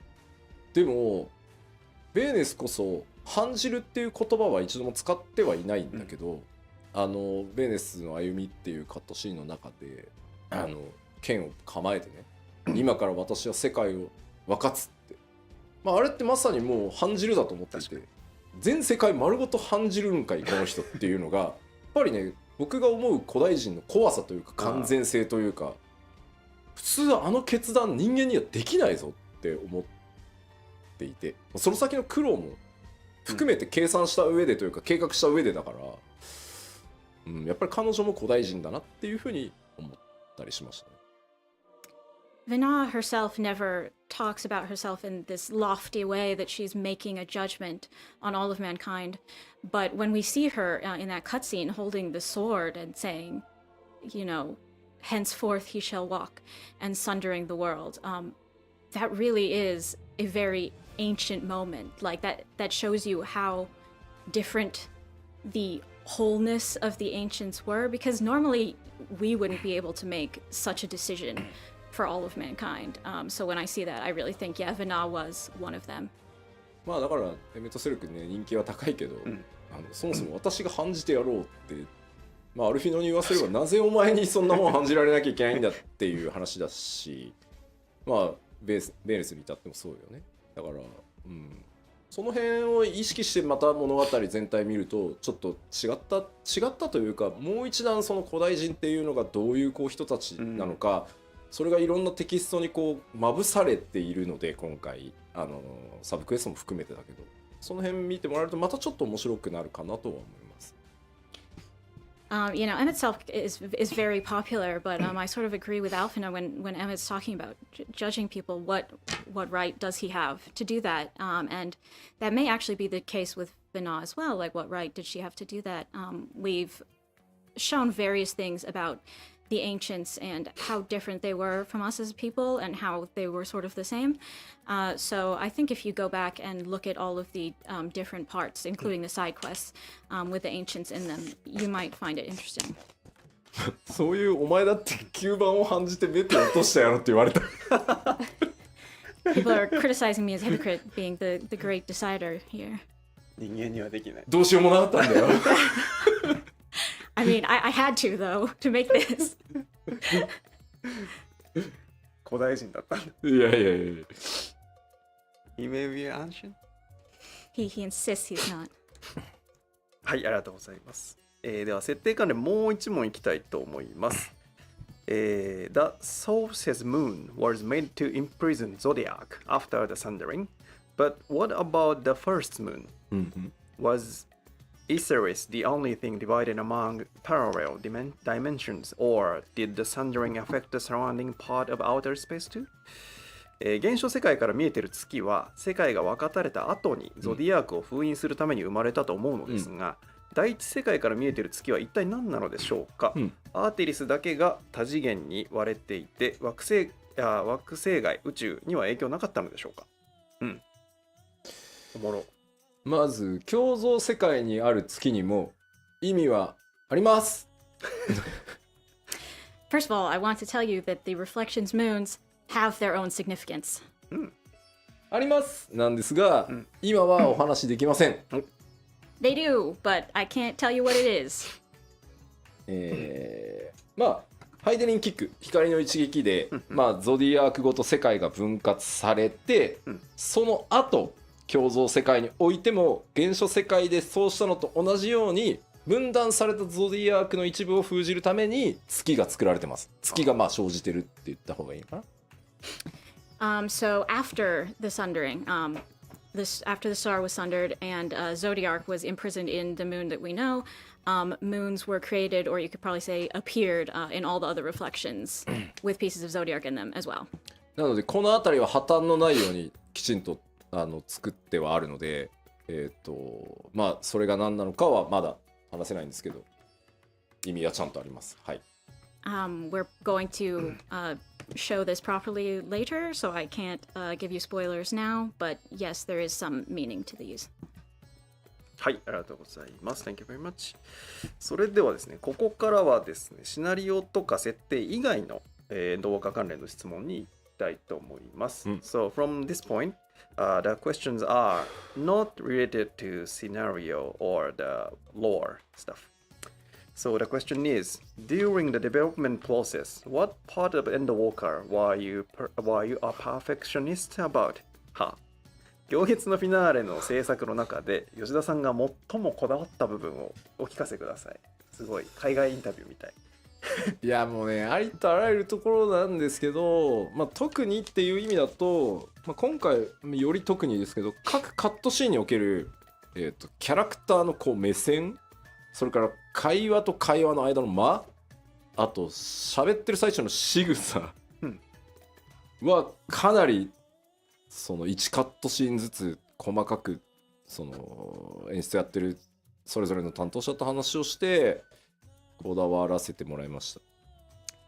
So if we're just saying the things, okay, that I am the very most particular about, this time I would say in every single cutscene I was concerned with the direction the characters were looking, and also the time between dialogues and conversations, and also the motions, especially at the beginning of each character's speech. なんか目線と間って僕特に大事だと思っていて、やっぱり演出する上でその目線って顎を向けることが目線なのではなくて、やっぱり目から先に動く、で首を振らなくても目って感情が出るので、そこをねやっぱりこうとがきにその視線を送るってあったとしても、首が動いて顎ごと動くのか目線目だけが眼球だけが動くのかって全然違うんで、そこはかなりやりました。Personally, I think the direction of the gaze and how your gaze works is really important. Your eyes convey a lot of emotion. It's not just, okay, your whole chin moves and that's your gaze, right? So in the stage directions and such, I was really concerned with, okay, are your eyes going to move first? Is their whole head going to turn? What's the most natural way to convey this expression? あとは基本的に F14 の場合、プレイヤーの皆さんにテキストの進行度合いとかはちゃんと自分のペースで決めてほしいと思ってるから、まあボタン送りがあるんですけど、それを許さない、ここはもう演出マックスでいくから自動送りのみっていうシーンに関してはやっぱり喋った後に言葉を飲み込んで次の言葉を発するとか、受けた相手がそれを飲み込んで自分なりに咀嚼してから答えを返すっていう、その無言なんだけどその間ってとても大事、みんなにいろんなことを考えてもらうために大事なので、そこもかなり今回しつこいぐらいちょっと調整させてもらいました。Also, usually we like to have 14 as a game that you can play at whatever pace you want to, but this time we had a lot of scenes where they would go on autoplay through the text. And when a character talked in these scenes, I really wanted the other characters to take a little bit of time to process those words before responding, because that's important processing time for all of you as well. So I was kind of probably annoying about how particular I was about this.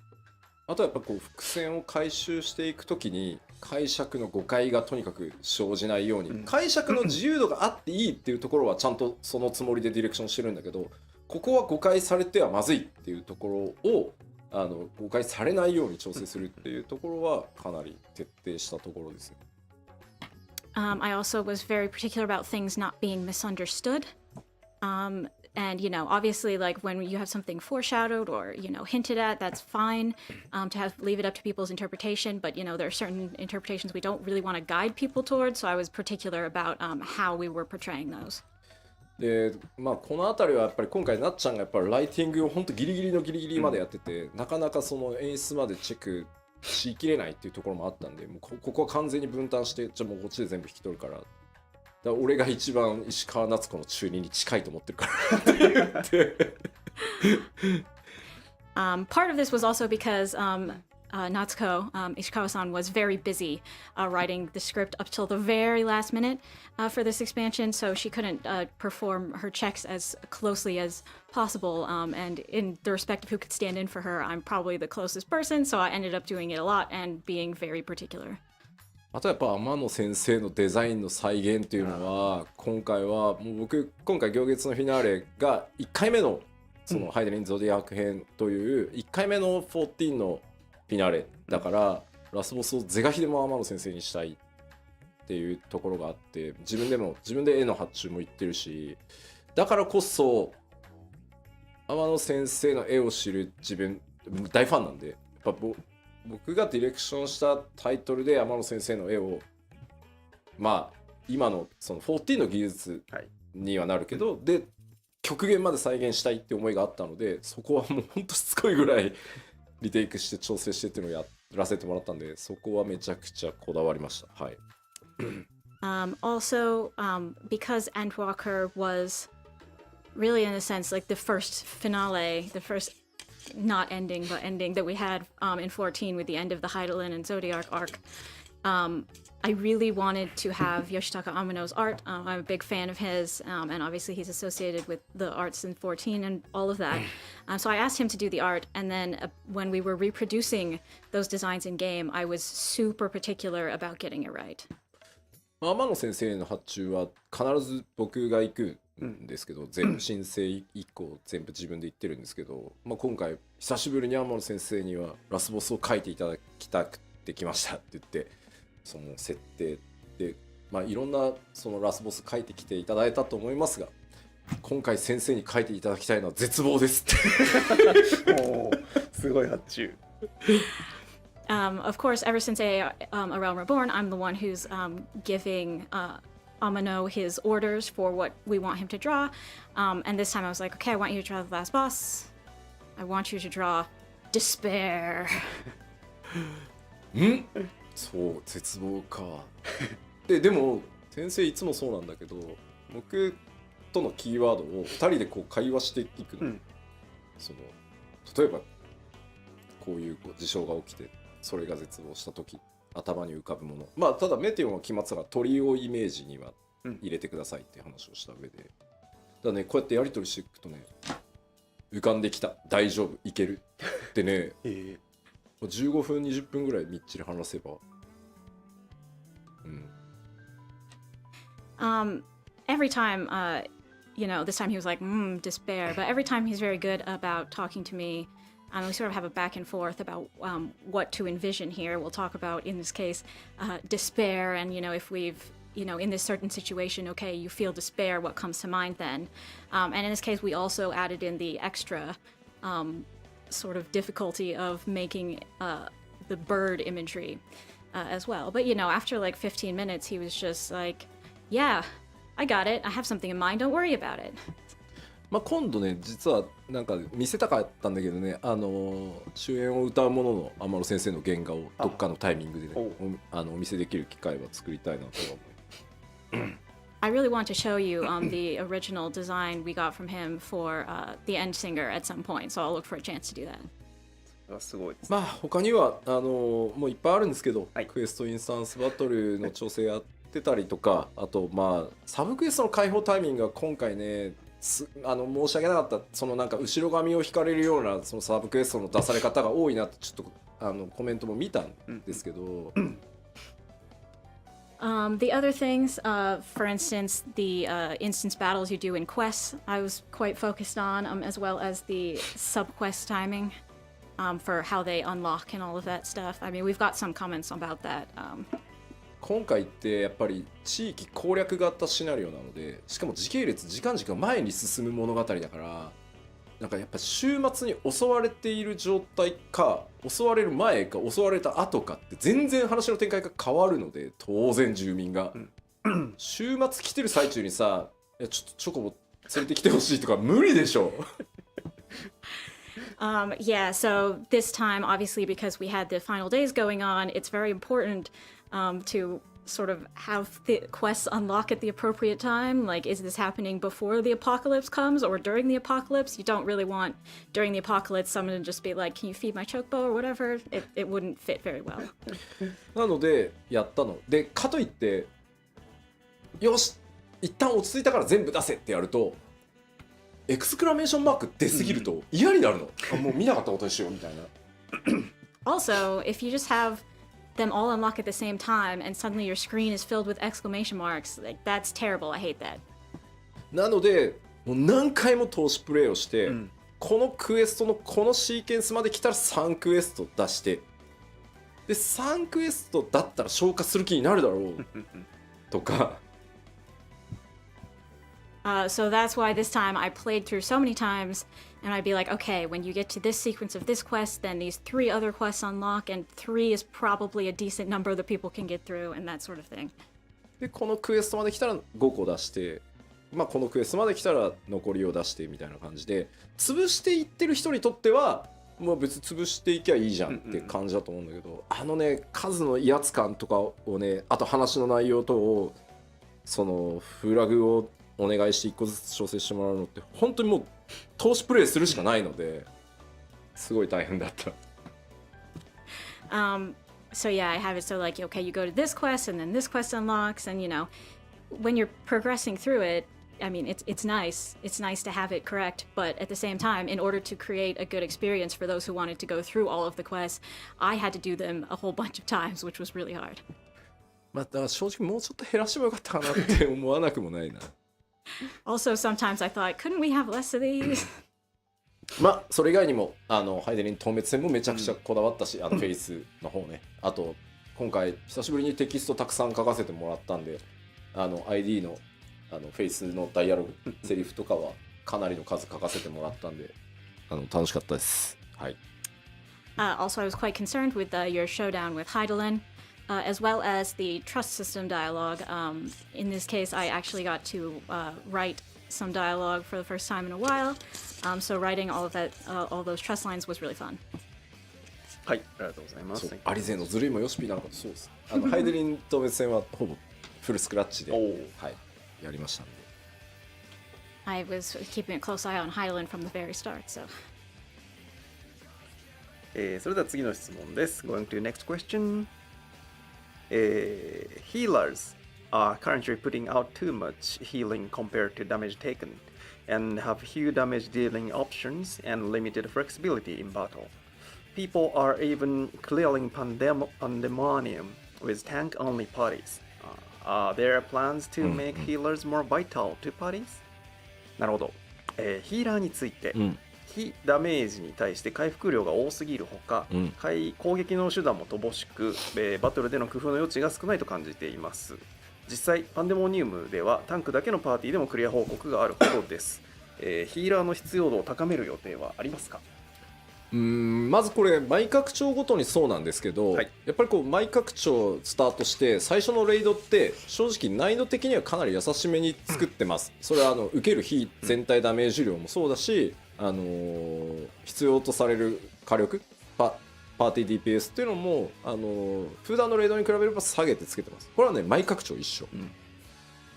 Right, so I want to emphasize that we've done the same as we did in every previous expansion here, and that's at the start of the expansion we sort of hold back on the difficulty for the raid in terms of damage taken and damage dealt and that sort of stuff. we make it a little bit easier so as many people as possible can clear.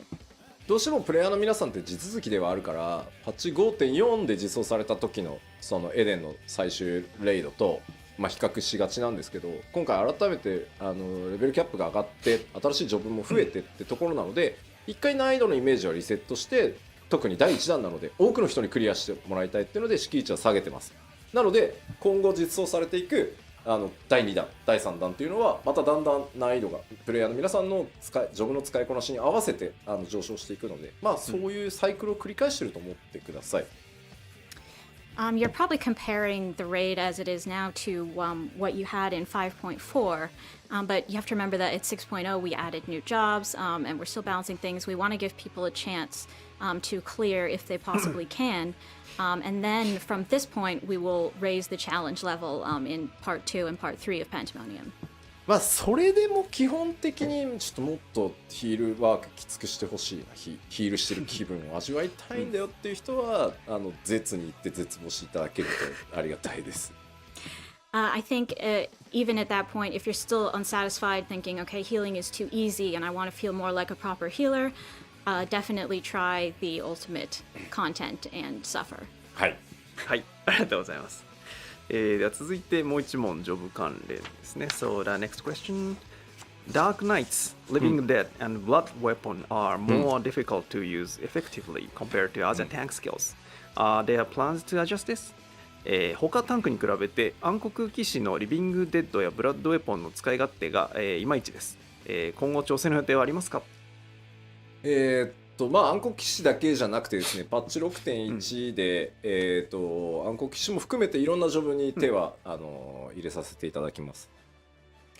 So not just Dark Knight, but a whole bunch of jobs will be adjusted in patch 6.1. で皆さんからのねフィードバックはかなりちゃんと見てますんで、それらを含めてできる限り要望にお応えできるようにね6.1 していきたいと思ってます。We are looking closely at all of your feedback.And we'll fulfill as many of your requests as we possibly can in 6.1. 今まさに質問のあったその暗黒騎士のリビデとかに関してはもう今調整案が出てきて進んでるので、何かしら手は入ります。はい。We are definitely adjusting Living Dead, so you can wait and see how it goes. で特に結構今ちょっと辛いんだけどって言われることの、貴公子とか、あと白魔導士っていうのももちろんフィードバックを拝見しながら調整対象になってますんで、もうちょっとお待ちください。We've also definitely seen your feedback about Machinist and White Mage that you're having trouble right at the moment, and we are working on that, so please wait just a little longer. あとは竜騎士でね、ジャンプの硬直をもうちょっと短くっていうのも硬直を短くする対応は入れて今テスト中なので、そういうプレイフィールに関わるところ、それから数値バランスに関わるところ、今回ね 6.1 また大きなプログラムコストかけて調整していけるので、で今日ここに上げてない名前のジョブもいろいろやりますんで大事なところ吉田が言わなかったって言って黒い煙が最近出るってよく表現されるんですけど、いろんなジョブ手入れますんで、はい、お待ちください。We're also looking at Dragoons who are concerned about the jump animation lock being too long. We're going to try to shorten that up. So we're going to adjust things that affect the feel of your gameplay in addition to just the numbers. And of course, I'd like to say that even if I didn't specifically mention your job today, we're still looking at feedback and making adjustments for those too. So please do not descend on us in a cloud of black smoke because I'm scared. はい、ありがとうございます。Thank you very much. では次の質問です。ちょっと前半でカバーされた気もしますが、Given that we now have Sage and Reaper, will you be increasing the number of glamour plates? リーパーと賢者が増えましたが、ミラージュプレートも増えませんか？ミラプリ関連はですね、各処理のアップデート、数を増やすとか、プレートだったら数を増やすとか、ミラプリを反映できるエリアを増やすとかチェストのサイズを増やすとか、いろんな候補があって、それぞれのコスト出しが終わって、やっぱ順番にしか対応できないので、まず今回最初パッチ 6.1 では、プレートの複数枚追加を行います。Right. So there are various requests that we need to address related to the glamour system, like the number of plates, the areas that you can use them in, the size of your glamour dresser. We can really only address these slowly in a systematic way, but we are working on it, and in 6.1 we will increase the number of plates. で、何枚が増えるのがその嬉しいかっていうのはちょっと個人差があるので何とも言えないですけど、それなりの枚数増やせてるんじゃないかなとは思ってます。はい。The amount of plates people wanted to increase by sort of differs by person. I can't tell you exactly how many we're adding, but I think it should be sufficient for the time being. で、まあそれを第一弾としつつ、はい、ボックスの中に幻影としてしまえる数に関しても大きく引き上げようとしていますし、それらあと着替えられる反映できる場所を増やしたいとか、それらいろいろ今やってますので、順次スケジュールが決まったら、まあとにかく 6.1 からミラージュプレート関連いろいろミラプリ関連ねアップデートしていきますよということだけお伝えしておきます。And yes, we are definitely increasing how many pieces you can store in your dresser and how many places you can use these plates. So when we can fit them in the schedule, starting in 6.1, we will be adding more features. はい。ありがとうございます。Thank you very much. では次の質問です。Next question. Will we be able to obtain gear such as Imperial Officers' armor and uniforms, Galarian Gunblades, Imperial Lab Coats, and Shalian Forum members' uniform in the future? なるほど。今後、ガレマール帝国の帝国士官の鎧や服、帝国式ガンブレードや帝国学者のコート、またシャーレアンの議員制服などを入手できるようになりませんか？まずシャーレアンの議員制服はね予定があるはず。So first of all, the Imperial Officer uniform is something we have already decided on. まあこれまで帝国はやっぱこう敵として描くことが多くて、なかなかそのガレマール帝国の内面とか人間としてのそのガレアン人っていうのを描く機会がこれまでなかったので、まあやめてたんですけど、まあ、行月のフィナーレでそういったところも描けたので、これからその 6.0 以降のパッチ報酬みたいな形で増やしていくのはまあありかな、そろそろ解禁してもいいかなとは思ってます。はい。Up until 6.0, we had mostly shown the Garleans as just these ruthless enemies. We hadn't really had an opportunity to show the normal people or other perspectives of that story. But now that we've done that, I think we could start releasing some gear that is Garlean themed. はい、ありがとうございます。Thank you very much. だんだん残り時間も少なくなってきましたが、もう数問いきたいと思います。Time is running out, but I'd like to continue a few more questions. The next one is, do you plan to implement the songs that played on the radio in Garemald as an orchestrion wall? ガレマルドのラジオから流れていた楽曲をオーケストリオン譜として実装する予定はありますか？あれ人気高いですもんね。いいですよね。私も好き。It's awfully popular. I like it.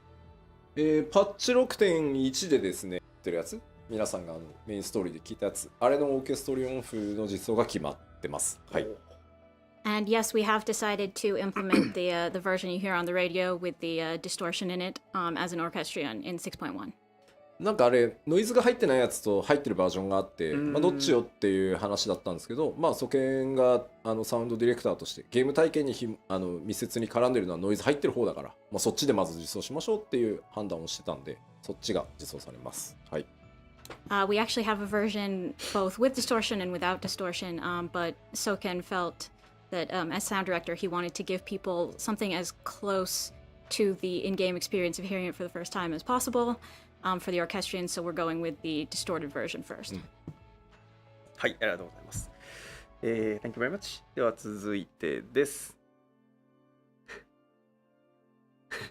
Were we able to take up residence in Shalian or the lunar facilities that the operates worked so hard to make some one day?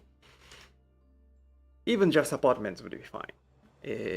レポリットが頑張って作ってくれた月の居住地やシャーレアンにはいつか住めるようになりますか？アパルトメントでもいいです。サムデイでいいんですよね。まあね。まあもうまずは石ガルドに住んでくれよ。追いつかないよ。Please just try living in Ishgard first. We cannot keep up. もうね、まあまあ今回ね 6.1 でハウジングの抽選システムもできるし、まあ全世界にさらにこうサーバーをね大幅増強していくっていうのもこの前発表させてもらったので、ハウジングに関してもやっぱりどんどんやっていきたいとは思ってるんだけど、マジで追いつかないんで。I mean, yes. So for 6.1, we've come up with the lottery system for housing. We've also announced we're increasing the overall amount of housing. So it's not like we won't do it or we don't want to do it, but maybe slow down a little bit. まあ詰めたら良いですね。If we could, that would be nice. What it did. That would be nice. ありがとうございます。Thank you very much. 次の質問いきましょう。はい Next question. Will you add minions for Emmet Silk, Hades, and Xenos? エメト・セルクやハーデス、ゼノスのミニオンは実装されますか？まあここはまあ何度か言ってる通りやっぱり役目を終えてないキャラクターっていうところに関しては、まあ僕が全権指揮取ってるところでもあって、キャラクターのミニオンは出す出さない僕が全部判断してるんですけど、まあ行月まで来たのでまあありかなとは思ってます。はい。Yeah, I'm the one who decides who we put out as minions, and I always hold back on putting out minions of characters whose roles are not yet done in the story, but I think now that we've done Endwalker, we can consider doing those. もうゼノスあたりは本望かもね。確かくっついてくるわけでしょ。ずっと許されついてくることを許されてるわけでしょ。Is it okay to put Xenos out as a minion? He's just gonna follow you everywhere. He should be happy. はい、ありがとうございます。それでは次で本日の最後の質問にしたいと思います。So the next question will be the last question of today. And the question is, do you have any updates regarding female Rosgal? なるほど。ロスガル女性について何かアップデート情報はありますか？いや、そういえば。僕らようやく行月出したばっかなんだよ今。Finally, we're done with Endwalker. Okay. ね、グラフィックスのアップデートもやるしね。ただもちろん忘れてません。And yes, we are working on a graphic update, but no, we have not forgotten about female Hrothgar.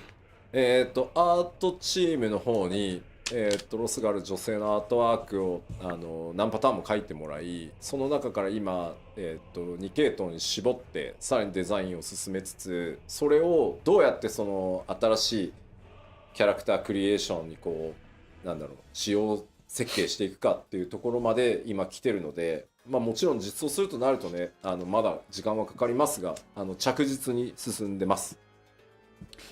So right now we've had the art team draw a variety of styles for possible female Hrothgar designs. We've picked two of them, and we're currently thinking about how those would look and what adjustments we would have to involve in putting those into character creation. So obviously it's going to be some time before we can actually implement them as a race, but we are working and we are making progress. まあ本当にやるのっていうコメントもありますけど、やるって言ったらやりますよ。People are saying, "Are you really going to do it though?" And if I say I'm going to do something, I will do it. だってやるって言ったんだもん。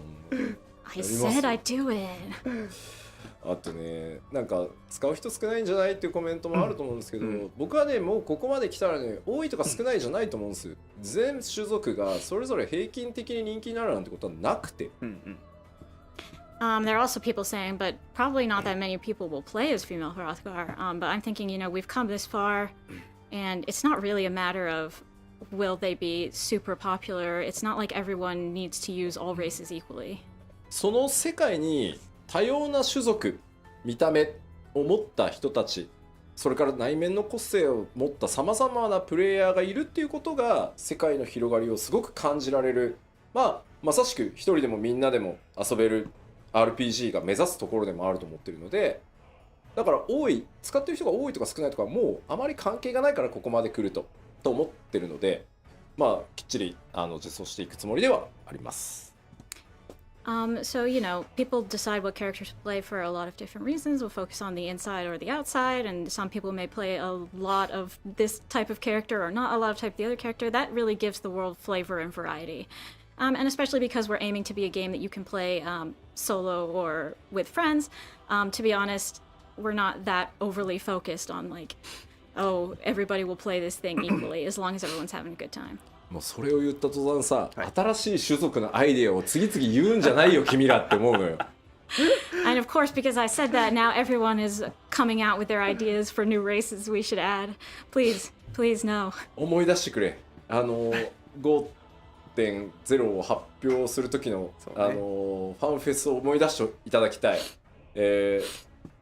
ロスガルの男性と、ビエラの女性をファイナルファンタジー14の種族実装の最後にしたいって思い出していただきたい。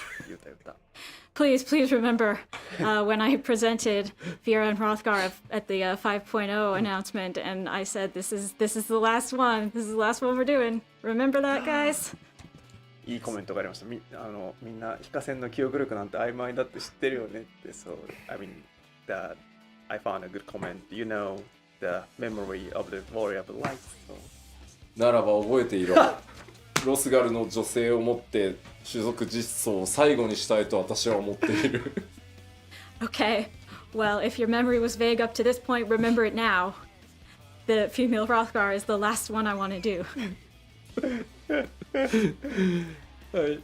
ありがとうございました。Thank you very much. So, これで、今日の Q&A はここまでとしたいと思います。So, this is the conclusion of today's Q&A session. Thank you very much for sending lots of questions. はい。ということで、PLL の残りの時間ですが、締めに行く前にもう一つトピックがあるということですよね。So, before closing today's Letter Live, we have one more topic to share. 何でしたっけ？ハウジングの件です。そ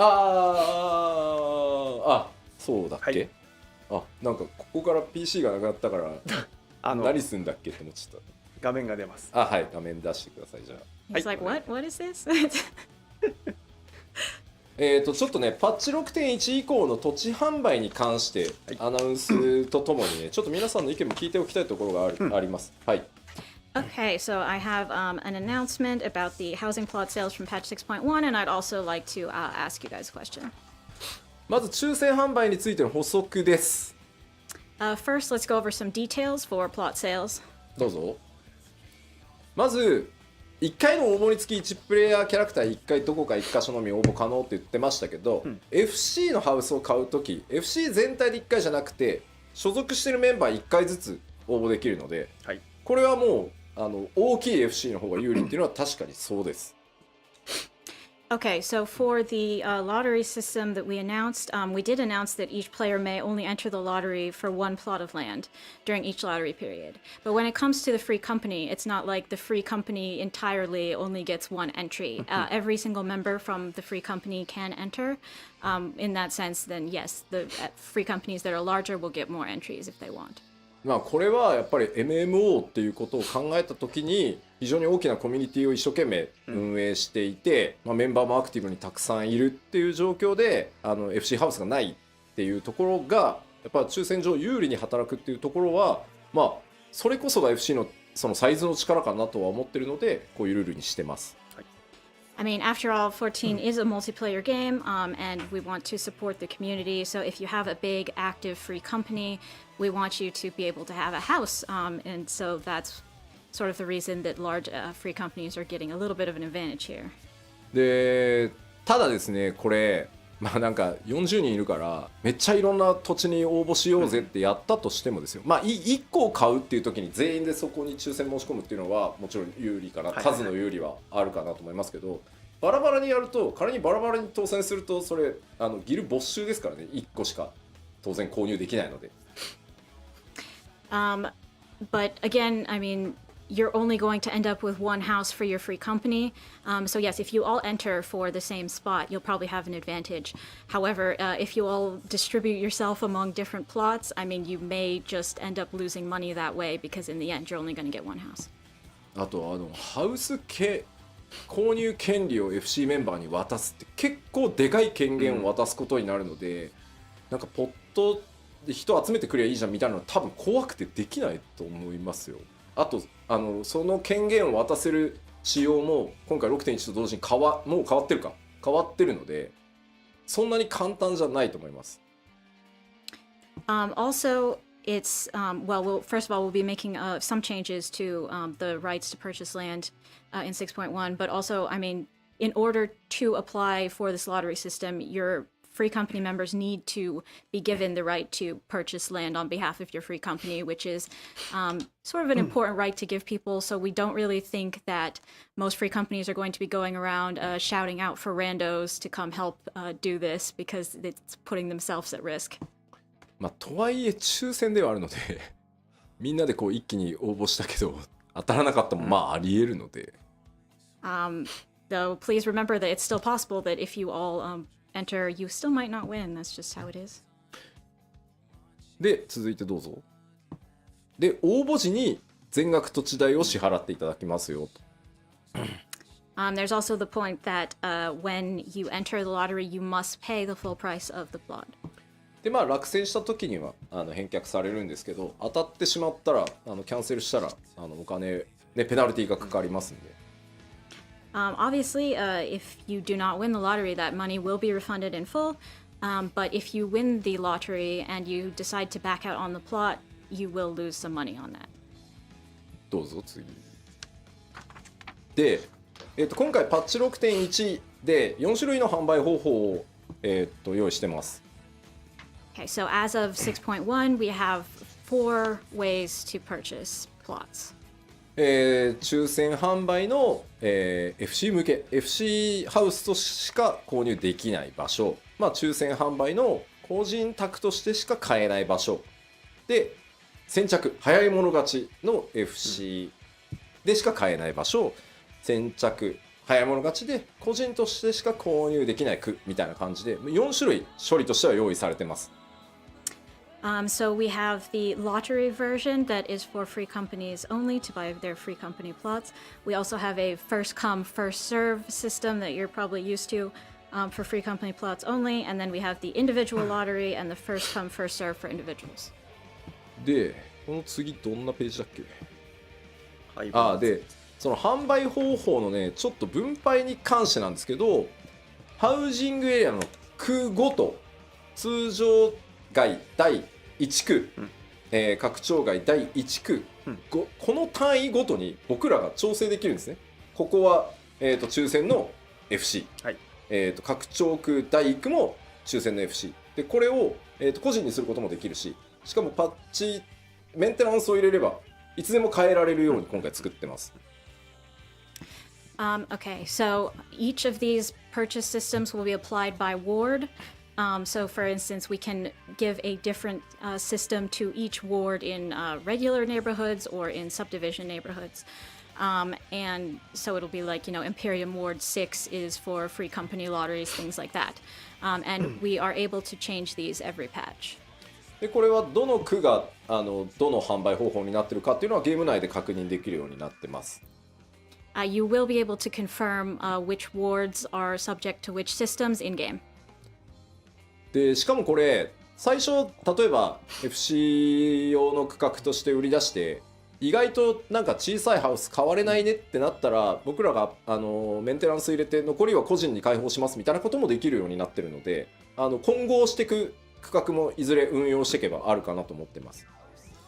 For example, if we have something set to free company system and then all that's left are small houses that people don't really want, we can always change that later. 次どうぞ。で、パッチ 6.1 では、全ての区画に対して FC 向けもしくは個人向けっていう抽選販売にだけする今のところ予定です。So our current plan is in patch 6.1, we want to assign all wards to the lottery system, either for individuals or free companies. でね、処理は用意してあるんですけど、早い者勝ちっていうのを今入れないつもりでいます、6.1。Right now, we are planning to not use the first come, first serve system at all in patch 6.1. で一応1区画だけ抽選じゃないやその早い者勝ちを入れようかっっていうのもある、なんか案としてはあったんですけど、どうです皆さん。We were thinking we could make maybe one section only first come first serve. But what do you guys think about that?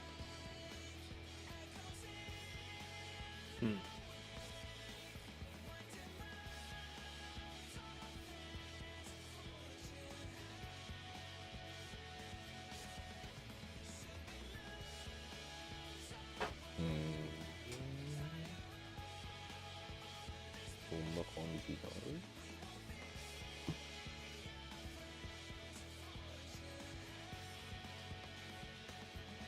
う。まあ全部抽選でいいの声が多いのは多いな。1区ぐらいは試しでもいいんじゃないっていう声もあるな。I'm pretty sure the majority is saying they'd prefer to have them all lottery, though there's a decent number of people saying, okay, just one ward, first come, first serve. ただね、その脳内シミュレーションしたんですけど、やっぱり1区だけでも先着があると、そのログイン戦争がすごいだろうなと思っていて。Yeah, we tried testing this, and even if we only have one ward set to first come first serve, it does kind of affect the login situation.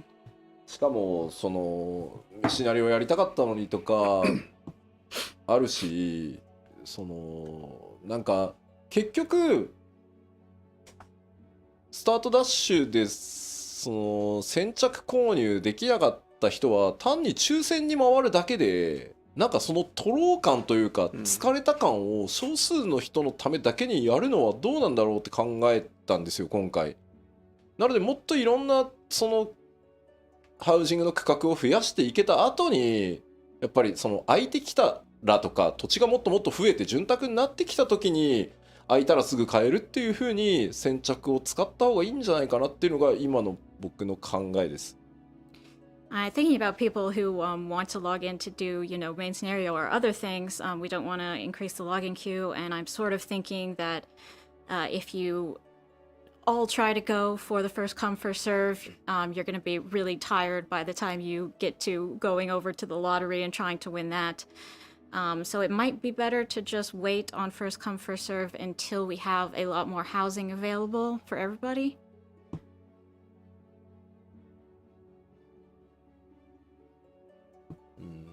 それならそれで良さそうだね、みんなね。そう言ってくれて。A significant number of people seem to agree with that. よし、じゃあ、今回は先着なしでいこうかなと思います。まあ、よりね、もし先着でっていう意図が強いとかいうのが、こんなアイディアあるんだけどっていう場合はフォーラムなどにね、またちょっとお寄せいただけると助かります。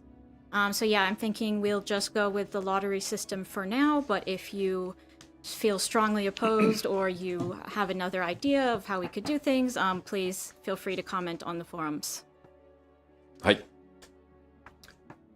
はい、以上で、土地販売についてのお知らせでした。So that's it for housing plus sales.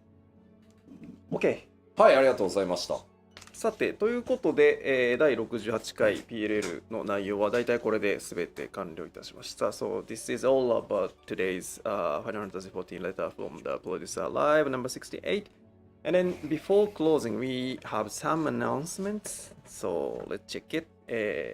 このまま締めに向かう前に、いくつかお知らせ事項が例によってございますので、そちらの確認をさせていただきたいと思います。はい、画面お願いします。最初のお知らせです。The first topic is フリートライアルです。フリートライアルが2月22日から順次再開いたします。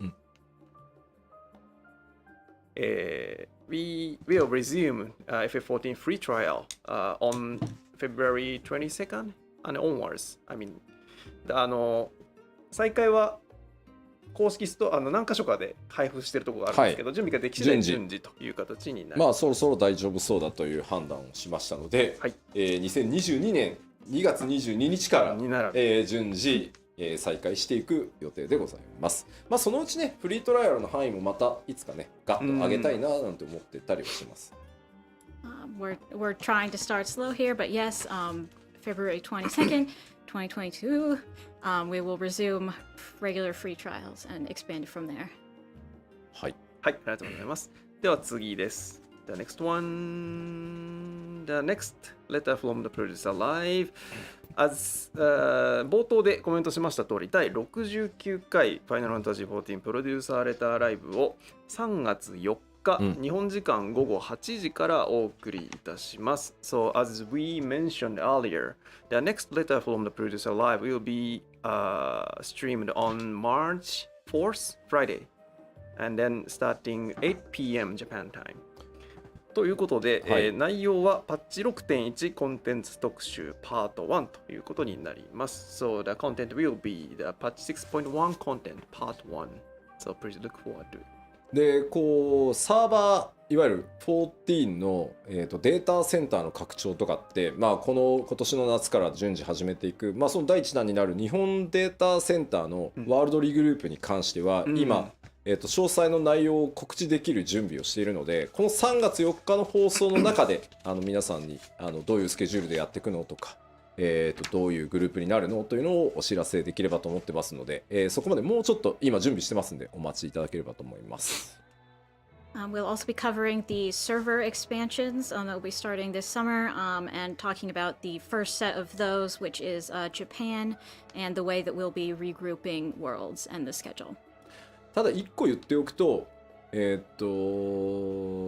ータセンタートラベルを入れる前にはやらないので、データセンタートラベルができる状態にはなってるので、まあもちろんね、そのリグループっていうところなので、4つ目の DC が出来上がるってことにはなるんですけど、行き来はできるし、ある意味日本 DC 全体でなんていうの固定を組むみたいなこともできるので、その辺も合わせてお伝えしていくので、どうぞ焦らずちょっとお待ちいただければと思います。Don't freak out. We have data center travel working already. So all this server stuff will be happening after that is available. はい。はい。お待ちください。それでは続いてのお知らせです。So the next announcement is the reminder of the Endwalker soundtrack. We are now taking the pre-order for this soundtrack, and then we'll be out on February 23rd, next Wednesday. So please make your pre-order if you do not do yet.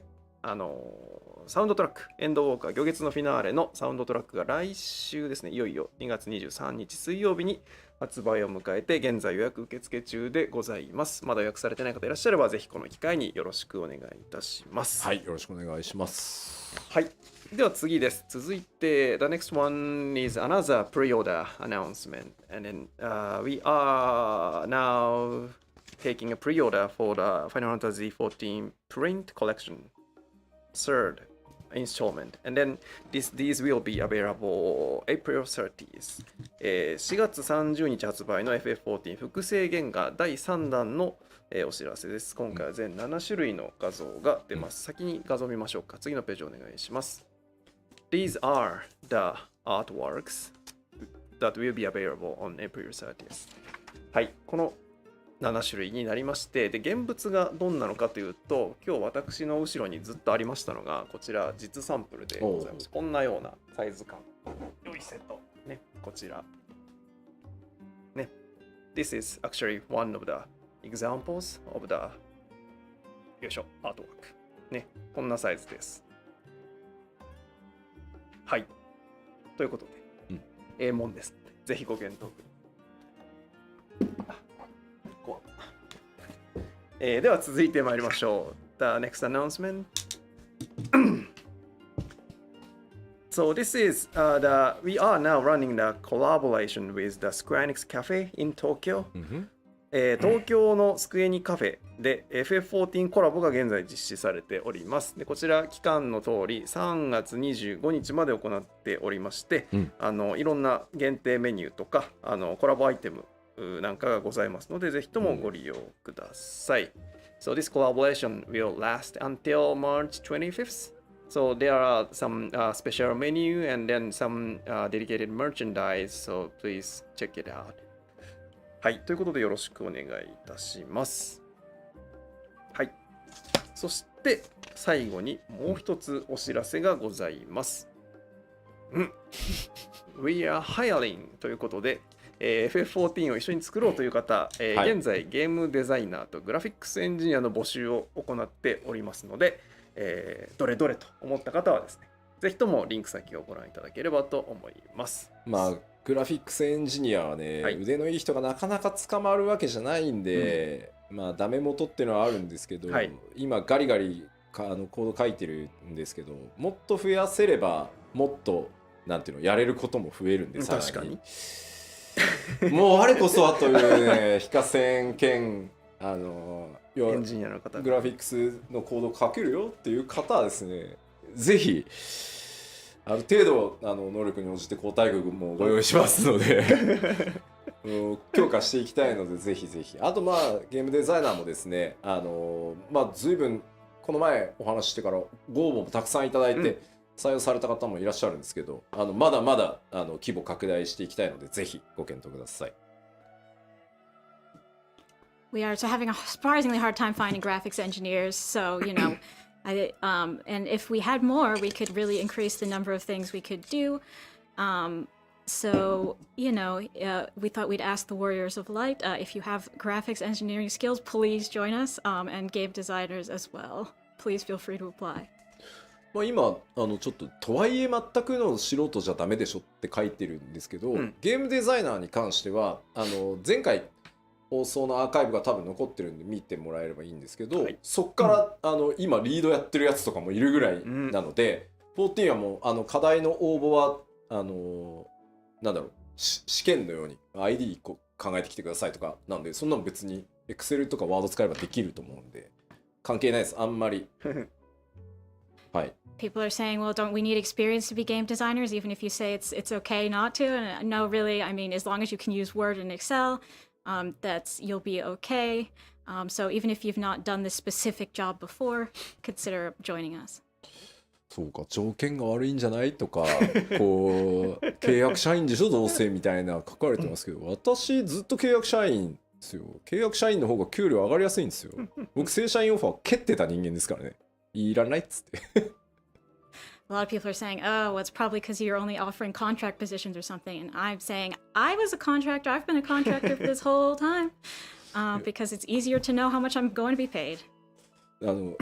正社員っていうなんていうの、その働き方の部下が増えちゃって、契約社員が正社員の評価をするのはおかしいだろうって会社に言われてついにいやおかしいのはなんかその給与制度だろうって言ってじゃあ正社員でもいいけどいくらくれんのって言って僕正社員になってるんで。At some point, you know, I was told I started supervising all these people who were permanent employees, and the company was like, yeah, it's kind of weird that we have a contract employee supervising all these permanent employees, so can you stop? And I was like, I think the labor system is the problem here, but okay, how much money will you give me? And that's how I became a permanent employee.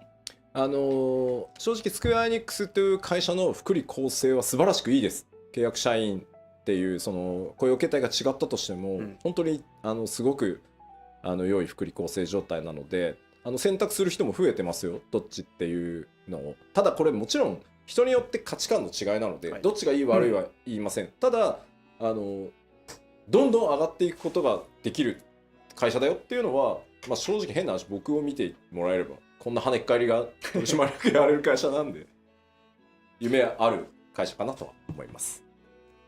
We have a good working system, and you know you can get promoted here. Obviously, people's values are different. So you know, if you're thinking, "Oh, I want to be a permanent employee versus a contract employee," that's also fine. But yeah, we do have a good working environment here. So just so you know. そうか、意外となんかみんなあれなんだね。サービス残業が怖いって、サービス残業禁止ですかね、うちの会社。残業してもらいたいときは残業、このために残業、まあ自分で申請してもらうときもあれば。お願いする追い込みでね、お願いする場合、全部お金ちゃんとお支払いするっていうのが前提なので。Of course, people are asking about how much unpaid overtime they have to do, but actually we don't do that here. If we work overtime, we write the reason, and then we get paid overtime money. はい、というわけで楽しくね、ゲーム開発参加してみたいぞと我こそはと思う方はぜひぜひご応募ください。So we'll cut that off here for now, but yes, if you're interested, please send your resume along with those links. はい、ありがとうございました。Thank you very much. So this is it. And then before closing, we'd like to take some final comments. これで以上で全て終了したので、最後締めの前にコメントを一言ずついただきたいと思います。まず、ケイトさん、一言ご挨拶お願いします。So, ケイトさん、please. 久しぶりに、このような通訳をできて楽しかったですね。いろいろ設定について、通訳できてよかったです。これからもよろしくお願いします。Hi everybody, it's been a while since I've been able to do this kind of interpretation, and I was really happy that I got to do so much talking about lore while doing so, and I look forward to seeing you again. ケイトさん、ありがとうございました。Thank you very much. はい、それでは吉田さん、締めをお願いします。吉田さん、please. はい、今日ね、本当Q&A も含めてですけど、いろんなお話しました。かなり未来のお話もしたと思うんですけど、冒頭に戻りますが、まだまだ14発展していきますし、チャレンジを続けたいと思ってます。So we've talked about a lot of things today, including the Q&A, including the future of 14. But yeah, if I can just wind it back to the beginning, I want to say again, I really want to keep 14 going and take on new challenges from now on. So we will keep at it. そのもしかしたらね、過程の中では、今回その日本 DC のね 4DC 目追加、ワールドリーグループみたいに、できるだけ避けたいとは思ってますけど、より安定的にこう運営サイズを上げ、みんなに混雑なくこう遊んでいただくために、本当にできる限りないようにはしたいと思いますが、我慢をねちょっとお願いしてしまうようなこともあるかもしれないです。Beginning with the Japanese data center expansion, of course, as we add servers, we're going to have to regroup worlds, and a lot of you will probably not enjoy that, unfortunately. But overall, we do want to increase the amount of space we have so that players can have a good time, not get stuck in queues, all of that. ただ最終的には光の戦士プレイヤーの皆さんがこのゲーム遊んでてよかったなとか、このゲーム本当に楽しいなって思えるね、こう未来のために僕ら常に考え、常に努力をして開発を続けていこうと思います。And just to sum up our goals, we really want all the people who play this game to say, wow, I'm really glad I played this. I had a great time. So we'll keep aiming for that going forward. なので改めて皆さんにお願いです。ここまでQ14 からね11年一緒に歩み続けてくれてありがとうございます。And to all of you players, thank you so much for coming on this 11 years so far journey with us. 行月のフィナーレの英語タイトルはね、エンドウォーカーですけど、これからまた新しいファイナルファンタジー14の冒険の旅に一緒に歩み続けてもらえるととても嬉しいので、ぜひこれからも長い間よろしくお願いします。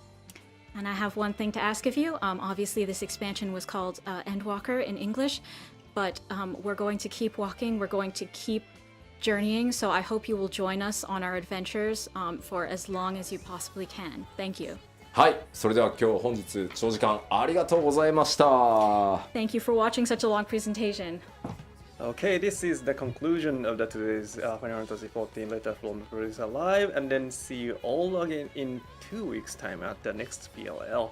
以上をもちまして第68回プロデューサーレターライブを終了とさせていただきます。皆さん次回2週間後の69回、プロデューサーレターライブでお会いしましょう。それでは失礼します。ありがとうございました。さようなら。またね。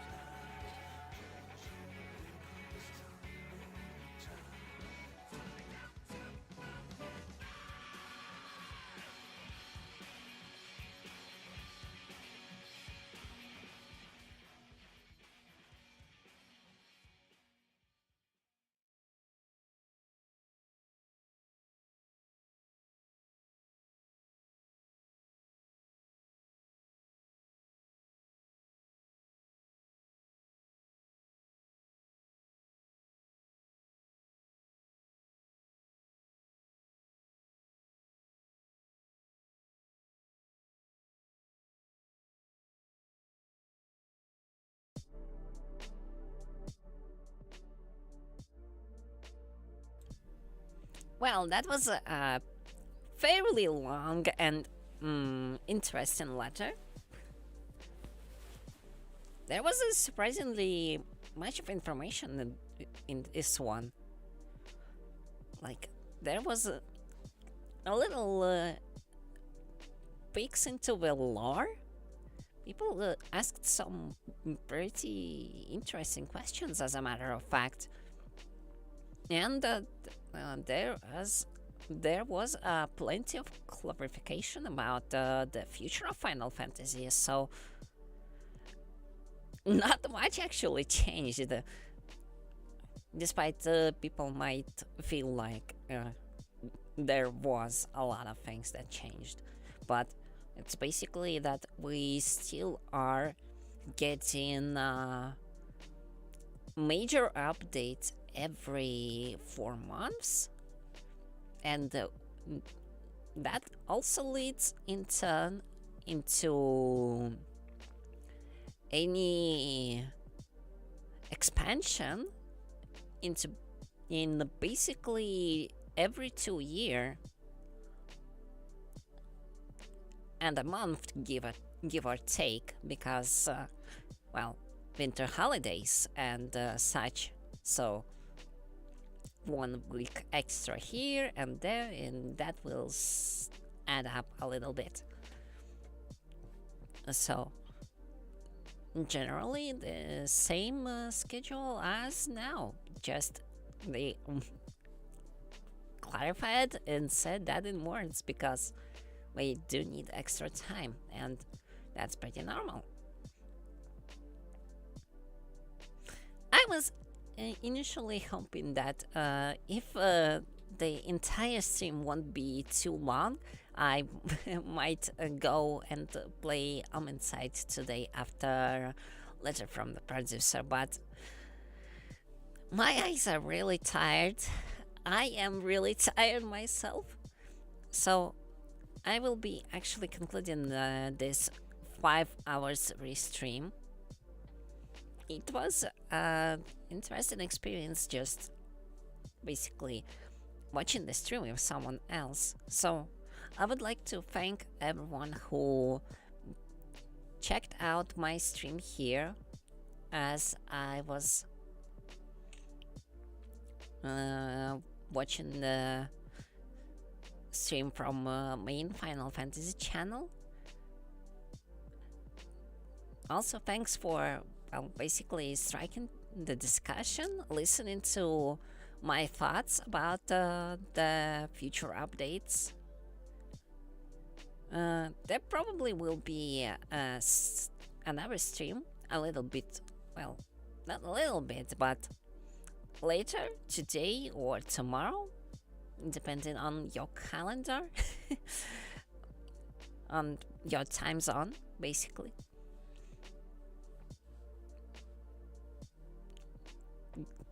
I just need a little bit of rest, and after that I will probably launch 1 or 2 hours of Inside stream, as I promised. Until then, I want to thank everyone for joining me today again, and I wish everyone a pleasant day. Until next time, goodbye.